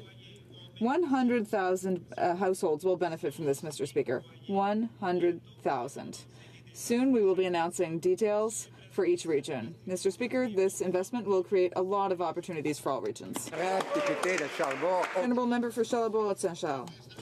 Mr. Speaker, it seems that the Minister doesn't really know how many Canadians have fought with ISIS and with other terrorist organizations in the world. The figures he gave us yesterday seem to conflict with those given by his own department. We know that some have come back to Canada, others plan to return, and still others weren't authorized to travel in the first place because their hostile intentions were known. Can the Minister finally give us some real numbers and show some transparency? Minister of Public Safety. Mr. Speaker, I did give the member the numbers yesterday. I would also inform him that in the usual course, we publish an annual report on the threat assessment with respect to Canada. That's a normal thing that the Government of Canada does periodically to make sure that Canadians are fully informed about the nature of the threats that Canada faces. And that next threat assessment will be made public in the course of the next several weeks. And the honourable member and all Canadians will be able to be right up to date with all of the necessary information. The Honourable Member for Charlebourg-Saint-Charles. Well, Mr. Speaker, we can wait for reports and wait for reports, but meanwhile we have terrorists who fought abroad who are coming back to Canada. We need information more quickly. Now, the Minister has said that he wants to have reintegration programs for these ISIS combatants. Yesterday, the Minister made all sorts of excuses for not arresting these traitors in Canada or giving us information about them. How can he tell Canadians that their safety is not being compromised? Can he at least tell us if they're under surveillance 24/7? The Honourable Minister of Public Safety. Yesterday, the number is approximately 60. That is exactly the same number as under the previous government, of which the honourable gentleman is a defender. And yes, indeed, I can assure him that all of the police and security agencies of Canada are doing their job to make sure that the threat is properly contained. Member for Calgary-Nose Hill. My colleague opposite didn't answer my colleague's question, so I'll give him another chance. Of the number of people that have been identified as fighting for ISIS and have returned to Canada, how many of those persons are under 24-hour surveillance? Honourable Minister of Public Safety. Mr. Speaker, the honourable member, I am sure, would not want me to engage in operational discussions on the floor of the House of Commons that could, in fact, disclose the security posture of the Government of Canada. What the honourable member needs to know is the RCMP, CSIS, and all of the other relevant agencies of the Government of Canada are doing their job to take every necessary step to make sure that Canadians are safe and, at the same time, that all the rights and freedoms of Canadian citizens are properly respected. For Calgary-Nose Hill. Well, the answer to that question should be all of them. That's right, that's right. Mr. Speaker, it concerns me that the Minister, while don't give that number, I wonder what he's hiding, especially given the fact that the Prime Minister yesterday said that even one ISIS fighter posed a threat to this country, and we know that these people have fought for a group that have beheaded people, burnt Allied soldiers, raped women, and indeed carried out terrorist attacks on countries around the world, including Canada. So why aren't every single one of these people under 24-hour surveillance? Minister of Public Safety. Mr. Speaker, the police of this country, particularly the RCMP, but also in collaboration with all other police forces in Canada, and the CBSA at the border, and CSIS, our intelligence service, do the monitoring to make sure that every threat to the national security of Canada is properly monitored, surveilled, and investigated, and when evidence is found of any offence, Mr. Speaker, charges are laid. The Honourable Member for Laurier-Sainte-Marie. Mr. Speaker, the U.S. government has confirmed that it is ending temporary residence permits for thousands of Haitians living in the U.S. And this summer, thousands of them chose to come to Canada, a situation that this government should have seen coming.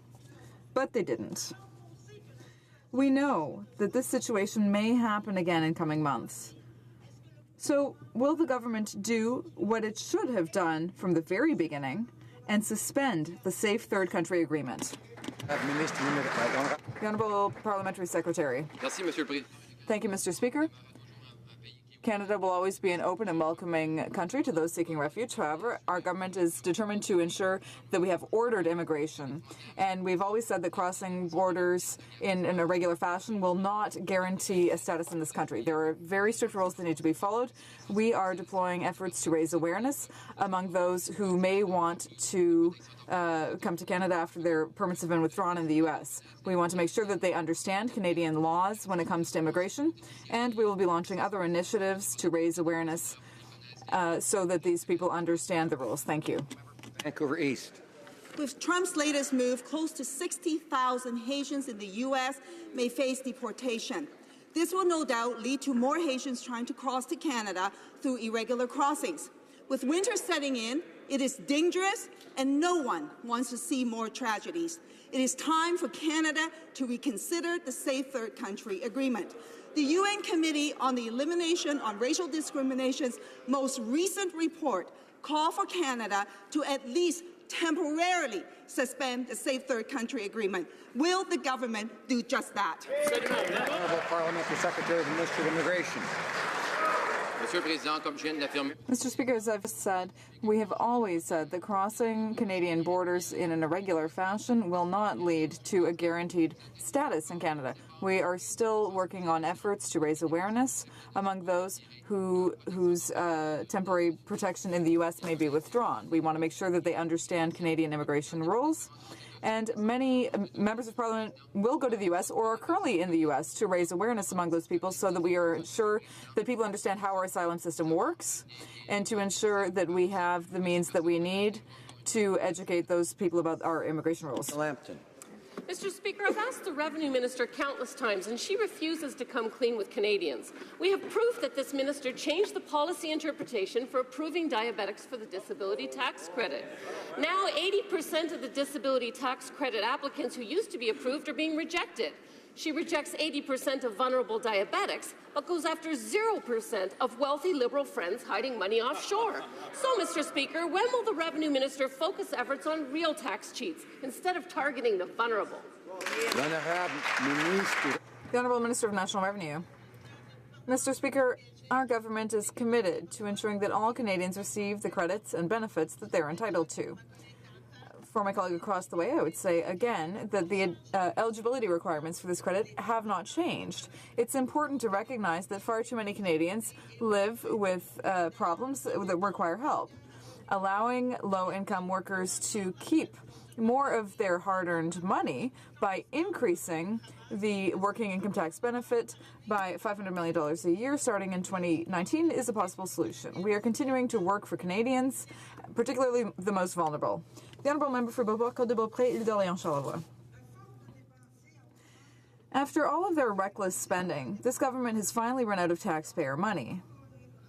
So, to pay for this, the Liberals are now taking money from Canadians. And this time, it's persons with disabilities who are paying the price. One of my constituents was recently refused a tax credit for the first time in 20 years. The reason? Well, their illness only affects them 90% of the time. Why is this government counting the number of seconds that persons with disabilities are affected, instead of the billions of dollars that the Prime Minister's friends are hiding in tax havens? The Honourable Minister of National Revenue. Mr. Speaker, our government is committed to ensuring that all Canadians receive the benefits and credits that they are entitled to. We are moving forward with a national law for persons with disabilities that will eliminate barriers and focus on accessibility for all Canadians living with a disability. Mr. Speaker, we have facilitated access to the disability tax credit. We have simplified the forms. We have allowed certain types of nurses to fill out forms if people don't have a family doctor. And in Budget 2017, we are continuing to work for the most vulnerable in our society. Member for Selkirk, Interlake, Eastman. Well, Mr. Speaker, the Liberals denying diabetics and chronically ill Canadians tax credits is a heartless Liberal policy. And it gets worse. The Liberals' asinine policy to cut pay for our injured members of the Canadian Armed Forces is also wrong. These members have sustained mental and physical injuries in service to Canada, and instead of thanking them, what does this defence minister do? He cuts their pay. When will this Liberal government reverse this cold-hearted policy and actually start to support our injured troops and give back the money that they deserve? Honourable Minister of National Defence. Mr. Speaker, through our defence policy, our government is committed to providing the unprecedented support to our people and their families. This government is committed to ensuring that our military members receive their fair compensation for the service to their country. That is why our government has recently approved a 6.3% pay raise for most of its members. In addition to their pay, Mr. Speaker, our members are given allowances for performing unique duties for being exposed to higher risk and hardship. Most of these allowances are also benefited with a 5.1% increase, Mr. Speaker. Our members will be well compensated for the important work they do on behalf of our country. Thank you, Mr. Speaker. For Guelph. Mr. Speaker, constituents in my riding of Guelph, like Pierre Fogel, who leads the Pearl Research Station, have been working on climate change research initiatives for many years, accumulating data for longitudinal studies. Climate science in the Canadian Arctic plays an important role globally in monitoring the effects of climate change. Can the Minister of Science please update this House as to how we are supporting this important research? Thank you, Mr. Speaker. Minister. Mr. Speaker, our government understands the importance of Arctic science as we address the challenges of climate change in the North. Recently, I joined the Minister of the Environment and Climate Change to announce $1.6 million to continue the operations and research at this unique facility that monitors the changes we're seeing in the Arctic atmosphere and the environment.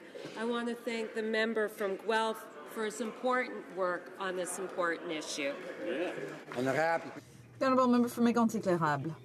Mr. Speaker, the Minister of Agriculture has been absent from the TPP and NAFTA negotiating tables, and supply management is under attack. Yesterday, the Parliamentary Secretary created uncertainty in the agricultural world by refusing to confirm that supply management is excluded from the TPP. Meanwhile, the U.S. is pushing even further with demands to end supply management. Mr. Speaker, is supply management just a bargaining chip for the Prime Minister to use after his insulting attitude toward the leaders of the 10 other TPP partners? Dairy, egg, and chicken producers want answers, not excuses. The Honourable Parliamentary Secretary to the Minister of Agriculture. Mr. Speaker, on this side of the House, we support all dairy producers, as well as egg and chicken producers. We have always supported supply management, and we've always been clear. We will continue to support our farmers, as well as farming interests in Canada and farmers' families. The honourable colleagues across the way should talk to the member for both to try to convince him to do the same. Thank you, Mr. Speaker. The honourable member for Trois-Rivières. Thank you, Mr. Speaker. After promises to invest billions in infrastructure, we've learned that 20% of Via Rail's trains will be out of service by 2024. Worse, in the Windsor-Quebec corridor, the negative effects will be felt as early as 2020. If nothing is done, communities could lose their passenger rail service, and Canada will have missed another opportunity to effectively fight greenhouse gases. Mr. Speaker, Does the minister believe in passenger rail transport? And if so, when will he take action and reinvest in Via Rail? The Honourable Minister of Transport. Mr. Speaker, of course, our commitment to rail passenger transport is not in question. That's why in Budget 2016, we allocated $7.7 million to look into the replacement of Via Rail trains. We've been doing this work and we've been working closely with Via Rail, and in due time we will be replacing these trains to update and modernize passenger rail service. The Honourable Member for Dorval-Lachine-LaSalle. After going to Paris in September, the Minister of Transport went to Seoul on behalf of the federal government last week. His goal was to support keeping the headquarters of the World Anti-Doping Agency in Montreal.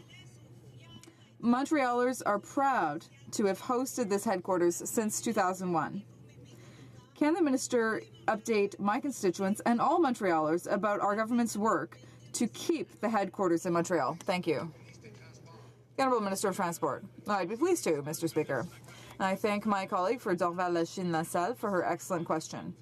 In fact, we are very proud that the World Anti-Doping Agency will stay in Montreal until at least 2031. This is an example of great teamwork between three levels of government: the City of Montreal, the Province of Quebec, and the federal government. We've been working with Montreal International to keep this agency in Montreal, a great Canadian city, and the headquarters will be there until at least 2031. Thank you. Honourable Member for Calgary-Shepherd. Mr. Speaker, the Parliamentary Budget Officer report came out today on the Fall Economic Statement 2017, and I got bad news. The budgetary outlook means more deficits as far as the eye can see. Now, the Minister of Finance appeared at the Finance Committee, and we didn't ask him just once when would the budget be balanced, but 13 times. He evaded it every single time. We asked him the question, what day would it be balanced? He didn't know. On what week would it be balanced? He didn't know. What decade would it be balanced? He didn't know. So, Mr. Speaker, since Batman isn't in the House today, is there any minister in this government who can tell us when will the budget be balanced?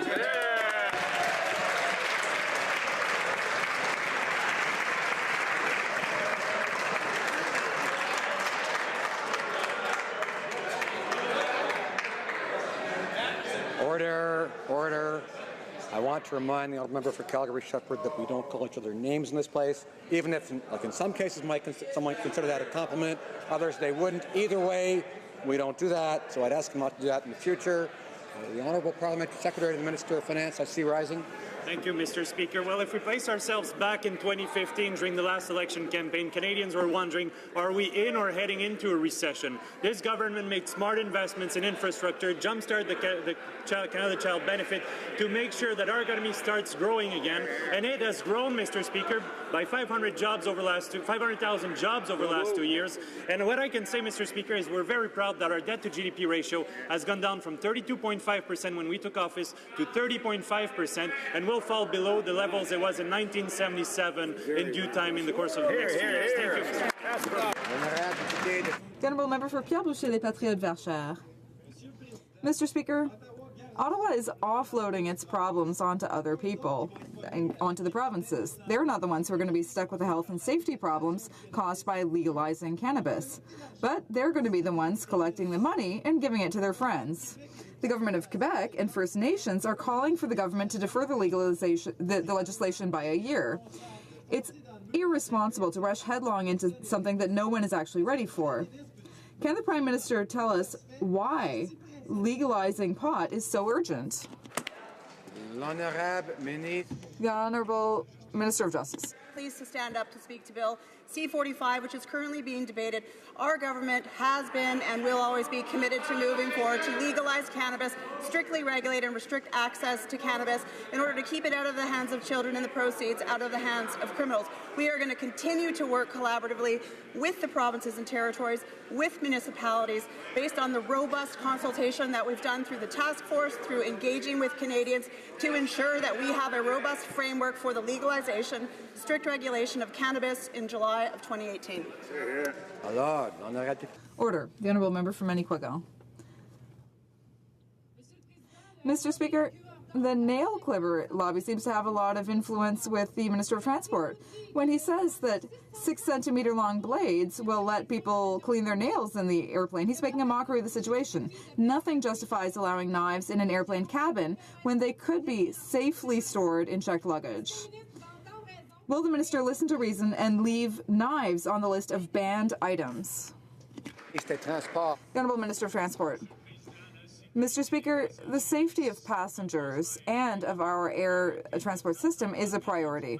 From time to time, we review the list of products and objects that are allowed or not allowed in airplanes. In this case, we decided to accept certain products, and in fact what we're doing is aligning ourselves with international standards.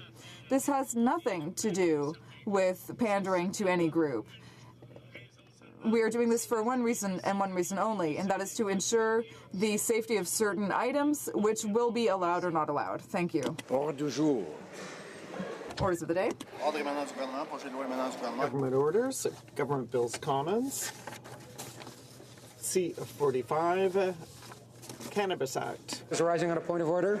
I am indeed, Mr. Speaker. It's in reference to a question period, and I would like to seek unanimous consent to table documents that illustrate what the leader of the official opposition was saying, that in fact there is Liberal culpability on the Phoenix fiasco.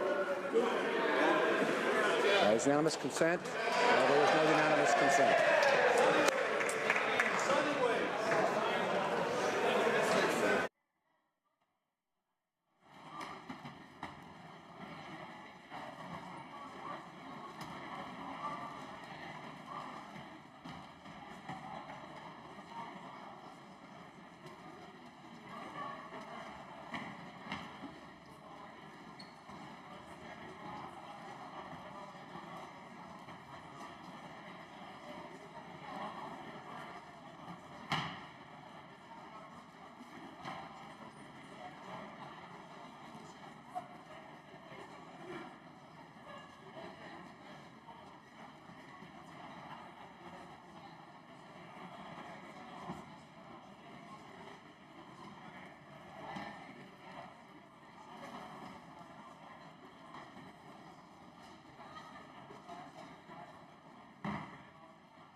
Alors, order. Order.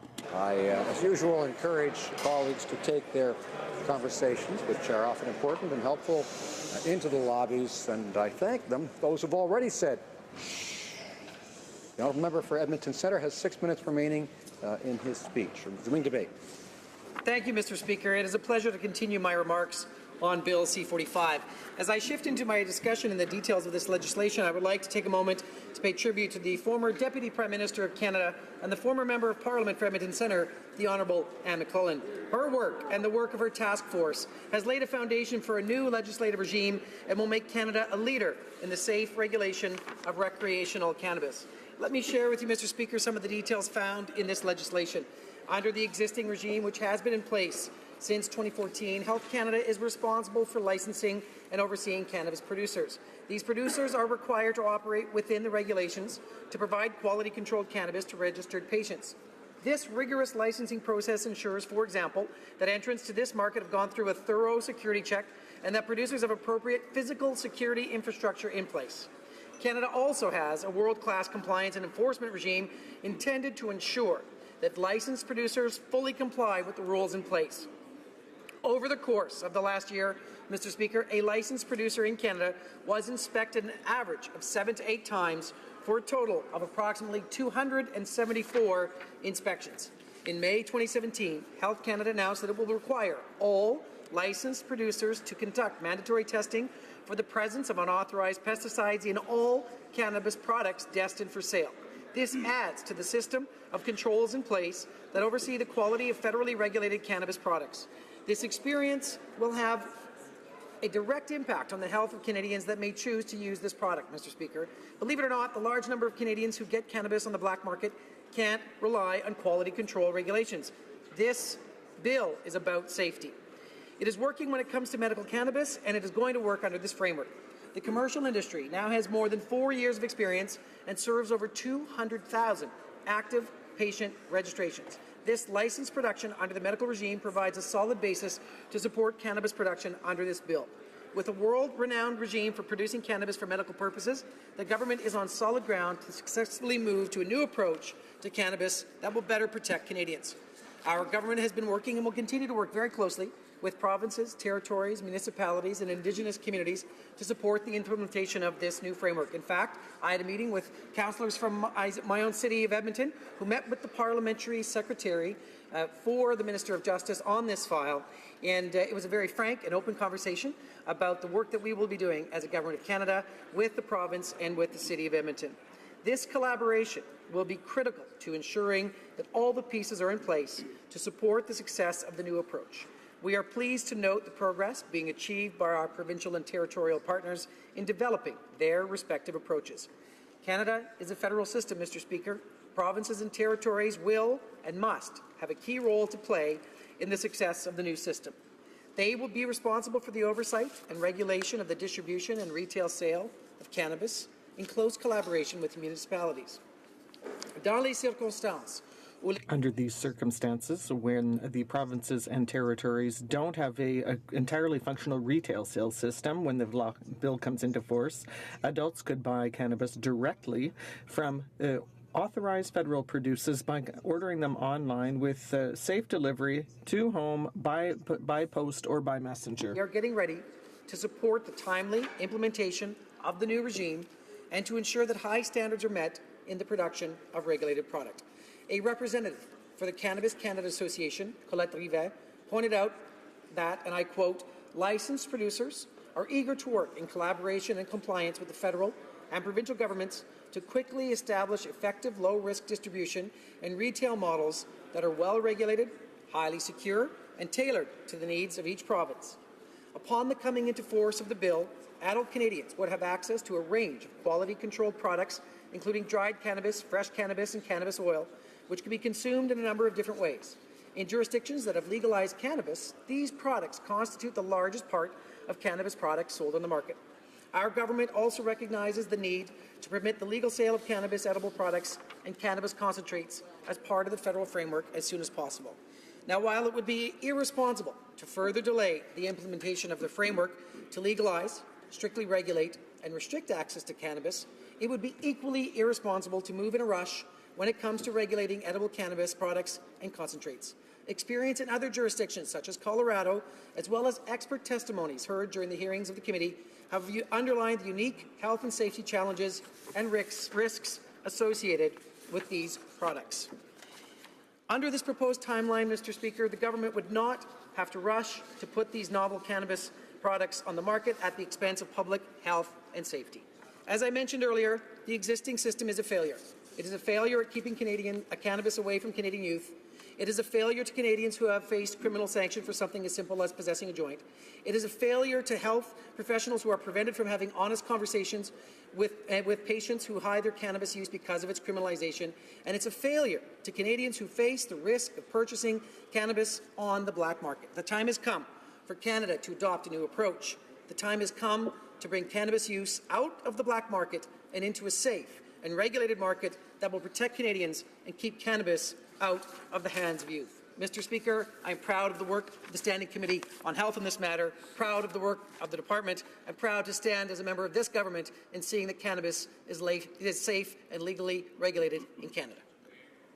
Questions and comments. Question et commentaire. L'honorable député Lévis-Lobinière. The honourable member for Lévis-Lobinière.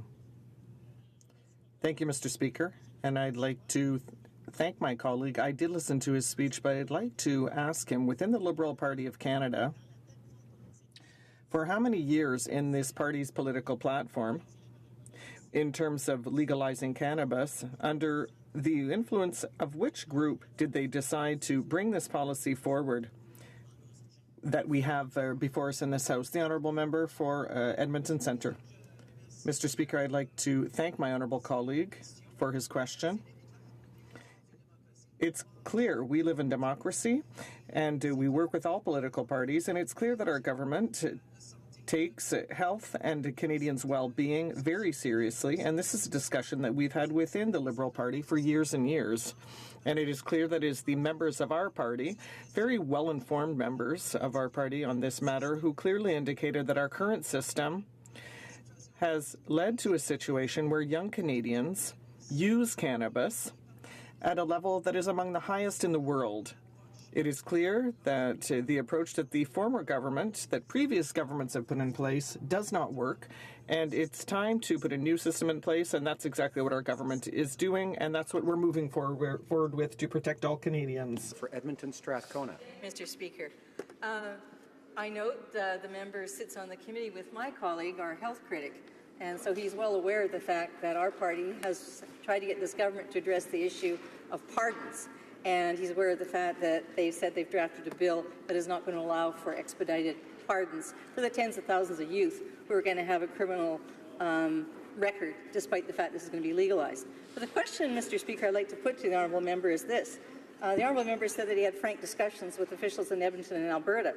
And so I'm wondering if he's aware of the letter that went from the President of the Treasury Board in Alberta to the Federal Minister of Finance, remonstrating that the provinces are only going to be given 50% of the revenue of the tax on cannabis, despite the fact that they have to cover enforcement, road safety, justice, health and education, as do the municipalities. Is he going to support Alberta's needs, or is he going to stand with his own government?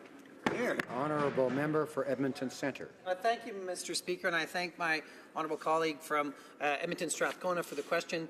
It's clear that we have work to do with the provinces and the cities to make sure that we get this right, and it has been clear in our conversations with the provinces and cities that we want to do this in a timely manner to protect the lives of Canadians.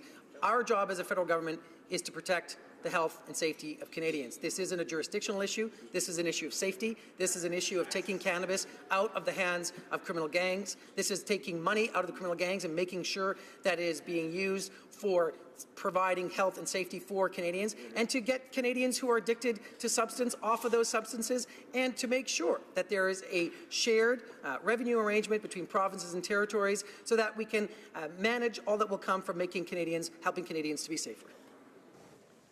Questions and comments, Fiscant et commentaires. The Honourable Parliamentary Secretary to the Government House Leader. Yes, thank you, Mr. Speaker. And my colleague, made a number of excellent points. And one of the things that I would like to emphasize, or maybe even get my colleague to add some further comment on, is just the sense of commitment from this government to address a very important social issue. And that was actually brought in as an election platform issue.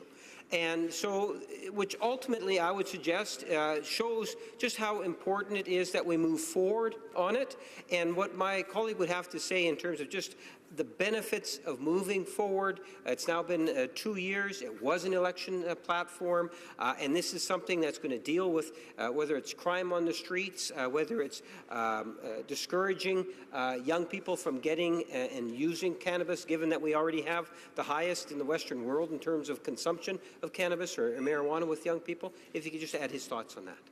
The member for Edmonton Centre. Absolutely, Mr. Speaker, and I thank my honourable colleague for his question. I have heard Edmontonians on the doorsteps ask me to get this done because they see the current legislative framework against cannabis as a gateway drug into harder use of other substances, and they simply want to not have a criminal record for having access to cannabis. We have done broad consultations within our own party, and the Standing Committee of Health and the Standing Committee on Justice have heard testimony on this fact. And Mr. Speaker, in working with the Parliamentary Secretary, the Minister of Justice and the Attorney General on this, it is clear that we are looking at the same kind of transformation in our era that happened with gambling units in every city and every province in this country in the 70s and 80s, when the government stepped into an area that was formerly governed by the criminal gangs. The gangs disappeared, and that is exactly what we're looking to do when it comes to legal cannabis. Resuming debate, the honourable member for Battle River Crowfoot. Thank you very much, Mr. Speaker, and I am pleased to have the opportunity to stand in this House today and to speak on to speak in opposition of Bill C-45, the Liberal government's bill to legalize marijuana. And I say I'm pleased to speak on it, Mr. Speaker, because this is perhaps one of the most controversial bills that this government has brought forward. Very seldom have we seen new drugs being legalized in this country, and I'm pleased to speak on it because my constituents have spoken to me on it, but also because there's very few in this House that will have an opportunity any longer to speak on this.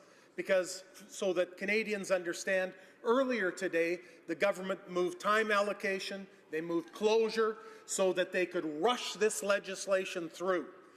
Many different groups are telling them to slow down, and they just went the opposite direction and decided to rush it. That's what the government is trying to do. They're trying to bring forward full legalization of marijuana.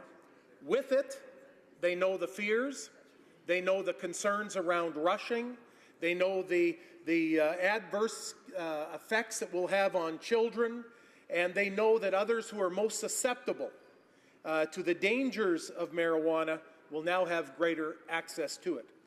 This bill is not about decriminalization.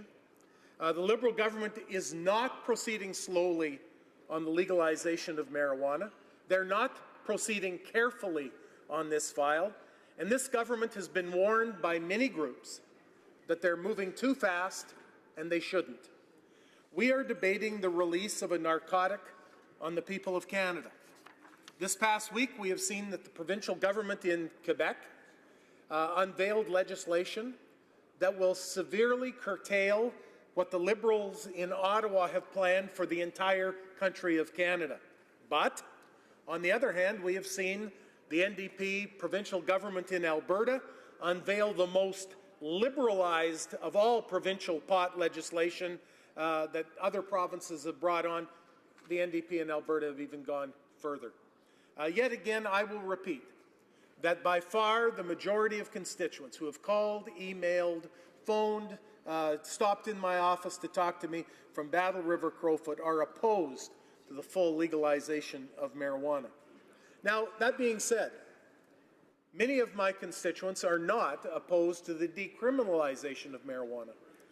That is, many of them believe that some young individual who's been caught with a joint or with one marijuana cigarette, that they should perhaps not be given a criminal record for life.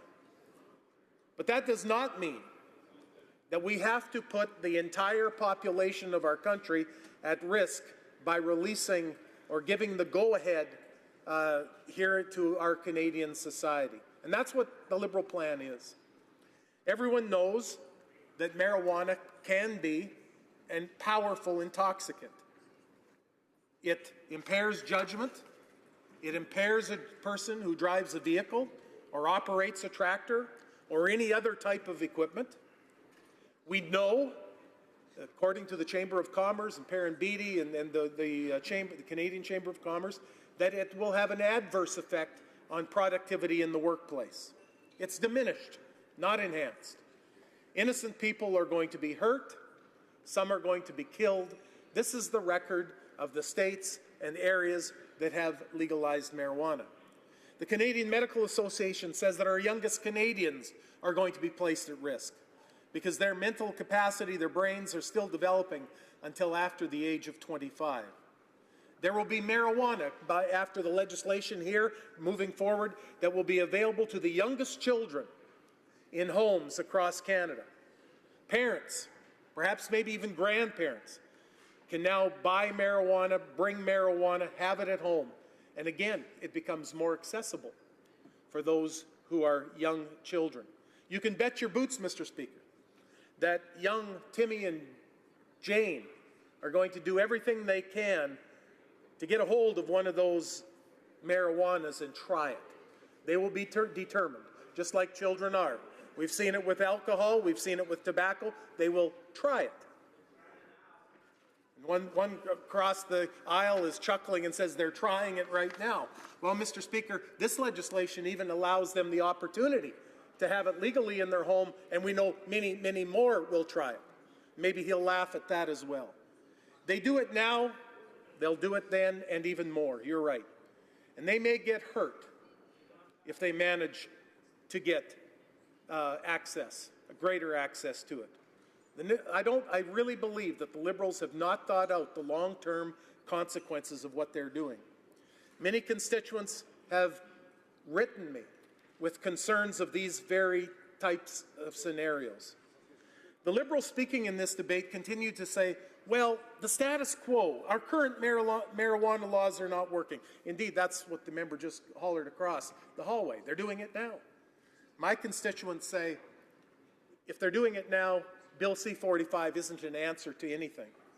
How can our police determine what marijuana has been purchased legally and what marijuana has been obtained from criminal organizations, the dealers? They cannot. The Liberals are not helping our police with that question, and many more. Our border guards will also face a major dilemma. We have already heard, about the lineups at border crossings.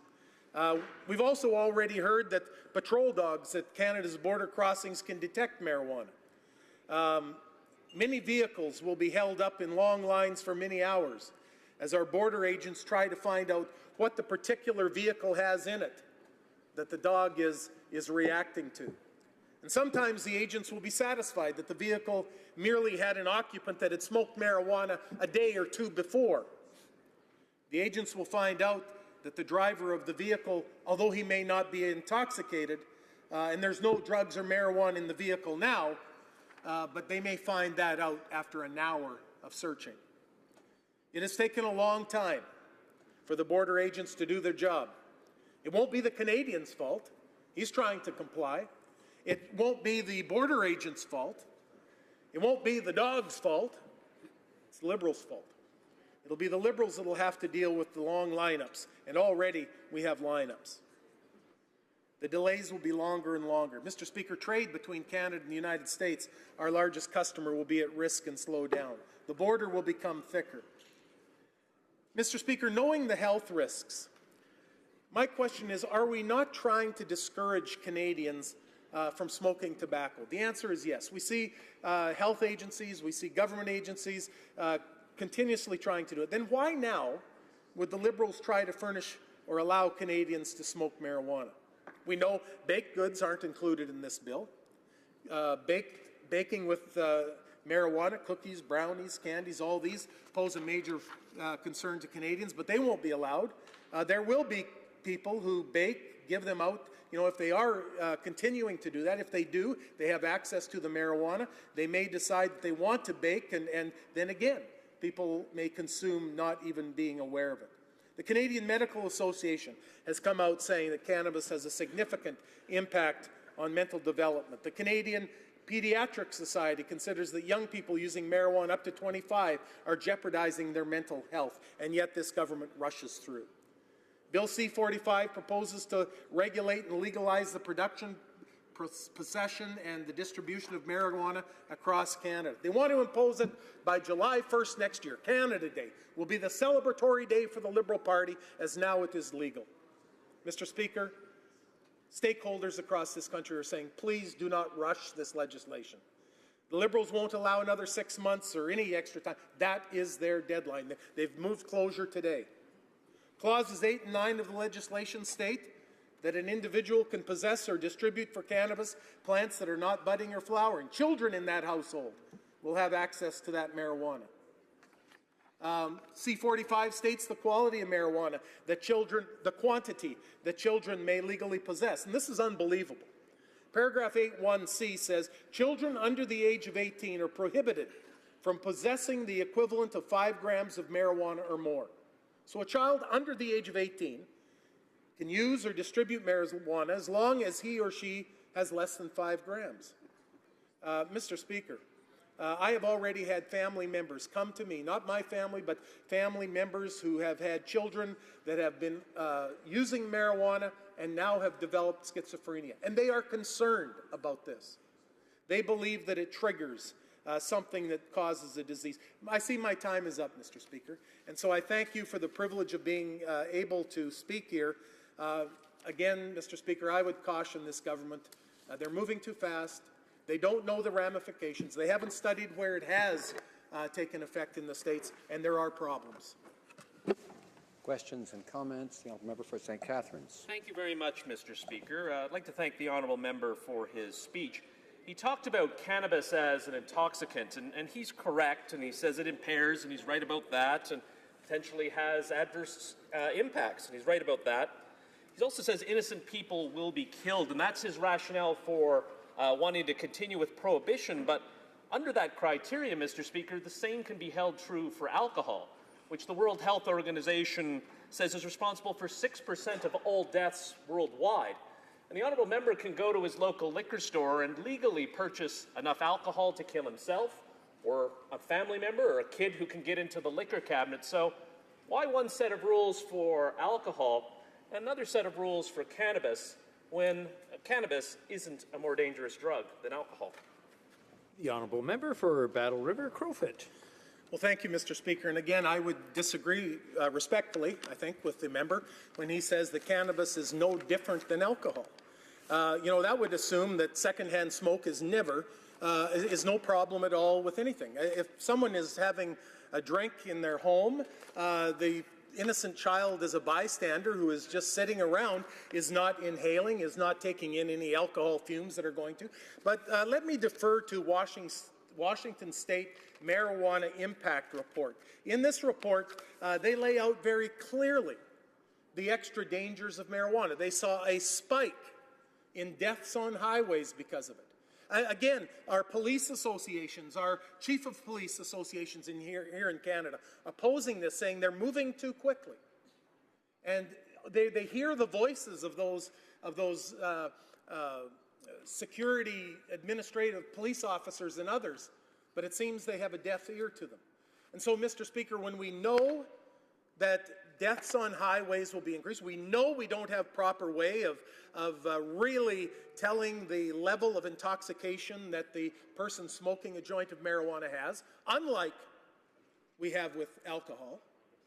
At best, what the government is saying is the police officer will have the ability to assess whether or not someone is high on marijuana. I wonder how that will hold up in court. How will that judgment call hold up in court? They're chuckling away over there again, as if it doesn't really matter, Mr. Speaker. These are the questions that we just need answered. And so again, they move closure. They say we're rushing this through. We're going to push it through regardless. That's a shame, Mr. Speaker. When we talk about mental brain development in our youth, when we talk about safety on the highways, when we talk about safety in the workplace, we're going into a free trade agreement now where the big problem Canada has is productivity and competitiveness with other countries. And we're bringing in something else that will lower our productivity and put us in an unfair place to attract business. Questions and comments. Questions et commentaires. The honourable member for Winnipeg North. Yes, thank you, Mr. Speaker. When I hear conservative after conservative stand up, and they try to give the impression, this legislation is going to pass, and then you're going to get all these Canadians smoking cannabis. And have I got news for the Conservative Party? They're actually smoking cannabis today. We have youth, the highest participation in youth smoking cannabis and marijuana in the Western world.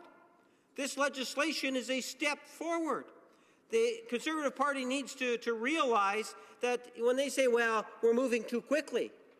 Well, if we were going 20 years from now, they would still be saying we're moving too quickly, Mr. Speaker.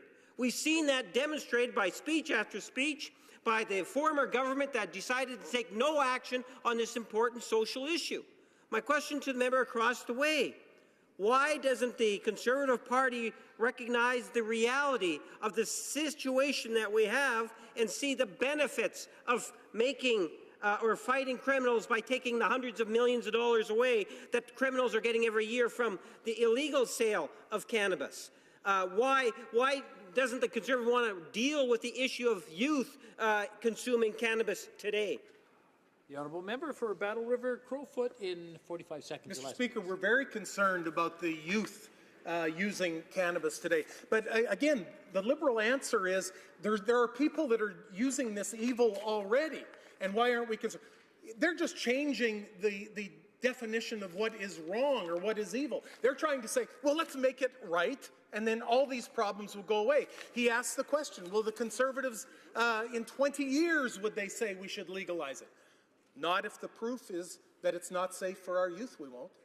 Mr. Speaker, we won't legalize it if we don't have a way on the highways of determining whether someone is intoxicated or not, because we believe quite firmly in the protection of society as our guiding principle. And if someone on the highway is not protected because someone else is inebriated and the police can't really make that judgment call or that opinion, then you're right, Mr. Speaker, we should hold off. But their answer to all is rush ahead, let's do it now, and worry about everything else later, and that will get us into a big mess.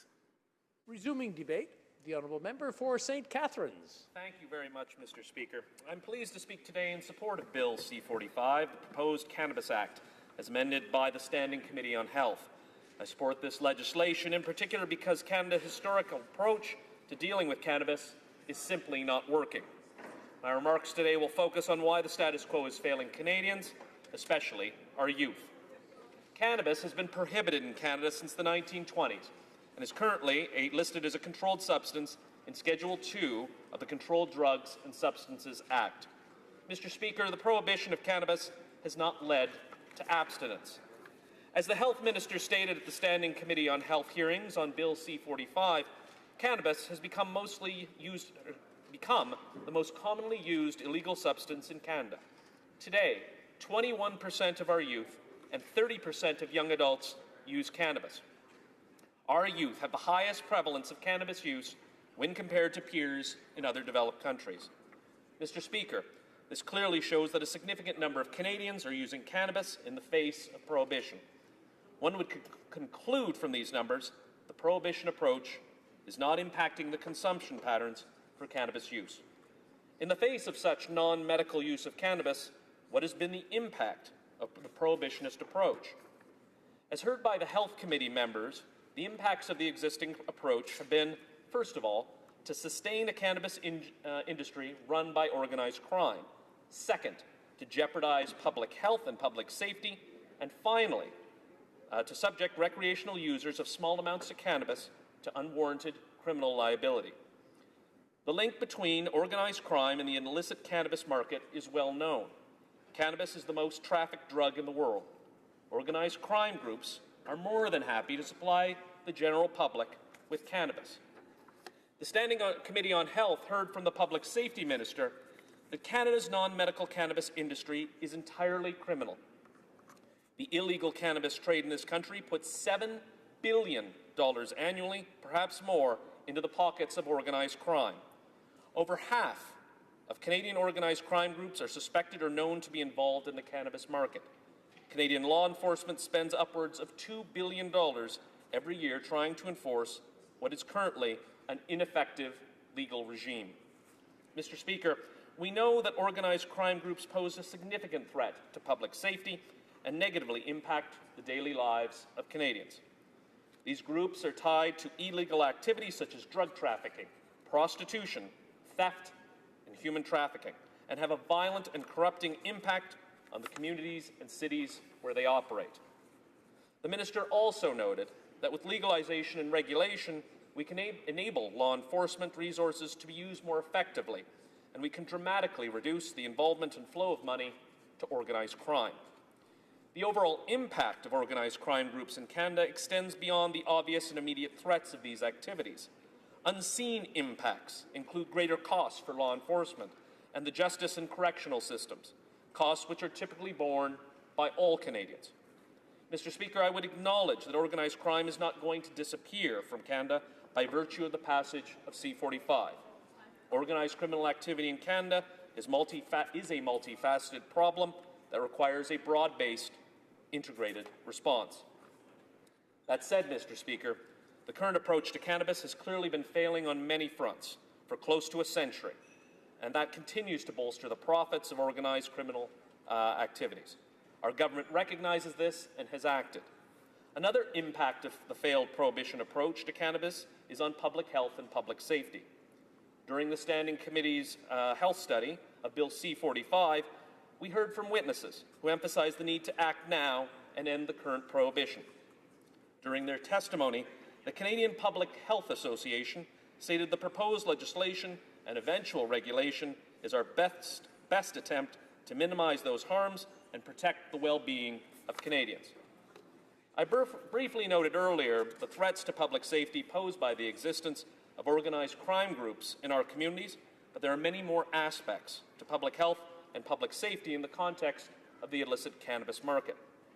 Mr. Speaker, the existence of clandestine grow ops operating in communities across the country serves to damage properties and threatens the safety of our neighbourhoods. Such grow ops create risk due to mold, improper electrical installation, and associated fire hazards, unchecked use of pesticides and fertilizer, break-ins, thefts, all of which result in dangers to neighbouring residents and first responders. The current mechanism through which Canadians can access cannabis leave much to be desired. The risk to cannabis consumers is heightened in the context of a cannabis supply which is unregulated and not subject to any quality control or packaging requirements, which clearly indicate the potency of the product. Currently, cannabis consumers do not know what they are getting, and there is no framework to promote the safety of the cannabis supply. Simply put, the cannabis being sold today is unregulated, untested, and often unsafe. Mr. Speaker, dispensaries continue to operate illegally across Canada in defiance of our laws. The existence of clandestine grow ops highlights the need for a new approach, one that will ensure that adult Canadians who choose to consume cannabis will have access to a quality-controlled supply subject to national standards that contribute to minimizing the potential harms. Finally, Mr. Speaker, I'd like to address the impact of the current prohibitionist approach that has had a significant number of our citizens, many of whom have been labeled as criminals because of their personal decision to consume cannabis. In 2016, there were nearly 55,000 cannabis-related offences reported to police. This is more than half of all police-reported drug offences. This resulted in approximately 23,000 cannabis-related charges. Mr. Speaker, the criminal records that result from these charges are in many cases more than the individuals deserve for their actions. These individuals may often have difficulty finding employment and housing and may have been prevented from travelling outside of Canada. Furthermore, the criminal justice system resources required to deal with many of these minor infractions inhibits the system from devoting resources to more serious matters. Mr. Speaker, to deal with criminal charges and record, the opposition would simply have us decriminalizing cannabis. Let me be clear. Decriminalization will not work. It will not achieve our objectives of taking cannabis out of the hands of our youth and the profits out of the hands of criminals. Through Bill C-45, our government is proposing a better approach. With Bill C-45, our government has introduced legislation that will strictly regulate and restrict access to cannabis. C-45 will deter illegal activities in relation to cannabis through appropriate sanctions and enforcement measures. Bill C-45 aims to protect the health of young persons by restricting their access to cannabis, all while ensuring that Canadian adults are able to legally possess, grow, and purchase limited amounts of cannabis across Canada. Based on that, Mr. Speaker, I would encourage all members to support Bill C-45 as amended. Thank you, Mr. Speaker. Questions and comments? L'honorable député. Honourable member for Lévis-Lobinière. Thank you, Mr. Speaker. I thank my colleague for his speech. I did listen carefully to it. Now, today we've learned that certain members of the Liberal Party in the Liberal platform talked about legalizing cannabis, and I want to know if those groups and individuals are the same ones who currently have interests in the production of Canada. Are those the people who were pushing the Liberal Party? Were there a small number of individuals who influenced the party's policy in a negative way? Even if they were only a few individuals, it seems that they had a lot of influence in the Liberal Party, and they were the ones pushing this policy.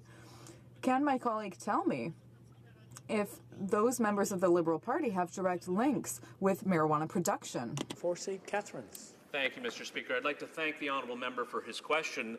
The lead person behind this plan to regulate and control cannabis has been the Honourable Parliamentary Secretary to the Ministers of Health and Justice, a Member of Parliament before he was here who served 40 years in his community as a police officer and as the Chief of Police. His integrity should not be questioned in this place based on this. He is a person who has devoted himself to public service, and his rationale behind supporting this legislation is to improve the health and safety of our communities. He has seen far too much crime.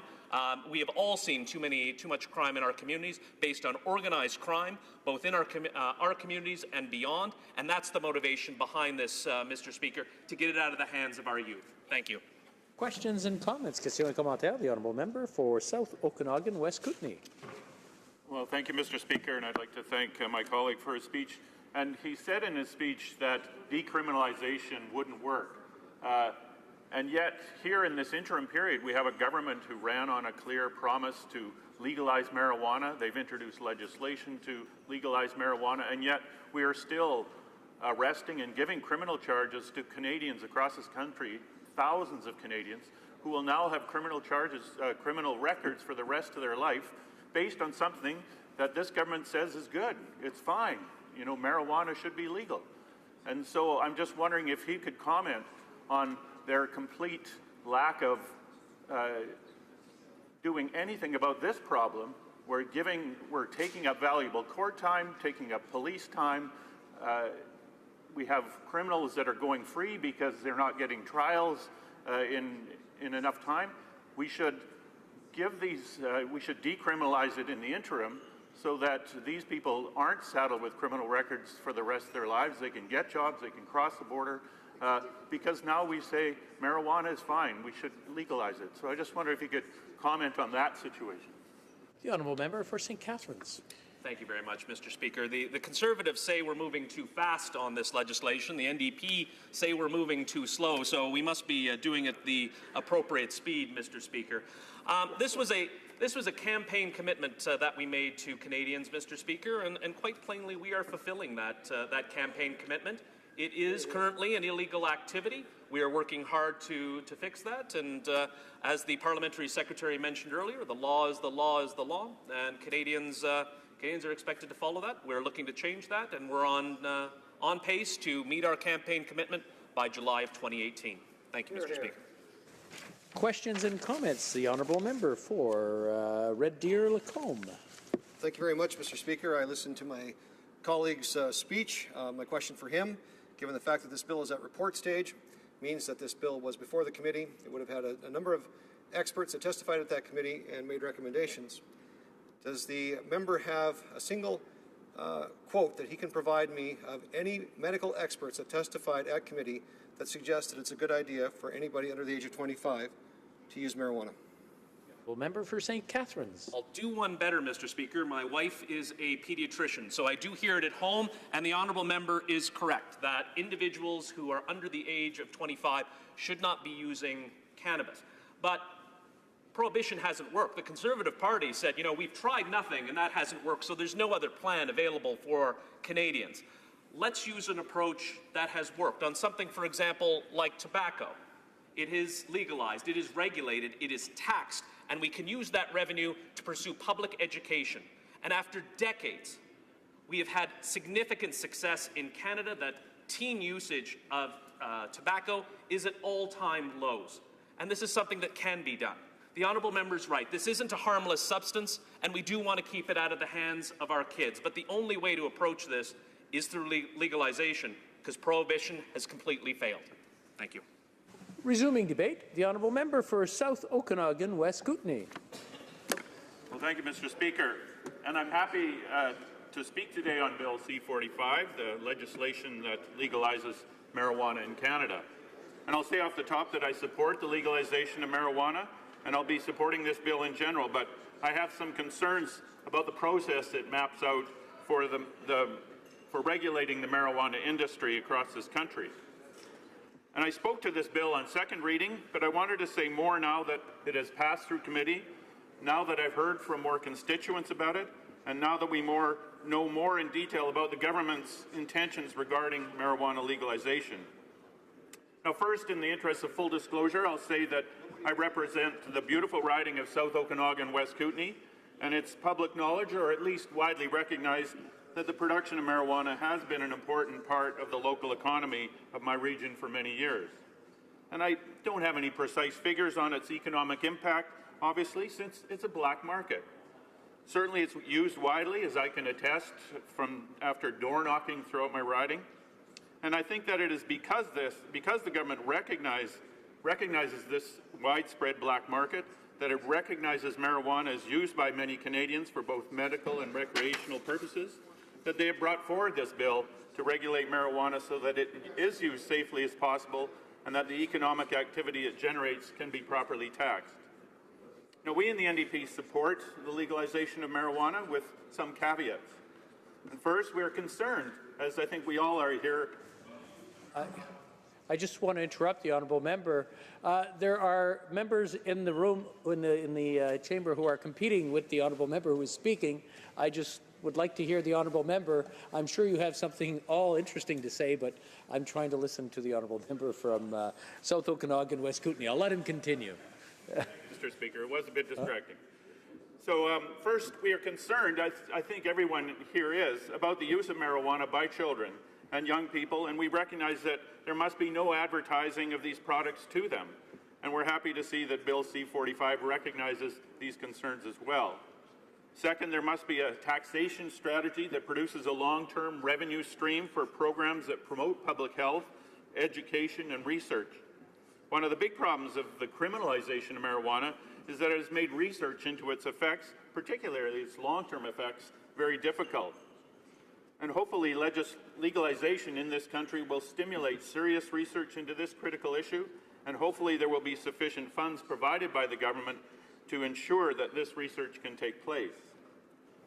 And thirdly, there must be legislation in effect to deal with drivers impaired by marijuana.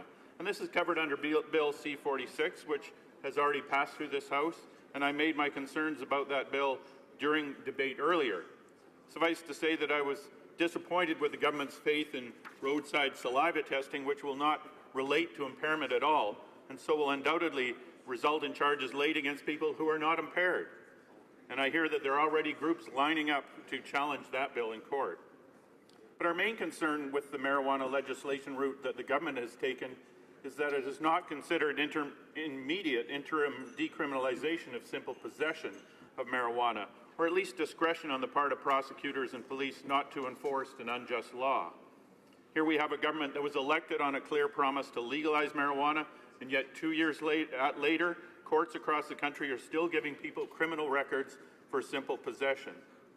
So on the one hand, the government is saying that using marijuana is okay, and on the other, it's ruining people's lives, often young people, visible minorities, racialized Canadians, by giving them criminal records for using marijuana. It doesn't make sense. It's really a cruel injustice. And it's clogging our courtrooms for no good reason. We are seeing more and more real criminals go free because they can't get a trial in reasonable time frames. We should be looking for ways to clear up the courtroom logjam, and stopping the prosecution of simple possession charges would be an obvious place to start. And we should also be pardoning Canadians who have a criminal record based only on past convictions for simple possession of small amounts of marijuana. These people have a very hard time finding work because of their criminal records. They can't cross borders, yet we're now saying that what they did was not criminal at all. In fact, it will be completely legal. Let's pardon them so they can get on with their lives. Mr. Speaker, I want to change gears here a bit and talk about some of the lessons that we might have learned from alcohol prohibition. Marijuana became illegal in Canada back in 1923, about the same time that alcohol was illegal. Alcohol prohibition was rather short-lived and was legal again in most provinces by 1930. But early regulations made consumption of alcohol not much fun. When I was growing up in British Columbia, there were separate entrances for men and women in beer parlors. You had to be sitting when you drank. You couldn't listen to music, and you certainly couldn't dance. But things have changed, and I think most people would agree that the earlier restrictions seem rather silly now and certainly weren't effective in terms of curbing public intoxication. Beer was once produced only by large monolithic brewing companies, but now we have hundreds of small craft breweries springing up across the country. They not only produce good beer, but they provide good jobs and diversify the economy of many small towns. And in my riding, we also make the best wine in Canada. There are hundreds of small wineries in BC and Ontario and a growing number in other provinces. The wine industry is a huge part of the economy in my riding, not only through the sales of wine, but also by boosting the tourism industry that is so important in the Okanagan Valley. And I think that what most people like about small estate wineries and small craft breweries is that they are small. They produce diverse products. You can go and meet the people who make the wine and beer. A lot of it is made from organic products, and many advertise the small ecological footprint of their operations have. A lot of my constituents say that they feel that Bill C-45 will be like Prohibition 2.0. This is not what they voted for when they voted for marijuana legalization. They don't want to buy marijuana from huge companies that produce huge quantities of product in indoor facilities that use a lot of power and pesticides to keep production levels up. I recently met with a group of farmers and business people in my riding who want to grow marijuana on a smaller scale. They would like to grow outside using sunlight instead of indoor grow lamps and heaters. They want to grow outside so they can go organic. They won't have to use the chemicals needed to keep indoor plants free from fungus. They would like to grow cooperatively, each farming maybe a hectare of highly secure land, then processing the crop at a central location for distribution. Sounds great. Sounds like the 21st century. It's allowed just across the border in neighboring Washington state, but all of this would be illegal under Bill C-45. In committee, the NDP moved 38 amendments to improve this bill, and one amendment would have given the provinces the option to create their own licensing frameworks, such as those to allow for craft growers and small producers. The government side voted every one of these amendments down. So, Mr. Speaker, I agree that we need to legalize marijuana. We need to get the industry out in the open, away from gangs and organized crime. We need to tax it so that we can fund the education, research, and health programs that are necessary to deal with drug use and addiction that are already so prevalent in this country. But restricting the production of marijuana so tightly by making producers grow indoors, by banning cooperative ventures, we will be incentivizing an ongoing black market that will defeat the original purpose of this bill. So let's learn from alcohol prohibition. Let's not go back to 1930 for legalizing marijuana. Let's regulate it in a modern and intelligent way so that those Canadians who wish to use cannabis can do so in a practical, safe, and healthy manner. Thank you. Questions and comments? The honourable member for Winnipeg North. Yes, thank you, Mr. Speaker. And I do have a question for the member. You know, the NDP have a new leader, Jagmeet Singh, who has actually been pushing the Prime Minister to decriminalize all drugs in the midst of the opioid crisis. In fact, the new leader has indicated that he wants this to be a position, to be a formal part of the NDP election platform. And I'm wondering if my colleague, because he spent a lot of time talking about just legalize cannabis. You know, that should be the priority of this government. And my question to the member is, does he support what it is that their newly elected leader is advocating, and that seems to be to decriminalize all drugs? The honourable member for South Okanagan, West Kootenay. Thank you, Mr. Speaker, and I'd like to thank the member from Winnipeg for that question. You know, I don't want to make up NDP policy on the fly here in the House, but I think he would agree, and certainly all of his colleagues would agree, that the reason we're legalizing marijuana is so that we can regulate it, so we can tax it, so that we can educate people about it and keep it out of the hands of kids where it is now. And that type of project may work for other drugs. It has certainly worked in other countries such as Portugal, and I think it might be a very good thing to look into. But I think that is the approach that this government is taking with marijuana for those very reasons.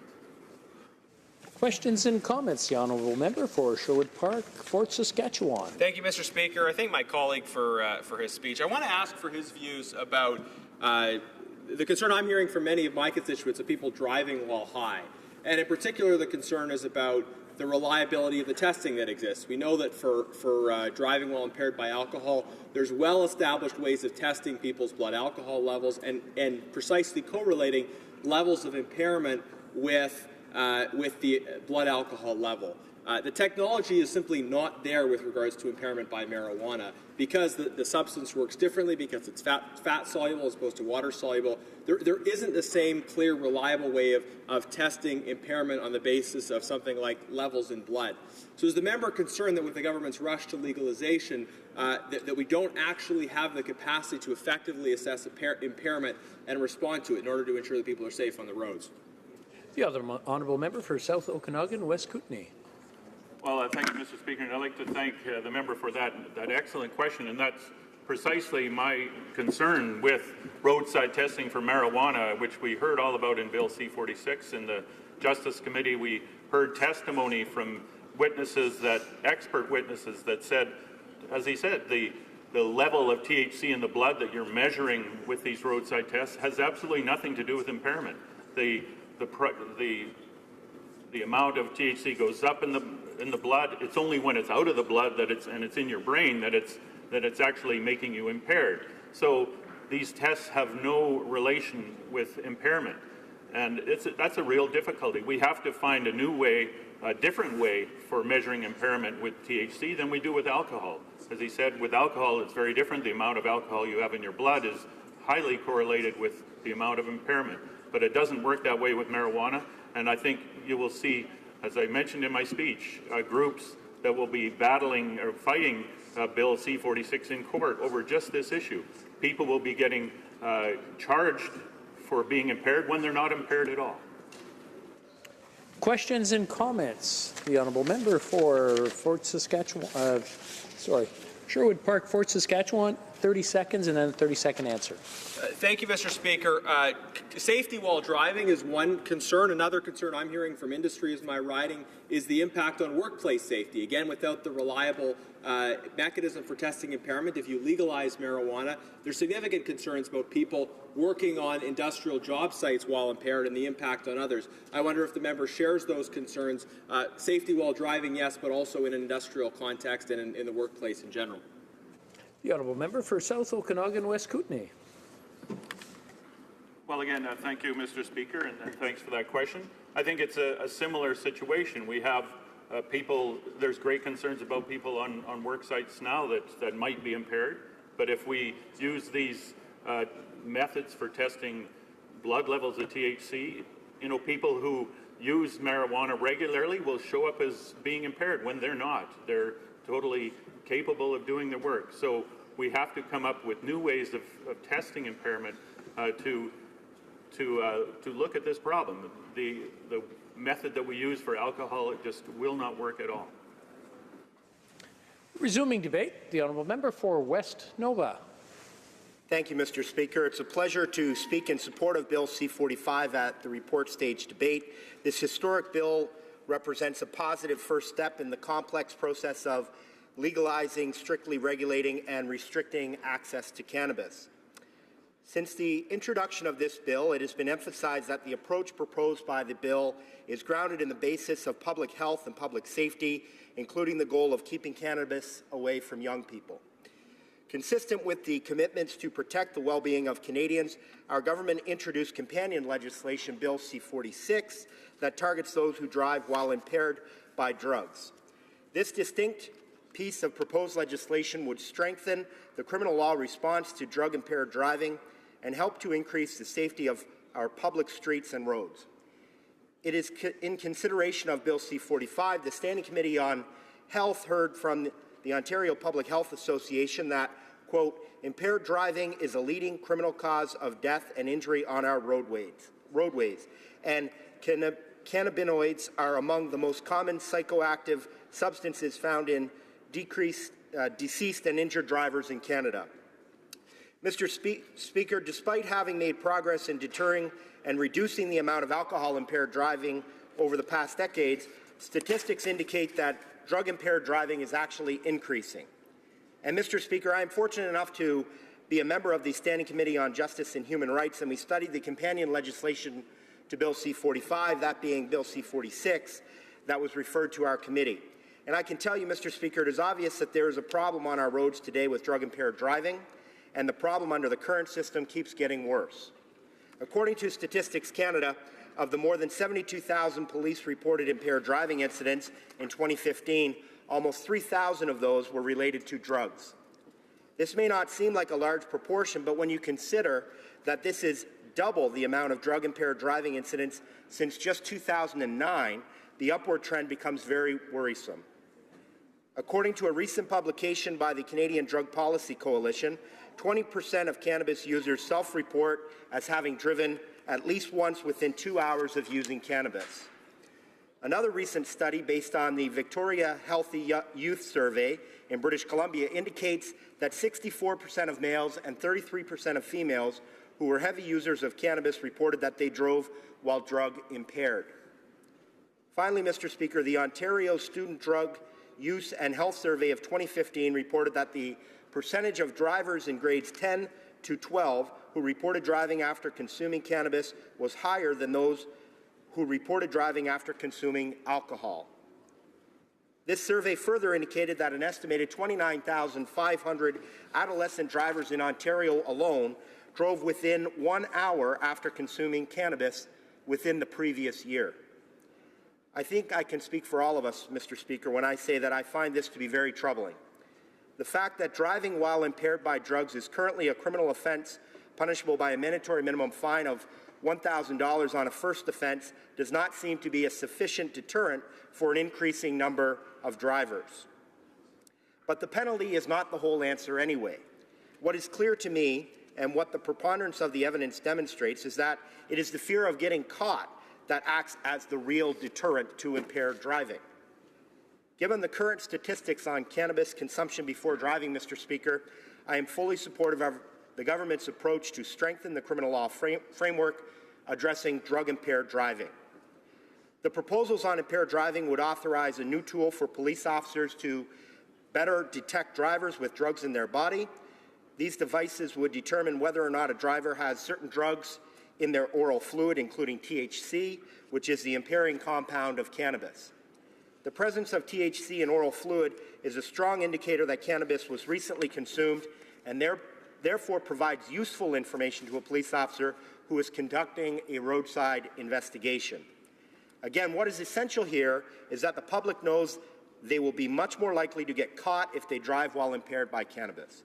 This will act as a real deterrent and keep our roads safer.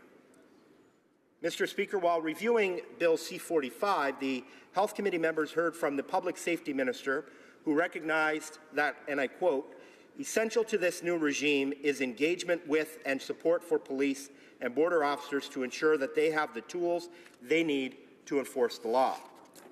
To this end, the government recently announced an investment of $274 million to support law enforcement and border efforts to both detect and deter drug-impaired driving and for enforcement of the proposed cannabis legalization and regulation scheme. Provinces and territories will be able to access up to $81 million over the next 5 years for new law enforcement training and to build capacity and enforce new and stronger laws related to drug-impaired driving. The Impaired Driving Bill also proposes new legal limit offences for drugs and driving. Once these offences are enacted, the Crown will no longer have to prove that a driver was impaired by a drug if an analysis of their blood showed that they had a prohibited level of drugs in their body. This legal efficiency would provide a much more timely way to prosecute and punish those who choose to mix impairing drugs with driving activity. I am pleased to note that one of the proposed offences prohibits certain levels of alcohol and THC, which, as I indicated earlier, is a particularly impairing combination of substances. This proposed offence would send a strong message against driving after mixing cannabis with alcohol. In my view, Mr. Speaker, the proposals to address drug-impaired driving are a positive reflection of the government's broader approach to cannabis legalization in that they represent a cautious, public safety-driven response with the ultimate goal of public protection. Mr. Speaker, to reiterate the Minister of Public Safety's remarks to the Health Committee, and I quote, "Cannabis-impaired driving is happening on our streets right now. The faster we get the right tools, the funding, the training, and the legislative and regulatory authorities in place, the safer Canadians will be. Legislative delay does not make the problem go away or get any better. Mr. Speaker, at committee, amendments were adopted to require a review of both Bills C-45 and C-46 3 years after coming into force, and to table reports before Parliament on the results of these reviews. This will allow the government to clearly communicate the impacts of the new legislation and to determine whether future changes are necessary. Mr. Speaker, I'm pleased to recognize the substantial efforts of the government to fulfill two of its key platform commitments to legalize cannabis and also, and importantly, to create new and stronger laws to apprehend and actually deter those who would otherwise drive while under the influence. In conclusion, Mr. Speaker, it is critical to underscore the objectives of Bill C-45, which is designed to legalize, strictly regulate, and restrict access to cannabis. With the highest usage of young people using cannabis in the developed world, it is clear that the current system is not working. We must make it harder for young people to access cannabis, take business away from criminals, and put public health and safety front and center. That's what Bill C-45 does, and that's why all members should support this important legislation. Thank you, Mr. Speaker. Questions and comments. The honourable member for St. Albert, Edmonton. Thank you, Mr. Speaker. I want to thank the member for West Nova for his speech and to acknowledge the work that he does on the Justice Committee, of which I'm also a member. I'm glad that the honourable member talked about the seriousness of drug-impaired driving. And in terms of this government's rushed and arbitrary timeline to move forward with marijuana legalization legislation, in terms of drug-impaired driving, right now, there is no approved screening device. There are serious questions about per se limits and how scientific they are, given that there is a lot of questions about the correlation between impairment and THC levels. According to the Canadian Association of Chiefs of Police, some 6,000 police officers need to be trained and won't be trained in time for July 1st, 2018, and then there's drug recognition experts. There are currently only about 600 drug recognition experts, whereas evidence before the Justice Committee and the Health Committee indicate that there is a need for somewhere in the neighborhood of up to 2,000 drug recognition experts. So in light of all of those things, how can the honourable member say with any confidence that we can be ready for legalization on July 1st? The honourable member for West Nova. Thank you, Mr. Speaker, and I thank my colleague across the way. And we did hear lots of interesting testimony at our committee.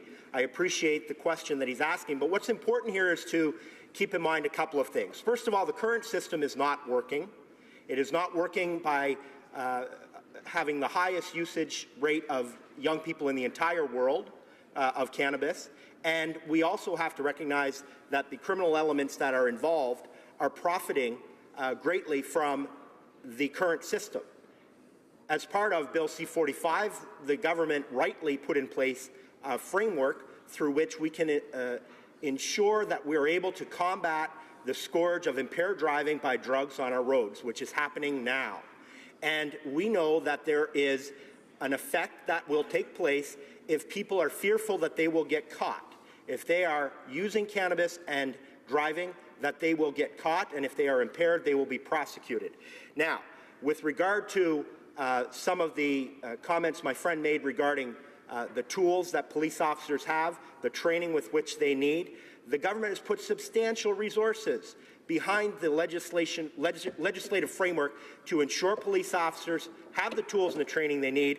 Almost $300 million alone for that scheme to be rolled out in due course. It is very important and vital that we get this right. The government's committed to doing it. It'll be reviewed in 3 years' time, but the money's there to make sure that the police have the tools and the training they need. Thank you. Questions and comments. The honourable member for Fredericton. Thank you, Mr. Speaker, and I thank my friend from Nova Scotia, who I know does diligent and exhaustive work with the Justice and Human Rights Committee, and I certainly appreciate his counsel on this matter and many other matters.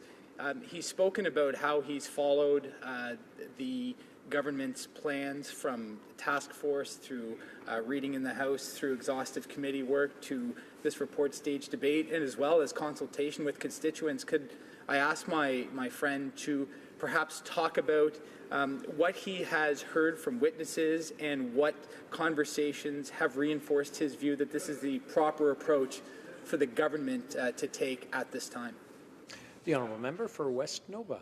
Thank you, and I thank my honourable colleague from New Brunswick for his excellent question and the excellent work that he does in Parliament. But, Mr. Speaker, it is an important discussion to have with communities across the country, and I understand that there can be apprehension to these sort of changes that are taking place.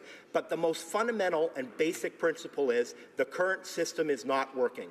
This is a matter of public health and public safety, and the way that we are going to make the system better is by ensuring that there is a regulatory framework in place that makes it harder for young people to access cannabis, to get the criminal element out of profiting from selling these drugs, but also taking advantage of vulnerable people. Our government is committed to doing that. That's what I've heard from constituents that I've talked to about this, that we have to get it right. We have to make sure that the proper regulatory framework is in place, and the government is listening to those consultations, and importantly, putting those consultations into a framework that will work for all Canadians, keeping Canadians safe, keeping young Canadians safer, and ensuring that we have the right tools and training to our police forces to enforce the law. Thank you. Resuming debate, the honourable member for Lethbridge. Thank you, Mr. Speaker. Mr. Speaker, before I begin speaking to Bill C-45, I just would like to highlight for those who are watching today that the Liberals actually took the opportunity to move time allocation on this important bill. Now, what that means is that they, in essence, actually they cut down debate. They are actually refusing to hear from the members on the opposite side of the House today because they want to rush through and get to a vote. Now, why is it that they want to rush through and get to a vote? Well, because they have party preparations to put in place with regards to July 1st, 2018, which is unfortunate because it's actually degrading to our parliamentary process, which is that we would have the opportunity to debate, to enter into a robust debate with regards to the topic at hand on behalf of Canadians, which it is they who have elected us to be here representing them.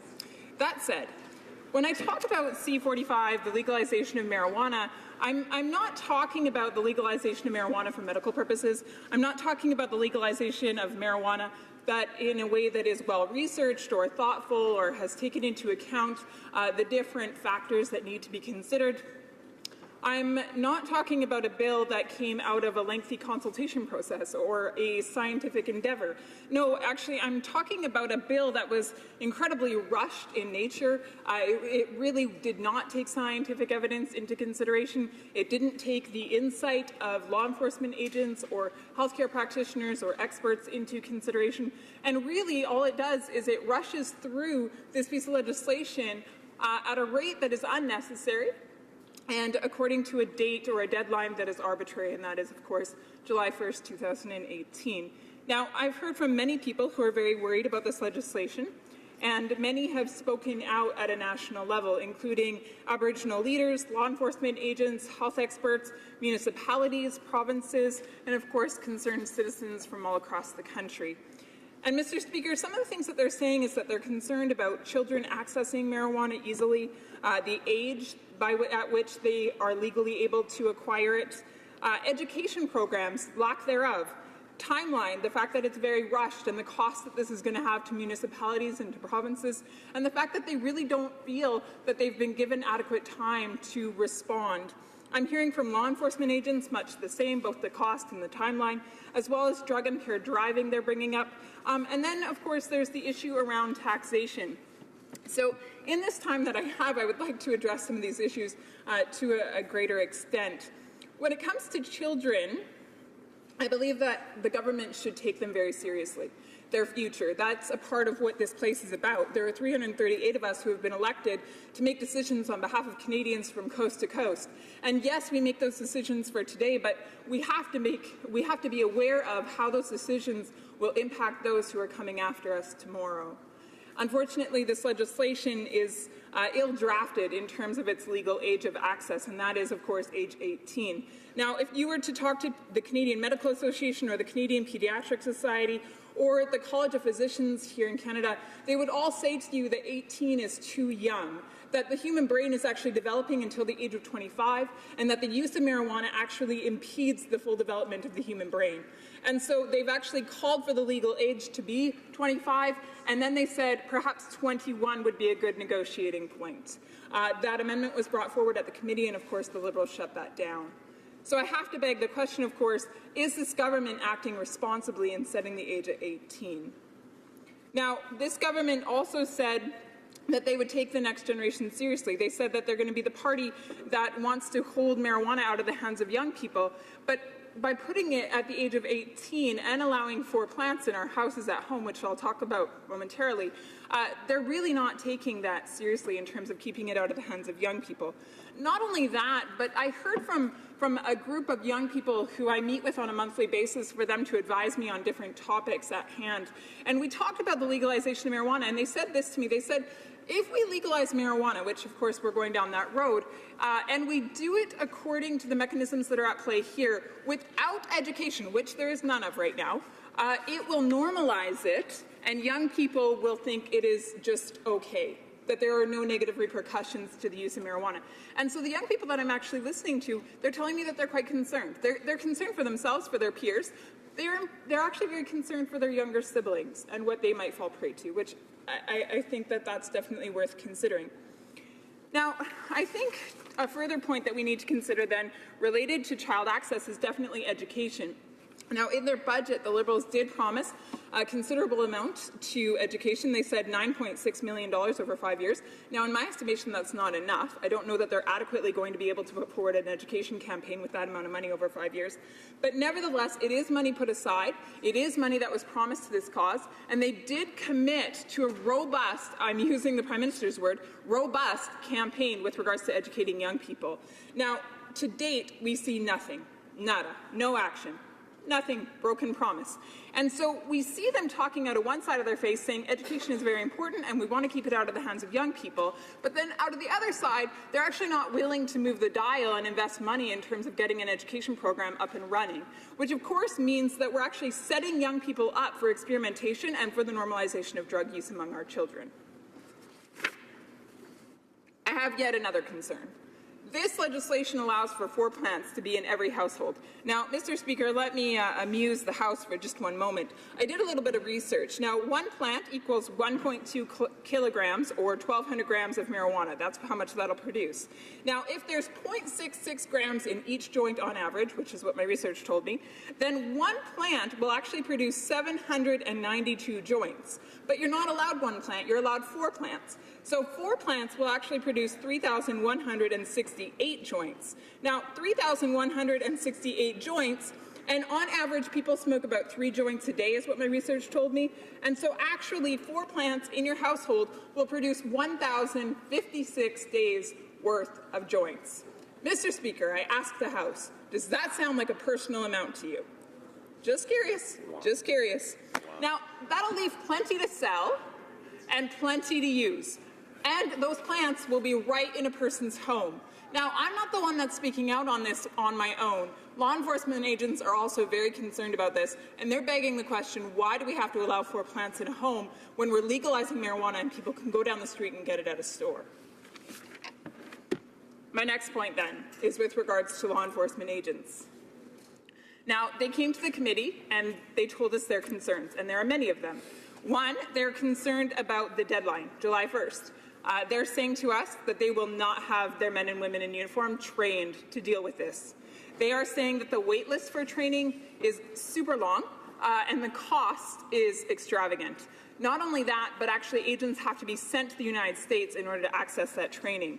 So in essence then, what they said to the committee is they said they need more time, and they said that they need more than double the number of police officers who are certified to conduct roadside drug-impaired driving testing.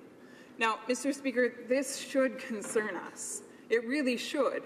I don't want to be on the road. I don't want my nieces on the road. I don't want my nephews on the road. I don't want my brothers on the road or my sisters on the road or my parents on the road or anyone else on the road when there are individuals out there who are going to be impaired, but it's normal.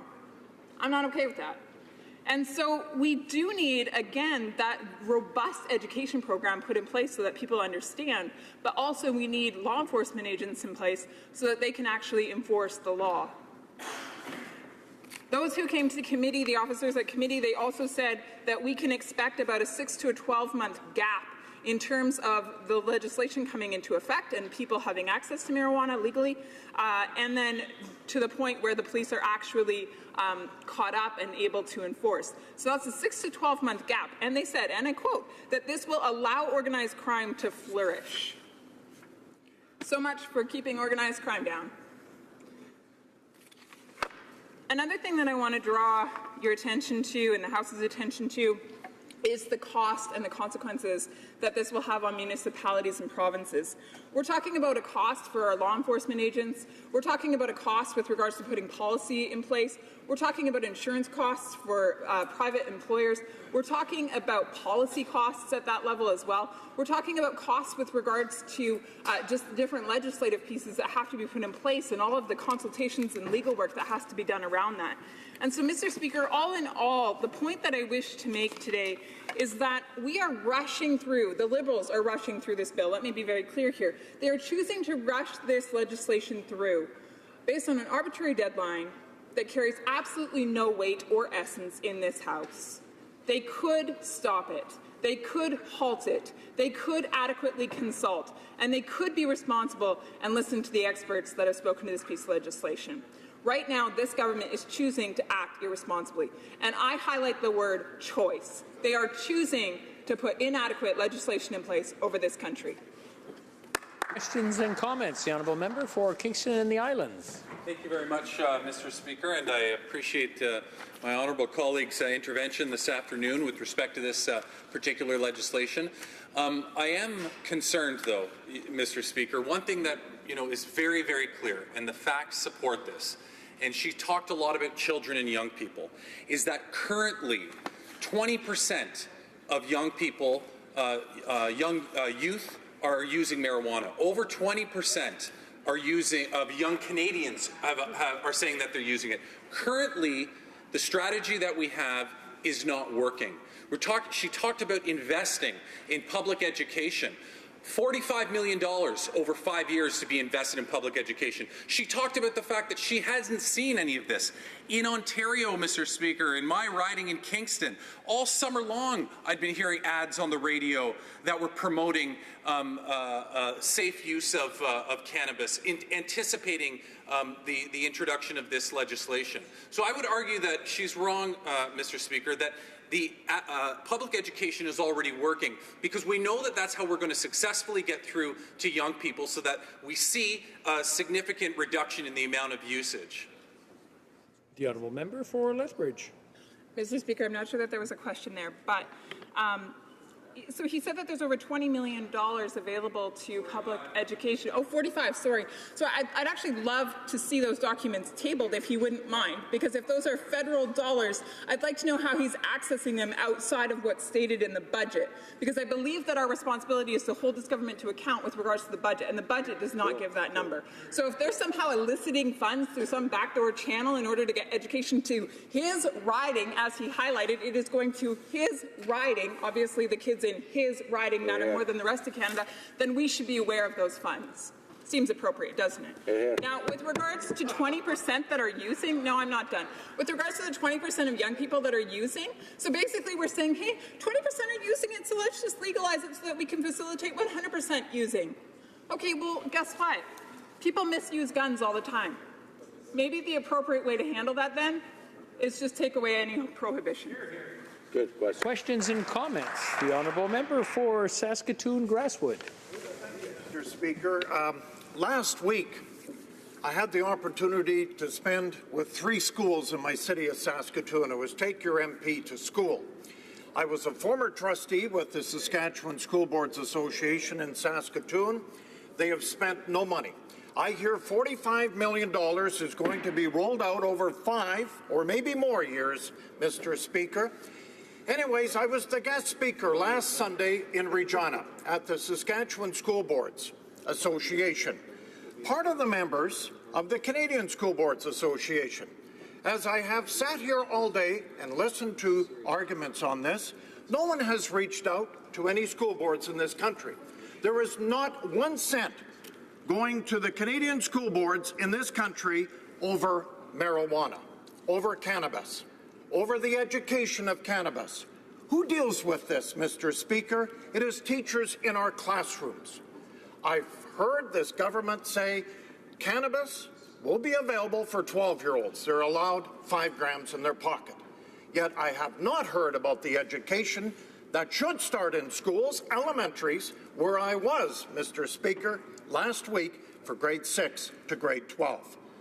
To the honourable member from Lethbridge, what should this government do to educate our young people that are not taking cannabis and don't want to take cannabis, regardless what comes in on July 1st? Member for Lethbridge. I thank my honourable colleague for his question. It's an excellent question. And it is one that I spent much of my speech on with regards to education and making sure that young people are actually receiving the facts with regards to cannabis use and how it will impact them. And what safe use looks like if they choose to use it as a young adult. Well, in terms of education, we really haven't seen anything. And again, I highlight the fact that this government talks about the importance of education. The Prime Minister talked about the importance of a robust campaign around education for cannabis use. But we've seen absolutely nothing. If this government's idea of robust is to do nothing, they are doing a very robust job in governing Canada. Resuming debate, the honourable member for Toronto Danforth. Thank you, Mr. Speaker. I am happy to speak today to Bill C-45 concerning the legalization of cannabis. This is an issue that is important to people in my community. I've heard from many constituents about their interests, desires, and concerns related to the legalization of cannabis. I have heard from many people who are in favor of legalization. They would like to see this bill come into effect as law as quickly as possible. They are in favor because they themselves consume cannabis or because they are concerned about the negative effects of maintaining criminalization of cannabis in our communities. I've also heard from many people who are not necessarily opposed to legalization, but they have concerns. I hope to address these concerns today because I understand their concerns about youth using cannabis. I am a mother, and I can recognize the concerns that are raised in that respect. And as I say that, I can feel my kids rolling their eyes at home. But, as a parent, I worry about my children too. I understand they will make mistakes, but legalization of cannabis is not one of my top concerns for my children going forward. I also believe that through the legalization and regulation of cannabis, the concerns about cannabis consumption by youth or by people operating vehicles can be addressed. In many parts of my community, a spring walk through the park will bring the smell of lilacs and pot. I do not say this to make light of cannabis use, but simply to point out that it is very common in our community. And it is very common in a situation where it remains illegal. It is very clear, based on a walk down our streets, but also on statistics, that criminalization of cannabis is not keeping it out of the hands of people in our community, adults or youth. As I understand it, the statistics are that 21% of youth have used marijuana, and 30% of young adults use it. Those are high numbers. And if the goal is to keep people from trying or using marijuana, the approach of criminalization has not worked. As has been stated in this place many times, but it bears repeating, the World Health Organization found in 2009 to 2010 that the level of Canadians under 15 who had tried cannabis was at a higher rate than for any other country studied. As well, in a 2013 to 2014 study of the WHO, Canada remained in the top 5 countries of 15-year-olds, and we were the #1 of cannabis use among children 13 years of age or younger. Clearly, if a person is concerned about youth access to cannabis, the current system is not working. And here's the crux of the matter. The threat of a criminal record is not deterring youth from consuming cannabis. They are still doing it. However, once they have a criminal record, this can impact their future opportunities. It can close doors. And to what end?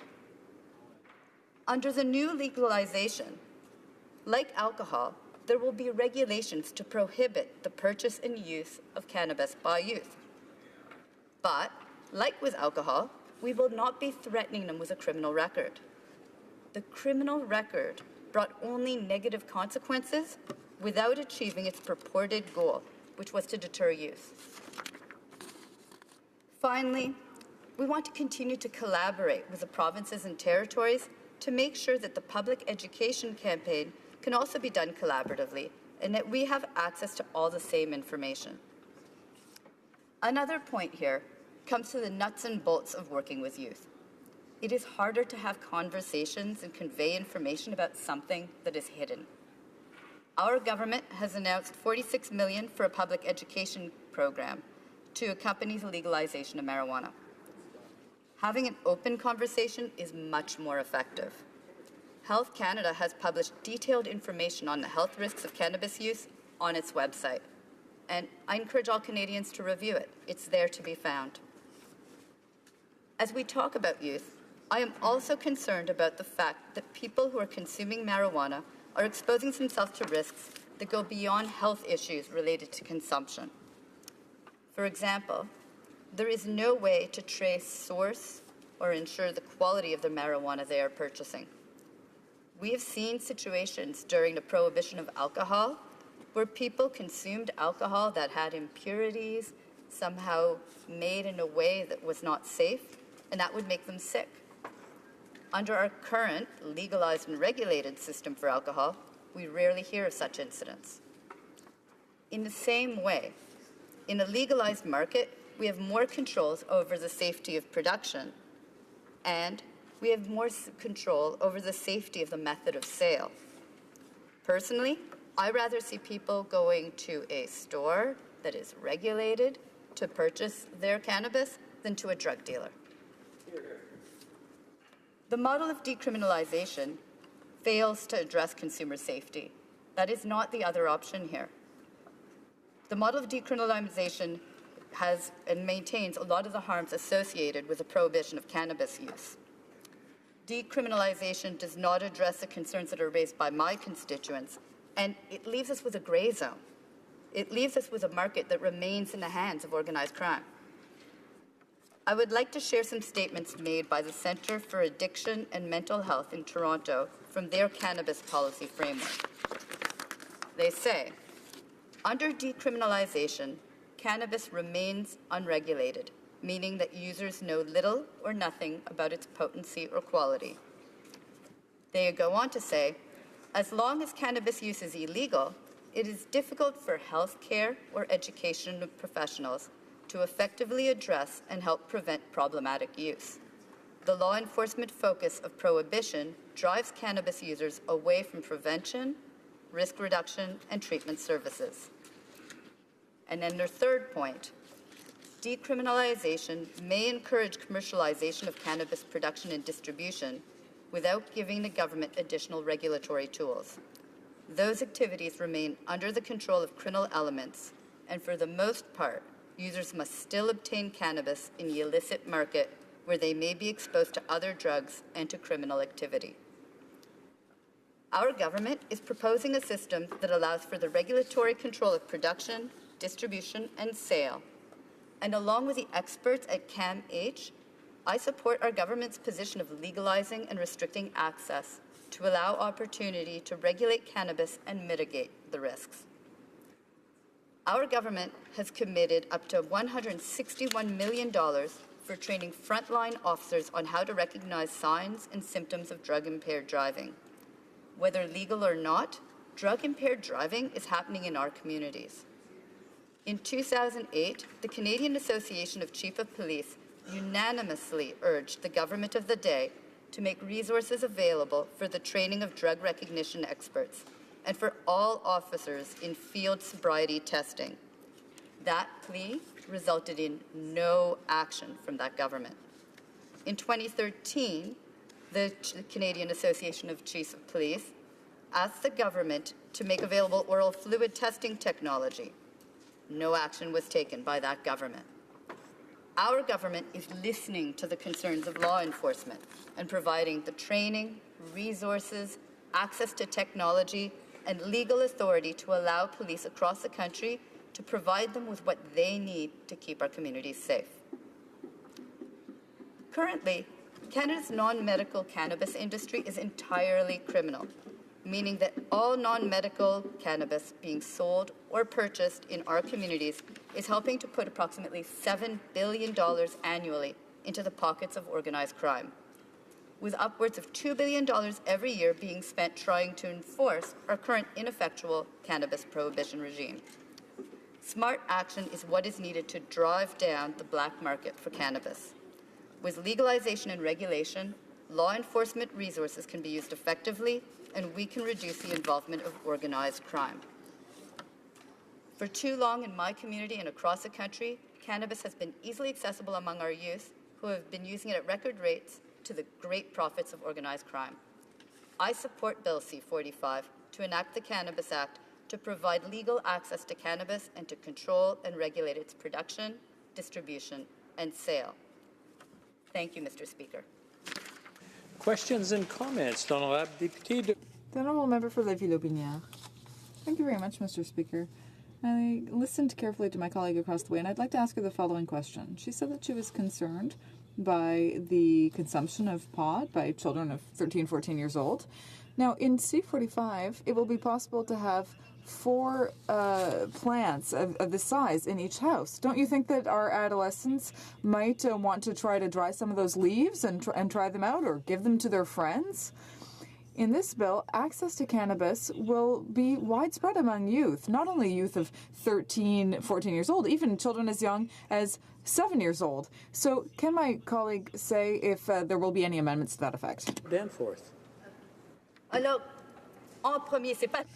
So first of all, it's not every house that's going to have that many plants, but okay, if people on that side want to say that, they have the right to do that. But the real question is that, you know, in many houses, there's alcohol. That doesn't mean that children are drinking alcohol all the time.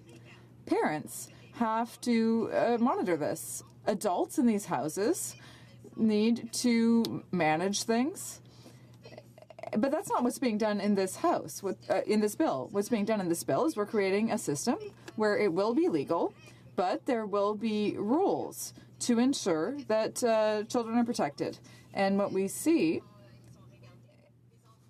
is that children under the age of 13 aren't affected. Now, it doesn't mean that children don't have access.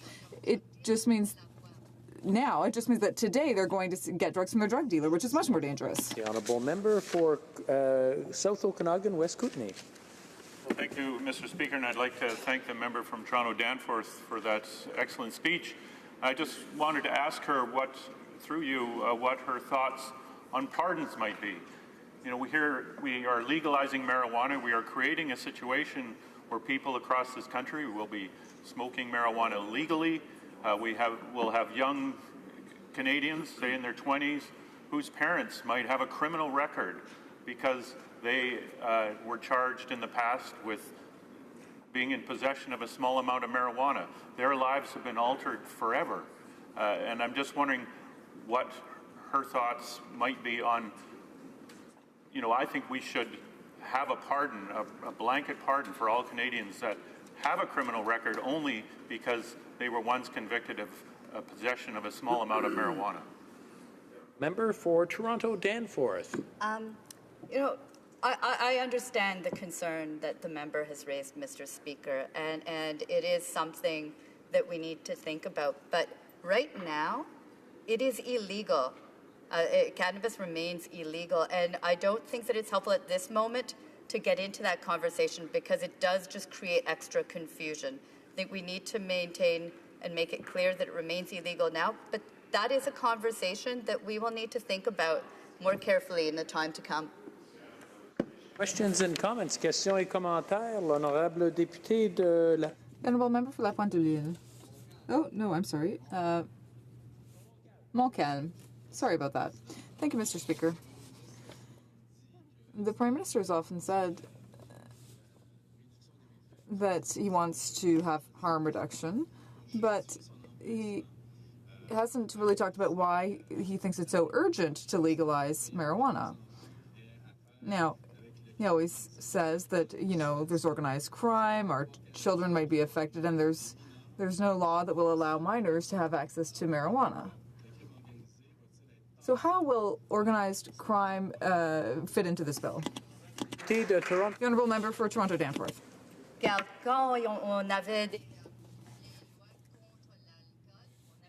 When we had laws against alcohol, well, organized crime played a role. And today, alcohol is legal. People can buy it. But children can't buy it. It's still illegal for children to consume alcohol. But we don't have organized crime around that. It sort of dries up the market. And what we've seen in our experience is that that is the effect. There isn't any organized crime. So this will have a positive effect. And also, this is something that experts have said. If we listen to our police officers and people on the ground, they say the same thing. Conformément à l'article. It is my duty, pursuant to Standing Order 38, to inform the House that the questions to be raised tonight at the time of adjournment are as follows. Honourable Member for Nanaimo, Ladysmith, Families, Children and Social Development. The Honourable Member for Selkirk, Interlake Eastman, National Defence. L'Honorable. The Honourable Member for Beauport, de Beaupré, Île d'Orléans, Charlevoix. Ethics. Prise de débat. Resuming debate, the Honourable Member for Rivière-du-Nord. Thank you, Mr. Speaker. Mr. Speaker, I'm pleased that a member of the Bloc Québécois can finally speak on this important file, which is the legalization of marijuana. Looking at this file, we can see that the Liberal government has treated this with a very cavalier attitude, which is very close to irresponsibility. Like millions of Quebecers, I think that there's no longer any reasonable, no longer any good reason that consuming pot should be criminal. But how do we legalize it without promoting it? How do we send a message that we want this product to be available to everyone, but at the same time, we don't want more people to consume it? It's not simple, Mr. Speaker. You need to take time to do things properly. But clearly, that's not what the Liberal government wants. The government is in a hurry. They think this is urgent. And when we say we're not ready, they say, well, get ready. We've never heard this government or Prime Minister express any intention to help implement legislation to help Quebec and the provinces implement the legislation. We asked for a bit more time. We just asked for a year to make sure that we're not putting the public in danger. Just asked for an extra year to make sure that we have time to implement the necessary measures to protect people's health. 1 year. We asked for 365 days. But Ottawa said no. So a motion was tabled at the National Assembly, and it says that the National Assembly calls upon the federal government to delay the legalization of cannabis, which is currently set for July 1st, 2018, to at least July 1st, 2019. But Ottawa is being stubborn. The Assembly of First Nations of Quebec and Labrador also expressed the same opinion as Quebec. But nothing's been done, and we just don't understand. When it comes to marijuana, if you listen to the Liberals, it's very urgent. It's like some sort of national emergency, a question of life or death. Why? What could explain such stubbornness? Do they need to keep an election promise? Well, with electoral reform, we saw that the Liberals had no problem breaking their election promises. So what's the reason? Well, there are friends of the Liberals who are waiting impatiently for a return on their investment. Or maybe that's the reason. Or maybe there's money to be made. Anyway, there are certainly a lot of questions. Mr. Speaker, the Liberals' haste is a real problem when it comes to effectively enforcing marijuana legalization. And really, there's no reason for so much urgency. As the Minister for Rehabilitation and Youth Protection and Public Health and Healthy Lifestyles in Quebec said, her name is Lucie Charlebois, she said that the application of this legislation by the federal government will end up being on the shoulders of provinces and municipalities. They are the ones who will have to provide services. And so we at the provincial level need to be able to come to an understanding with those who are providing services. And this is the minister I was just quoting. Ottawa legalizes marijuana, but Quebec, the provinces and First Nations are stuck with all the problems. That's the truth. Who should modify the Highway Traffic Act, Ottawa or Quebec?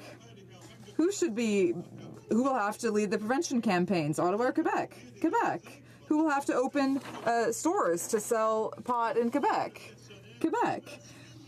Who will have to assume all of the social costs, the public health costs, Ottawa or Quebec? Quebec. The answer to all these questions is Quebec. Ottawa legalizes it, collects the cash, imposes an excise tax, and makes its friends who are producers happy. But Quebec and the provinces end up carrying all of the costs, risks, and problems, all under an overly tight deadline. More examples. According to a University of Montreal study, there's a direct link between consuming pot and psychosis. So, consuming pot occasionally, and then increasing your consumption to weekly or daily consumption during adolescence, increases the risk of recurring psychotic episodes by 159%. Is Ottawa the one that has to deal with the mental health of our young people? No. Ottawa has been cutting health transfers, on the contrary. It's terrible. Quebec is the province that will have to deal with investing in our youth and protecting them from these unfortunate experiences.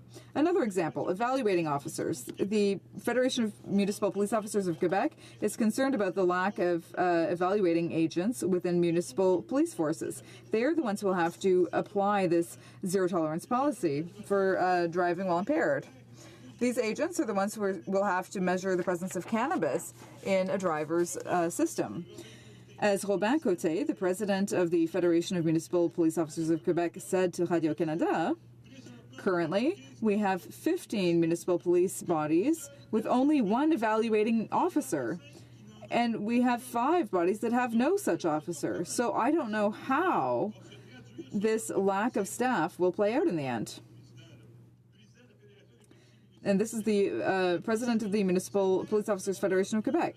Then he says, clearly we need more officers who are properly trained.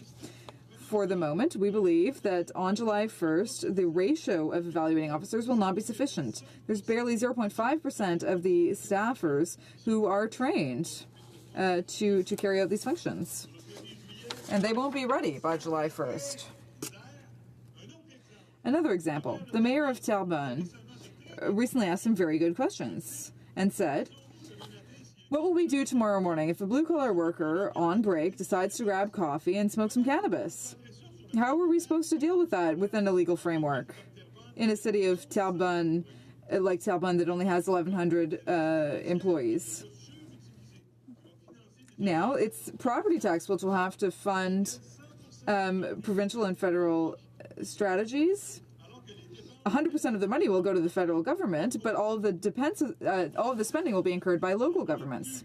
Now, the UMQ also said on November 16th that legalizing cannabis will lead to additional costs for municipalities. For example, they will have to ensure that consumption rules in public are respected, and they will have to train municipal police officers.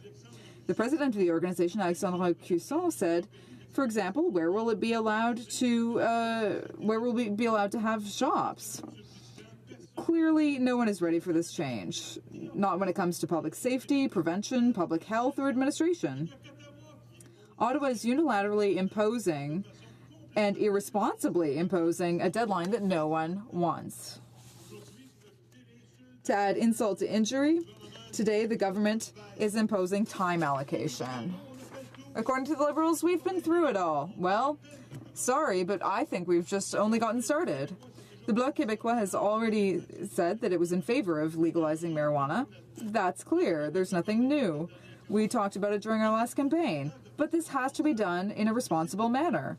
And that's why, like the National Assembly, we are asking for this legislation to be deferred by a year.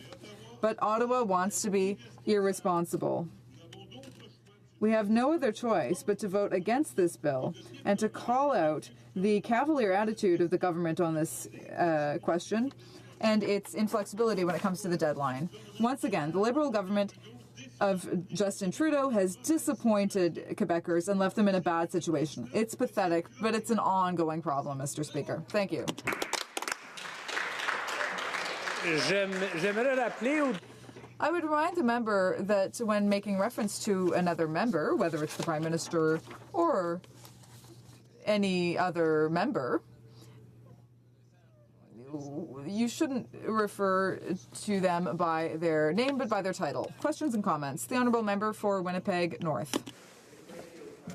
Speaker, as the leader, our Prime Minister, it doesn't matter what area of the country, whether it's the province of Quebec, Newfoundland, Manitoba, my home province, or British Columbia, the messaging is always the same.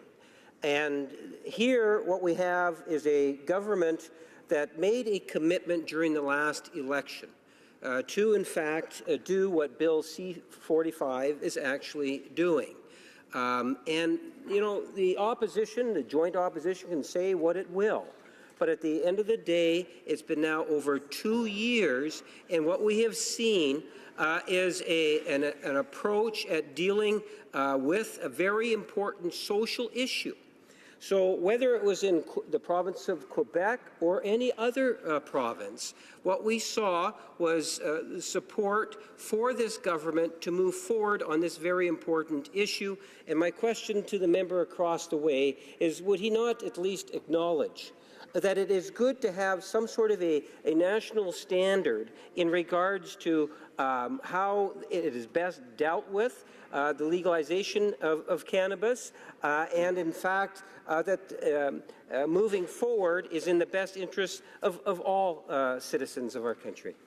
The Honourable Member for Rivière-du-Nord. Mr. Speaker, this is not the way it should be done. That's what I would respond to my colleague across the way. When he says that there is urgency on the part of the provinces, well, I'm sorry, but that's not what we see in Quebec. In Quebec and many other provinces, they've asked for an extension of 1 year. So in the Bloc Québécois, we represent the interests and values of Quebec, and we have not been invited to participate in the committee. And the government of Quebec has adopted a unanimous motion asking for this deferral. So don't tell me that there's urgency when we know that the provinces are asking for a deferral. They're just saying, please take your time. Please do this properly. Do it carefully, because issues of safety and health are at stake, and that is much more important than keeping an election promise that was made by the Liberal government. Questions and comments? Wood Park, Fort Saskatchewan. It's frustrating to hear government members tell us the current system isn't working, therefore we have to try something completely different. The members of the government clearly haven't looked at the numbers for marijuana use over time. Let me share some of them with them. In 2004, 14.1% of Canadians reported that they had used marijuana in the last year. In 2008, 11.4%. In 2010, 10.7%. And in 2011, 9.1%. This is from the Government of Canada, Statistics Canada's website, showing that there has been a relatively significant reduction over the last 10 years or so in the number of Canadians who report using marijuana. Obviously, that's higher than we would like it to be, given the risks, but we are seeing those numbers going progressively downward as more public health information comes out about the the risks associated with marijuana use. So, Mr. Speaker, I wonder why it is that members of the government keep saying that things are getting worse when actually, progressively, things are getting better. And I wonder if they will change their position if, as I suspect, after they proceed with this bill, there is a significant increase in the number of Canadians using marijuana. That's what we've seen in other jurisdictions, and there's no reason why Canada would be any different. The honourable member for Rivière-du-Nord. Thank you, Mr. Speaker. Mr. Speaker, numbers are numbers, but only 1% of the population would consume cannabis illegally. So I think that legislation to provide a framework for the consumption is important. That's not the question, and I said that. The Bloc Québécois is in favor of legalization, but we're against what this government is trying to do when it is botching its work, and it is our citizens who are going to pay. In Quebec and in the rest of Canada, it's the same thing. So I like knives, but not if they're going to stab me in the back. So what this government is doing is criminal, it's dangerous, and we're going to pay for that, and it's reckless and irresponsible. And I urge the government to get a hold of itself to take into account what the people are calling for. Reprise du débat, l'honorable. Resuming debate, the honourable member for Lévis-Lobinière. Thank you, Mr. Speaker. Today I'm going to take part in the debate on Bill C-45, the legalization of marijuana. And at the outset, I would never have imagined when I was elected back in 2006 to serve the people back home in my riding that one day I would have to debate a bill that essentially is going to legalize a drug that is harmful for the health of the Canadian public. Even in my worst nightmares, I would never have believed that in my lifetime I would see the Liberal Party of Canada succeed in this task, if it can really be described as a success. It's repugnant and indecent to see rich professionals delighting in owning shares in Canopy Growth Corporation, people who have made profits since the shares have soared because of the leaks from the report studying the legalization of marijuana. The conclusions of this report, might I remind you, are disastrous everywhere that cannabis has been legalized. Our duty here in this House and as legislators is to leave a better Canada for our children with all the serious work that comes with our position. Mr. Speaker, one can only imagine at Health Canada how things are going. It continues to warn that cannabis is dangerous on its government website and in documentation. So imagine how uneasy these people must be because they are also undergoing a conflict of values. And I'm wondering what questions are on the minds of these people who, just like health professionals in this country, parents and grandparents with sound and constructive values for our society, I just wonder, these people must be completely appalled at the idea that their loved ones will legally be able to destroy their own lives and annihilate their potential for achievement through the consumption of cannabis. Many of my colleagues across the way have said, hey, it's just pot. I'd ask them, go to your nearest psychiatric hospital and see what happens when you see one of your loved ones in a closed ward under constant surveillance, because that is someone who doesn't know how to live anymore. That person has become dangerous for their own lives. I invite them to go and see these poor people, how disorganized and dehumanized they are, and then they can come back and talk to me about it. Mr. Speaker, as you know, my colleagues and myself have spoken a great deal on the dangers of cannabis and everything that awaits us with the consumption of this drug at such a critical age of 13 years or younger, and that causes irreversible harm. Mr. Speaker, that being said, I am seeking to understand what could have prompted the Liberals to go down this path of legalization. It's appalling because I take part in political panels or I debate in this House, and I hear their simplistic arguments devoid of any moral sense with regard to the duty to protect our young people and to control organized crime. This is a market that hides an obscure and invasive influence on reality with the presence of this drug. And it's not with the examples we've seen in the United States who have made this choice that we are going to live in peace, respect, good order in government. We won't be able to drive on safe roads. We won't be able to create advancement or prosperity. Anyone who believes that is simply kidding themselves. I saw the lobby around the Liberals when I was first elected in 2006, the lobby that wanted them to legalize marijuana. Now, I simply brushed them off because it's an unsound and unhealthy influence. And we in the Conservative Party avoided these people in order to work on the real priorities of Canadians. So, Mr. Speaker, can you tell me, the people who finance the Liberal Party, you know, the people with the deep pockets, how did they manage to use our democracy to legalize this object of torture of so many people who are in distress right now? And I'm talking about cannabis. I'm going to come back to the word priority. Who has influenced the Liberals to make this matter one of national priority? It's a fundamental question, and I would love to hear what the answer is. I'm quite sure that there are people who are untouchable because they have family fortunes. There are people born into money. And indeed, we're fortunate enough to be born with a silver spoon in their mouths. And instead of producing collective wealth, they are unscrupulously using this money. I'm talking about influential people who have hidden financial powers and who should not have any control over our future. Do these people really sleep well at night? Do they feel any of remorse for what they're about to do and for what they're about to force Liberal members to do? Because the Liberal members undoubtedly will not be able to they will not be allowed to vote according to their conscience. I think that their thirst for profit is winning out over common sense. How can they think that this problem in society, how can they see it as a business opportunity? They must be twisted. Mr. Speaker, you know, I really think this is something that is clear.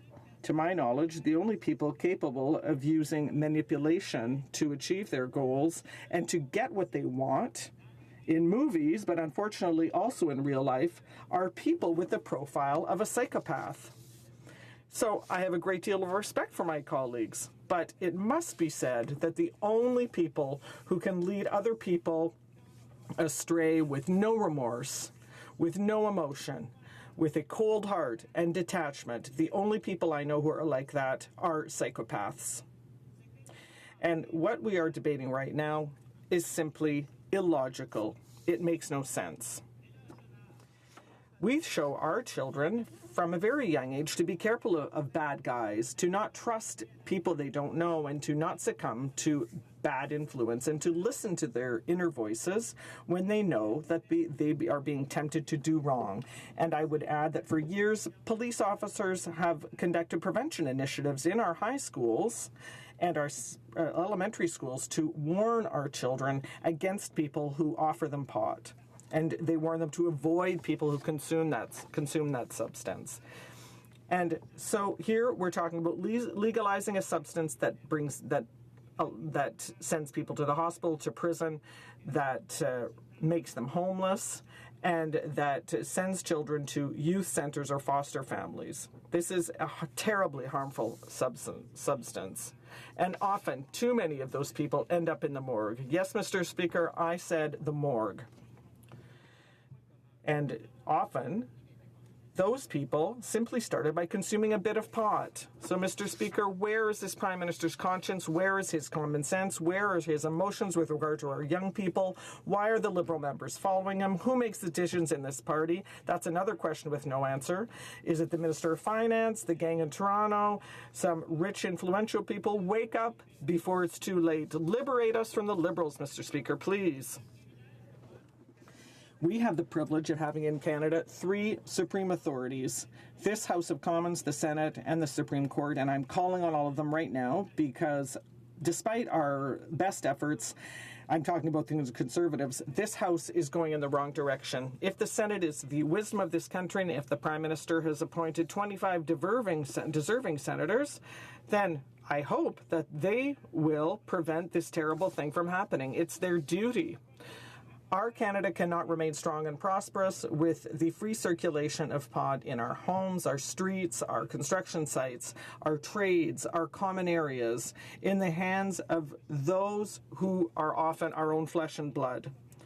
It is an entire generation that will be disorganized because of the Liberals. It is already indebted. It is already crumbling under debt. So, Mr. Speaker, and the senators, all senators of all party stripes, do you really want to have this on your conscience?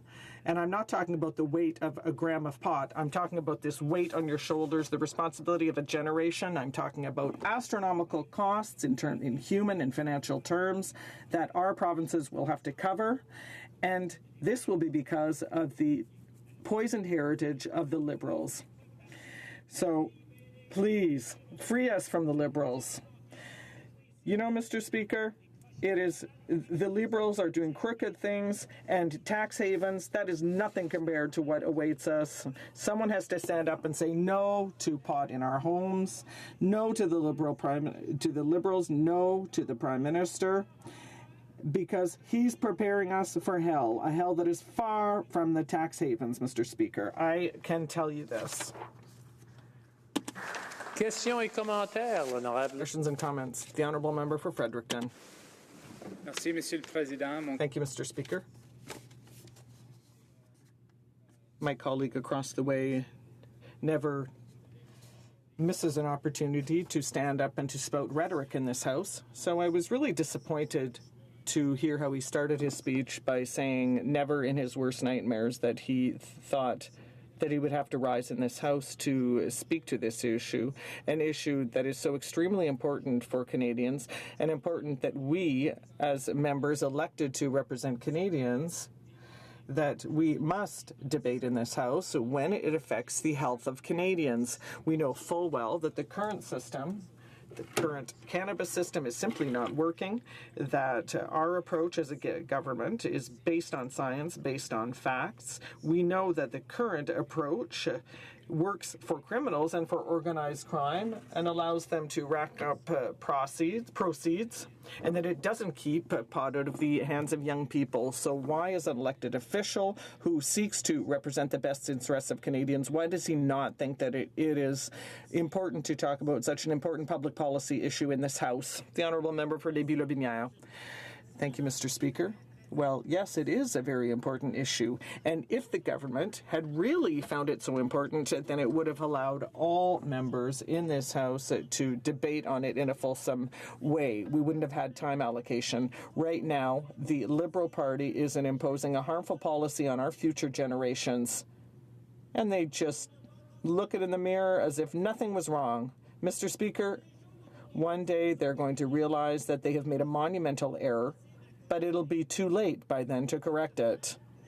We can fix things now by giving the opportunity to all the members here in this House to debate this bill. Not stop debate today, tomorrow.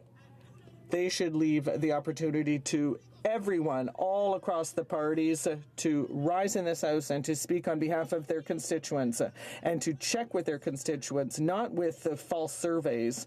They need to check with their constituents as to what their intentions are, what do they really think about this bill, and they will see that we on our side are on the right track. Questions and comments, the Honourable Member for Sarnia Lambton. Merci beaucoup, Monsieur le Président. Thank you, Mr. Speaker. I'd like to thank my colleague for his speech. I am very pleased that Quebecers have decided to make a decision on growing pot at home, and that they are calling on the government not to rush forward with this bill. Does my colleague agree with that as well? The Honourable Member for Lévis-Lobinière. Thank you, Mr. Speaker. My colleague asked an excellent question. Imagine 4 plants this high, this wide in every house. A possibility of 3,000 joints per year, an entire family can be high 24 hours a day, 7 days a week, 52 days a week with that. And in addition, they'll have some left over to give away, to sell. So do you think that those plants are going to be controlled, like the Liberals say? They want to do quality control on this product. 1 out of 3 houses will not be checked. The kids are going to, walk, they're going to smoke a little joint just before they go to school in the morning. It's unbelievable what we're going through right now. Questions and comments. We have time for... Question, the honourable member for Winnipeg North. Thank you, Mr. Speaker. And, the member just made reference to, having marijuana plants in homes. Have I got news for the member across the way? People have alcohol in their homes. Many individuals have bottles and bottles and bottles of alcohol. Many individuals have enough bottles in their home that if they drank it, they could die from it. Mr. Speaker, my question for the member, is he trying to imply that people should have limited amounts of alcohol in homes too, because he's so offended that under this legislation people are limited to four plants? The Honourable Member for Lévis-Lobinière, 30 seconds or less, please. It won't be long, Mr. Speaker. It'll be short. I just want to tell my colleague, is he still going to be capable of looking at himself in the mirror after having voted for this bill? I urge my colleague to visit all the psychiatric wards in the hospitals of his riding and to look at who is there. Look at the young people. Why? How did they get there? What brought them there? And the member can come back and tell me, well, it's because it's a gateway drug and it leads to worse and worse things. So he should go visit those hospitals. Resuming debate, the Honourable Parliamentary Secretary to the Minister of Science. Thank you very much, Mr. Speaker, and thank you for this opportunity to talk and debate Bill C-45. And I really want to start by saying I think the opposition is fooling themselves if they believe that young people aren't already using cannabis. They're using cannabis in record numbers. The present system just doesn't work, and we need to do something. And in some cases, we've heard that it's easier to buy cannabis than it is to buy cigarettes and beer. The current system is allowing criminals and organized crime to profit. And some people argue, as the former member did, that cannabis is a gateway to far worse drugs. Well, I'll tell you what a gateway is. A gateway is when our young people are buying cannabis off of a pusher whose only goal is to get this kid hooked on something even far worse. That's the gateway. So I do agree that something needs to be done as far as education, and I believe that we have, in fact, Bill C-45 includes this. And we need to warn young people about the harmful effects of using pot. And I was happy to attend, just in the last hour, an event sponsored by the Canadian Nurses Association, and they are aware that everyone needs to be educated. And they've released a list of how to reduce the harms of non-medical cannabis use, and I thought it was very helpful. And so I thought I'd mention some of the ideas that they have. Barb Shellian, who is the president of the Canadian Nursing Association, says this is a non-judgmental approach because they agree that whether we like it or not, young people are going to consume cannabis. So I thought I'd list some of the concerns that they have because they're concerns for all of us. Number one, they said to reduce the harms of non-medical cannabis use, delay use until early adulthood. Since the risk of dependence is higher when use begins at an earlier age, cannabis use disorder and its related health harms may be reduced or avoided if use is delayed until early adulthood. I agree. We agree. This is the education that must get out to our young people. 2, minimize frequency of use. Because the risk of harm increases with the rate of use, avoid frequent, daily, or near daily use. Good advice. 3, try to stop when use becomes hard to control. Frequent users of non-medical cannabis who experience difficulty controlling their use should attempt to stop with professional help as necessary. 4, minimize respiratory complications. To reduce respiratory complications, avoid smoking cannabis with tobacco, refrain from deep inhalation and breath holding, and consider using a vaporizer rather than smoking. Number 5, avoid using amounts that are large or highly concentrated. Be wary of excessive use or high-potency THC cannabis, including synthetic cannabinoid products. Consider adjusting the dose by using only an amount needed to achieve the desired effect. Now, while some people may think this is encouraging the use of cannabis, this is education that our young people need, and I'm so glad that the Canadian Nurses Association has put this together. There are a number of further ideas that I think we should all hear about. They talk about refrain from using non-medical cannabis with alcohol. Mixing non-medical cannabis with alcohol can increase impairment and can also cause anxiety, nausea, vomiting, or fainting. Avoid driving while high, of course.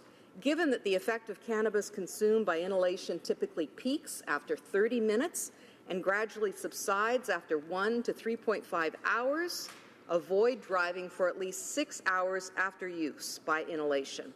Wait longer if high-potency products or larger doses were used. If acute impairment persists, or if the cannabis was used with other substances, including alcohol.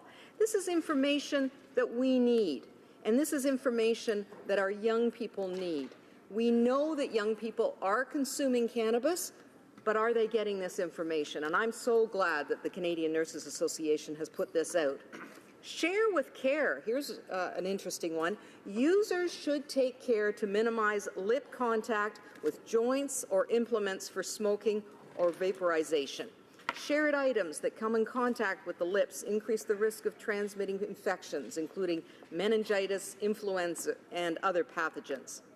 Vulnerable groups should abstain from use. An increased risk for cannabis-related problems can occur in high-risk groups, including pregnant women and individuals with a personal or family history of psychosis.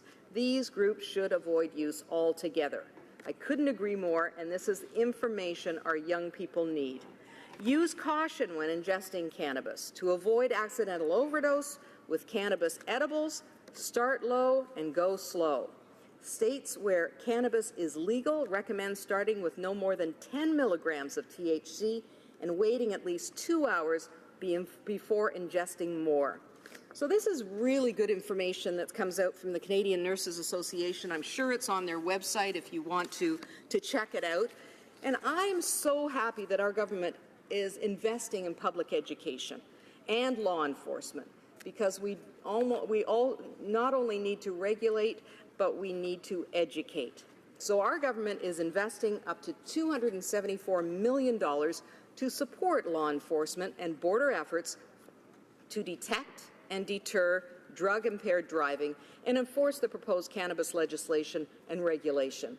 We've committed up to $161 million for training frontline officers and how to recognize the signs and symptoms of drug-impaired driving, building law enforcement capacity across the country, providing access to drug screening devices, developing policy, bolstering research, and raising public awareness about the dangers of drug-induced driving. Provinces and territories will be able to access up to $81 million over the next 5 years for new law enforcement training. This is so important. We know that we need to do this hand in hand with legalizing cannabis.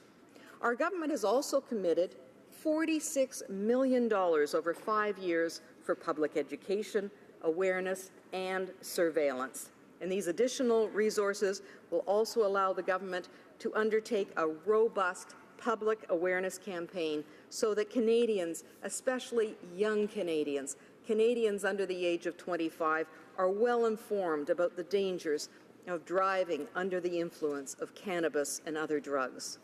Our government will invest additional resources as needed to make sure there is appropriate capacity with Health Canada, the Royal Canadian Mounted Police, the Canada Border Services Agency, and the Department of Public Safety and Emergency Preparedness to license, inspect, and enforce all aspects of this proposed legislation. In the months ahead, our government will share more details of a new licensing fee and excise tax system. It will also continue to engage with all levels of government and Indigenous people, because we know that not only the federal government, but the province and municipalities are very interested in how we're going to roll this out and how the tax system will impact the coffers of all of the governments. I do want to go back to what I was talking about before, about how we can't keep our heads in the sand. We have to be realistic that the number of young people smoking pot, consuming cannabis is very high in Canada. It's one of the highest in the world. And this is something that has concerned every parent of a teenager. And my children are adults now. I'm a grandmother. And I worry about the harmful effects of cannabis on my young grandchildren when they get to be teenagers. But I know that by then we will have the education that they need in order to make sure that they're making wise decisions. Decisions that are made by young children every day in this country. And for the most part right now, many young people are making those decisions without thinking twice, without even considering the harm that it will give them if they decide to start to smoke cannabis. Thank you, Mr. Speaker, and I look forward to any questions. Questions and comments. Questions et commentaires. The honourable member for Sarnia-Lambton. Well, thank you, Mr. Speaker, and I'd like to thank the member opposite for her speech. And she's quite right that with all the children that are now smoking marijuana, we need to get them off it, and it's public education and restricting access that will do that. And I was also at the Canadian Nurses Association, and so pleased that they brought out that public awareness and education campaign. And you know why they brought that out, Mr. Speaker? Was because there's a total gap in that area. Because although this government has been committed to this promise for 2 years, they've done absolutely nothing. I've seen the RFP that went out looking for a contractor to put together the program to roll out the public education and awareness. And that RFP was awarded at the end of October, Mr. Speaker. So there is no education program. I've certainly been looking for it. So my question for the member is, why did the government, if they knew they were going to legalize it, not start on their public education and awareness 2 years ago? The Honourable Parliamentary Secretary. Thank you, Mr. Speaker, and thank you to my honourable colleague. The point is well taken. We do need to educate, and today, and this is when we're doing it. And we need to make sure that our young people get the information. As many young people receive information is a lot different from how we used to receive information. And so we are going to start now in this House as we debate this. We're going to talk about it. We thank the Canadian Nurses Association for getting involved in this education campaign, and we agree that we need to do even more, and that's why our government is committed to spending millions of dollars to educate people across Canada. Thank you. Questions and comments? Question et commentaire? The Honourable Parliamentary Secretary to the Government House Leader. Yes, thank you, Mr. Speaker. And I want to pick up on my colleagues one of the points, and that is, in representing Winnipeg North, as it is in many communities across our country, we do have a lot of young people that are especially vulnerable. They're vulnerable from individuals that participate, whether it's in gangs or the criminal element, where there is that financial incentive for them to go to our schools and to our playgrounds, where they're actually encouraging, promoting cannabis and marijuana in return for finances, and the single objective for them is to bring money into an organization or to put money in their pockets. They're not thinking of the health and the well-being or the long-term impact it's having on our young people. And now, for the first time, what we're seeing is a government legislation that will at least go a long way, I would suggest, in dealing with that particular issue. And if she can just provide her thoughts on my comments. The Honourable Member for the Honourable Parliamentary Secretary to the Minister of Science. Thank you, Mr. Speaker, and thank you to my honourable colleague for raising that issue, talking about the gateway drug. And, I remember I used to work for a school board prior to getting into politics, and we would talk quite often about drugs in schools and how to combat it, and it was very difficult. I was concerned with what schools my children were going to. I was hoping to be able to make sure that they were in a school that there were no drugs. And I spoke to both a trustee and one of the superintendents at that school. And this is when my children were young, and I was it was kind of disheartening to hear them say that there are drugs in all schools. And if you think that you can make sure that young people aren't faced with this, you're really mistaken. And that was years ago. And so this has not gone away.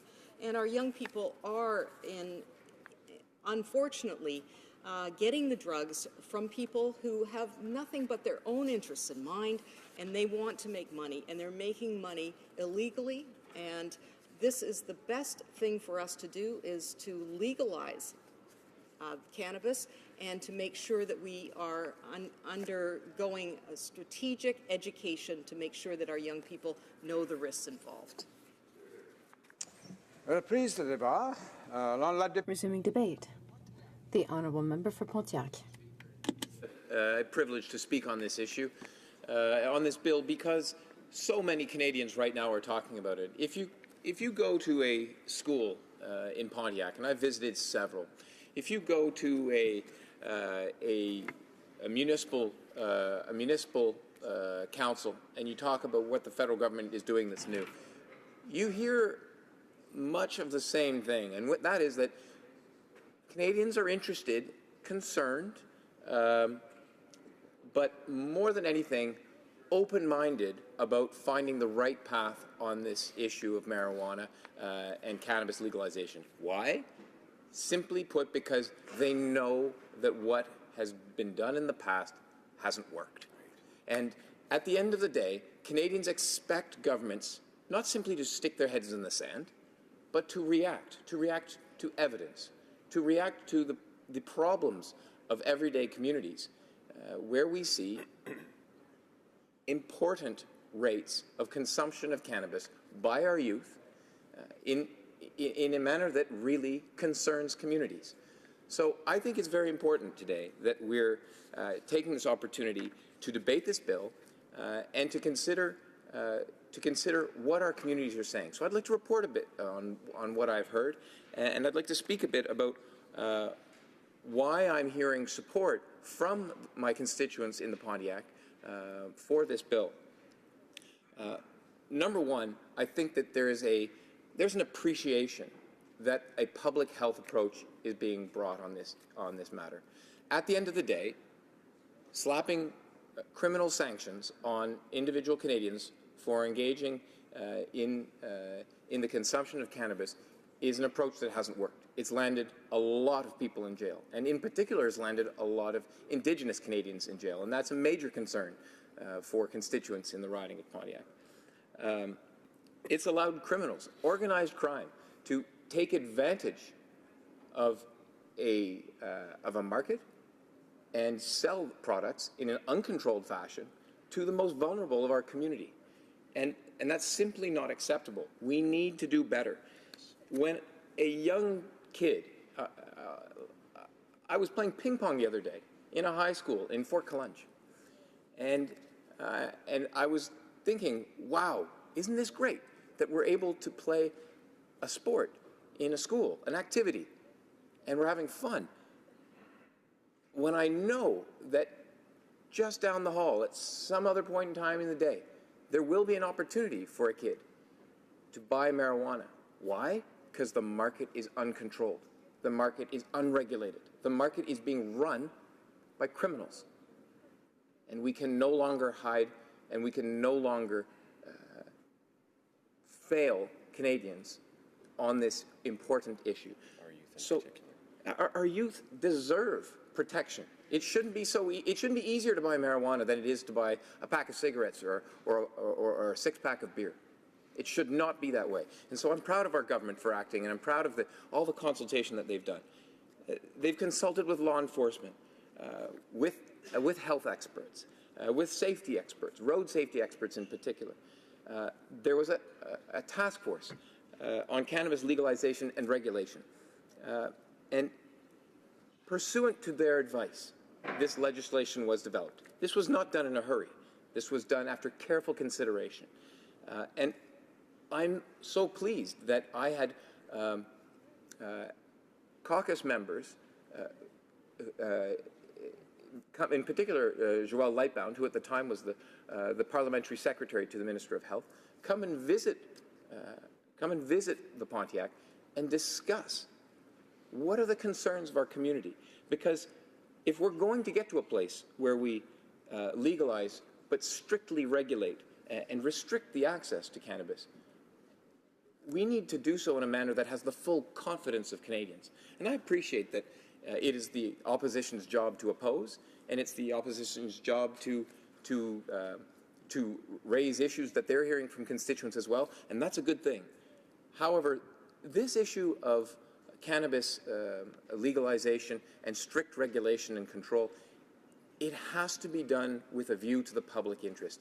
And I do believe that there is a strong consensus emerging in Canada that we can get there, learning from the mistakes and the successes internationally, and that we can create a new framework that will ultimately protect our kids, clean up our streets, and get us to a healthier country. Because at the end of the day, that's what we all want. We want healthier communities, safer communities, healthier Canadians, and protected kids. I think that it's comforting to many of my Pontiac constituents, and I'll admit quite frankly, many seniors in my riding who have expressed concerns about, will this not just open the floodgates? And the response is no, not at all. In fact, this is the single best way, this bill, complete with the investments that our government is making, and I will speak to those in a moment. But this is the single best way to tighten those, tighten the societal measures that will restrict that access. There are,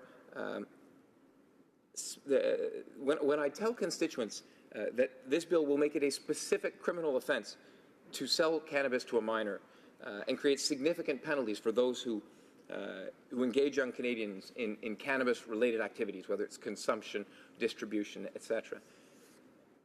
They understand that this is not about a free-for-all. It is absolutely not about that. What it is about protecting our communities in a smarter and better way. J'aimerais commenter un instant. I would like to take a moment to comment on the investments in public education and implementation of the law. It's not just a law being presented by our government, it is an entire program.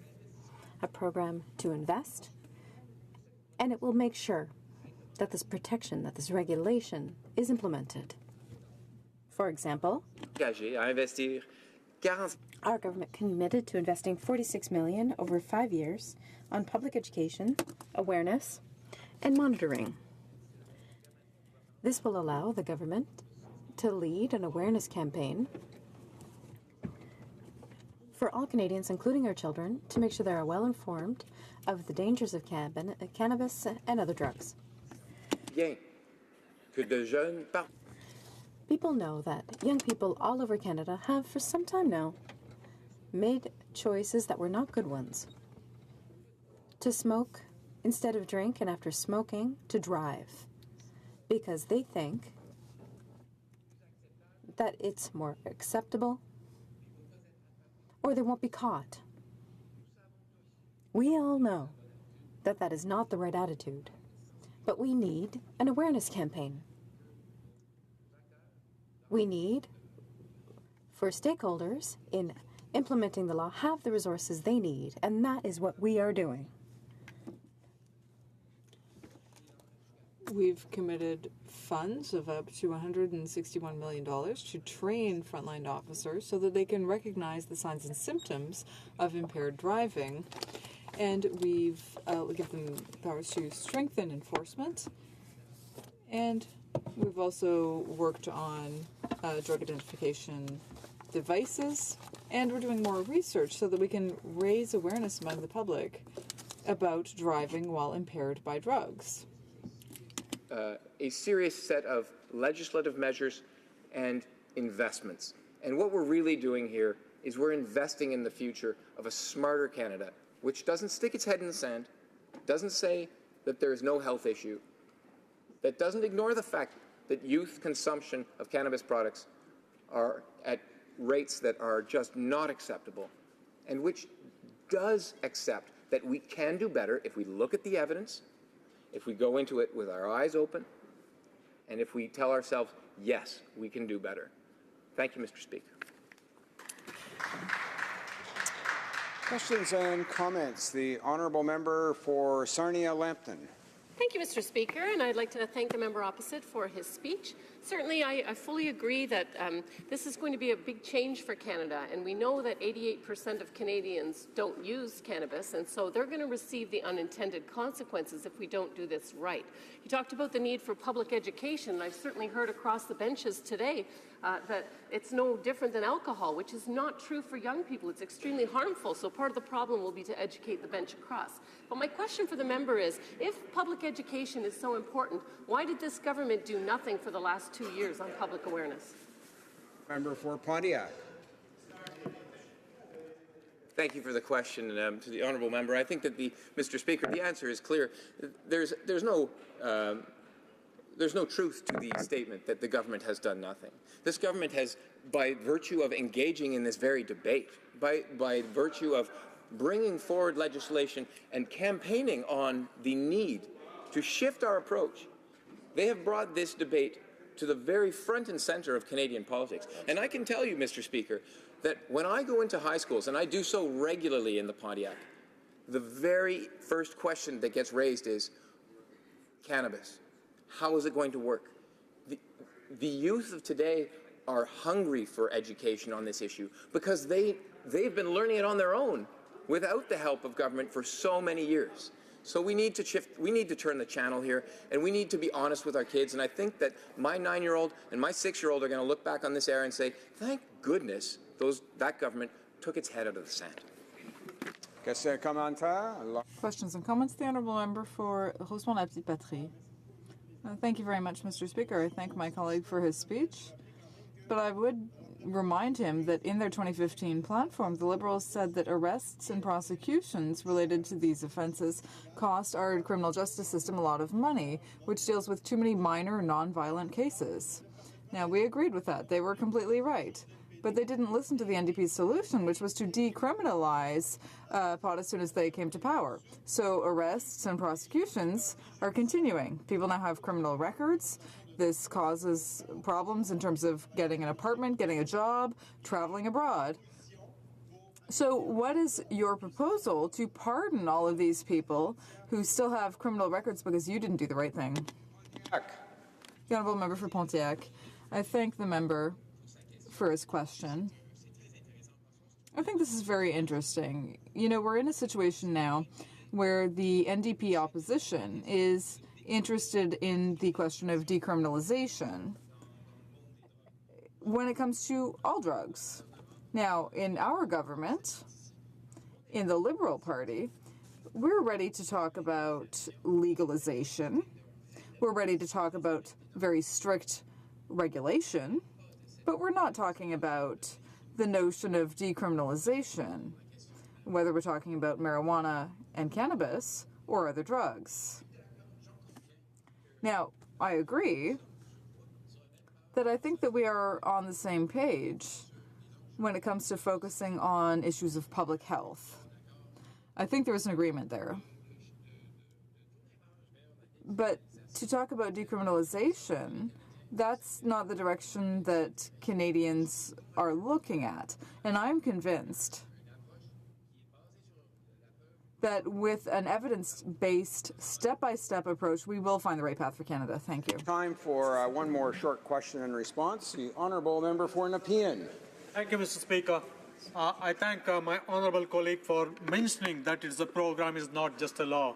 During the previous administration, 10 years of doing nothing has made it very easy for our kids to buy cannabis. It's much easier than buying a packet of cigarettes or a bottle of beer. So I would request my honourable colleague to expand on how the combination of legislation and education is good indeed in this particular issue. Member for Pontiac. I thank the member and my colleague from the riding of Nepean. It's an important question, and yes, it would be inappropriate for this government to advance a legislative proposal without significant funds, and that is exactly what we are seeing. Canadians expect this too. Canadians expect us to have a series of measures that will educate and protect in collaboration with our provincial and territorial partners. And I think that's one aspect that I may not have raised sufficiently in my earlier points. At the end of the day, this is a joint initiative, and I've been really impressed with how the provinces have come to the table, working hard to ensure, as people are well aware, every 2 weeks there have been meetings at high levels of officials for now many, many months, and it's because we all understand that this is going to take a collaborative effort to bring us to a place where we're focusing on the health outcomes of Canadians and the safety of Canadians, not simply on slapping criminal penalties on those who otherwise shouldn't be in jail. Order. It being 5:45 p.m., pursuant to an order made earlier today, it is my duty to interrupt the proceedings and put forthwith every question necessary to dispose of the report stage of the bill now before the House. Motion number 2, Ms. May, Saanich Gulf Islands, seconded by Mr. Ste. Marie, moved that Bill C-45 be amended by deleting Clause 9. Is it the pleasure of the House to adopt the motion? All those in favor of the motion will please say yay. All those opposed will please say nay. In my opinion, the nays have it. The recorded division on the motion stands deferred. Motion numero. Motion number 3, Ms. Gladue, seconded by Ms. MacLeod. Kamloops Thompson Caribou moves that Bill C-45 be amended by deleting Clause 12. Is it the pleasure of the House to adopt the motion? All those in favor of the motion will please say yay. All those opposed will please say nay. In my opinion, the nays have it.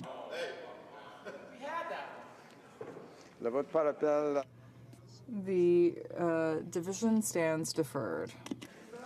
The House will now proceed to the taking of the deferred recorded divisions at the report stage of the bill. Call in the members.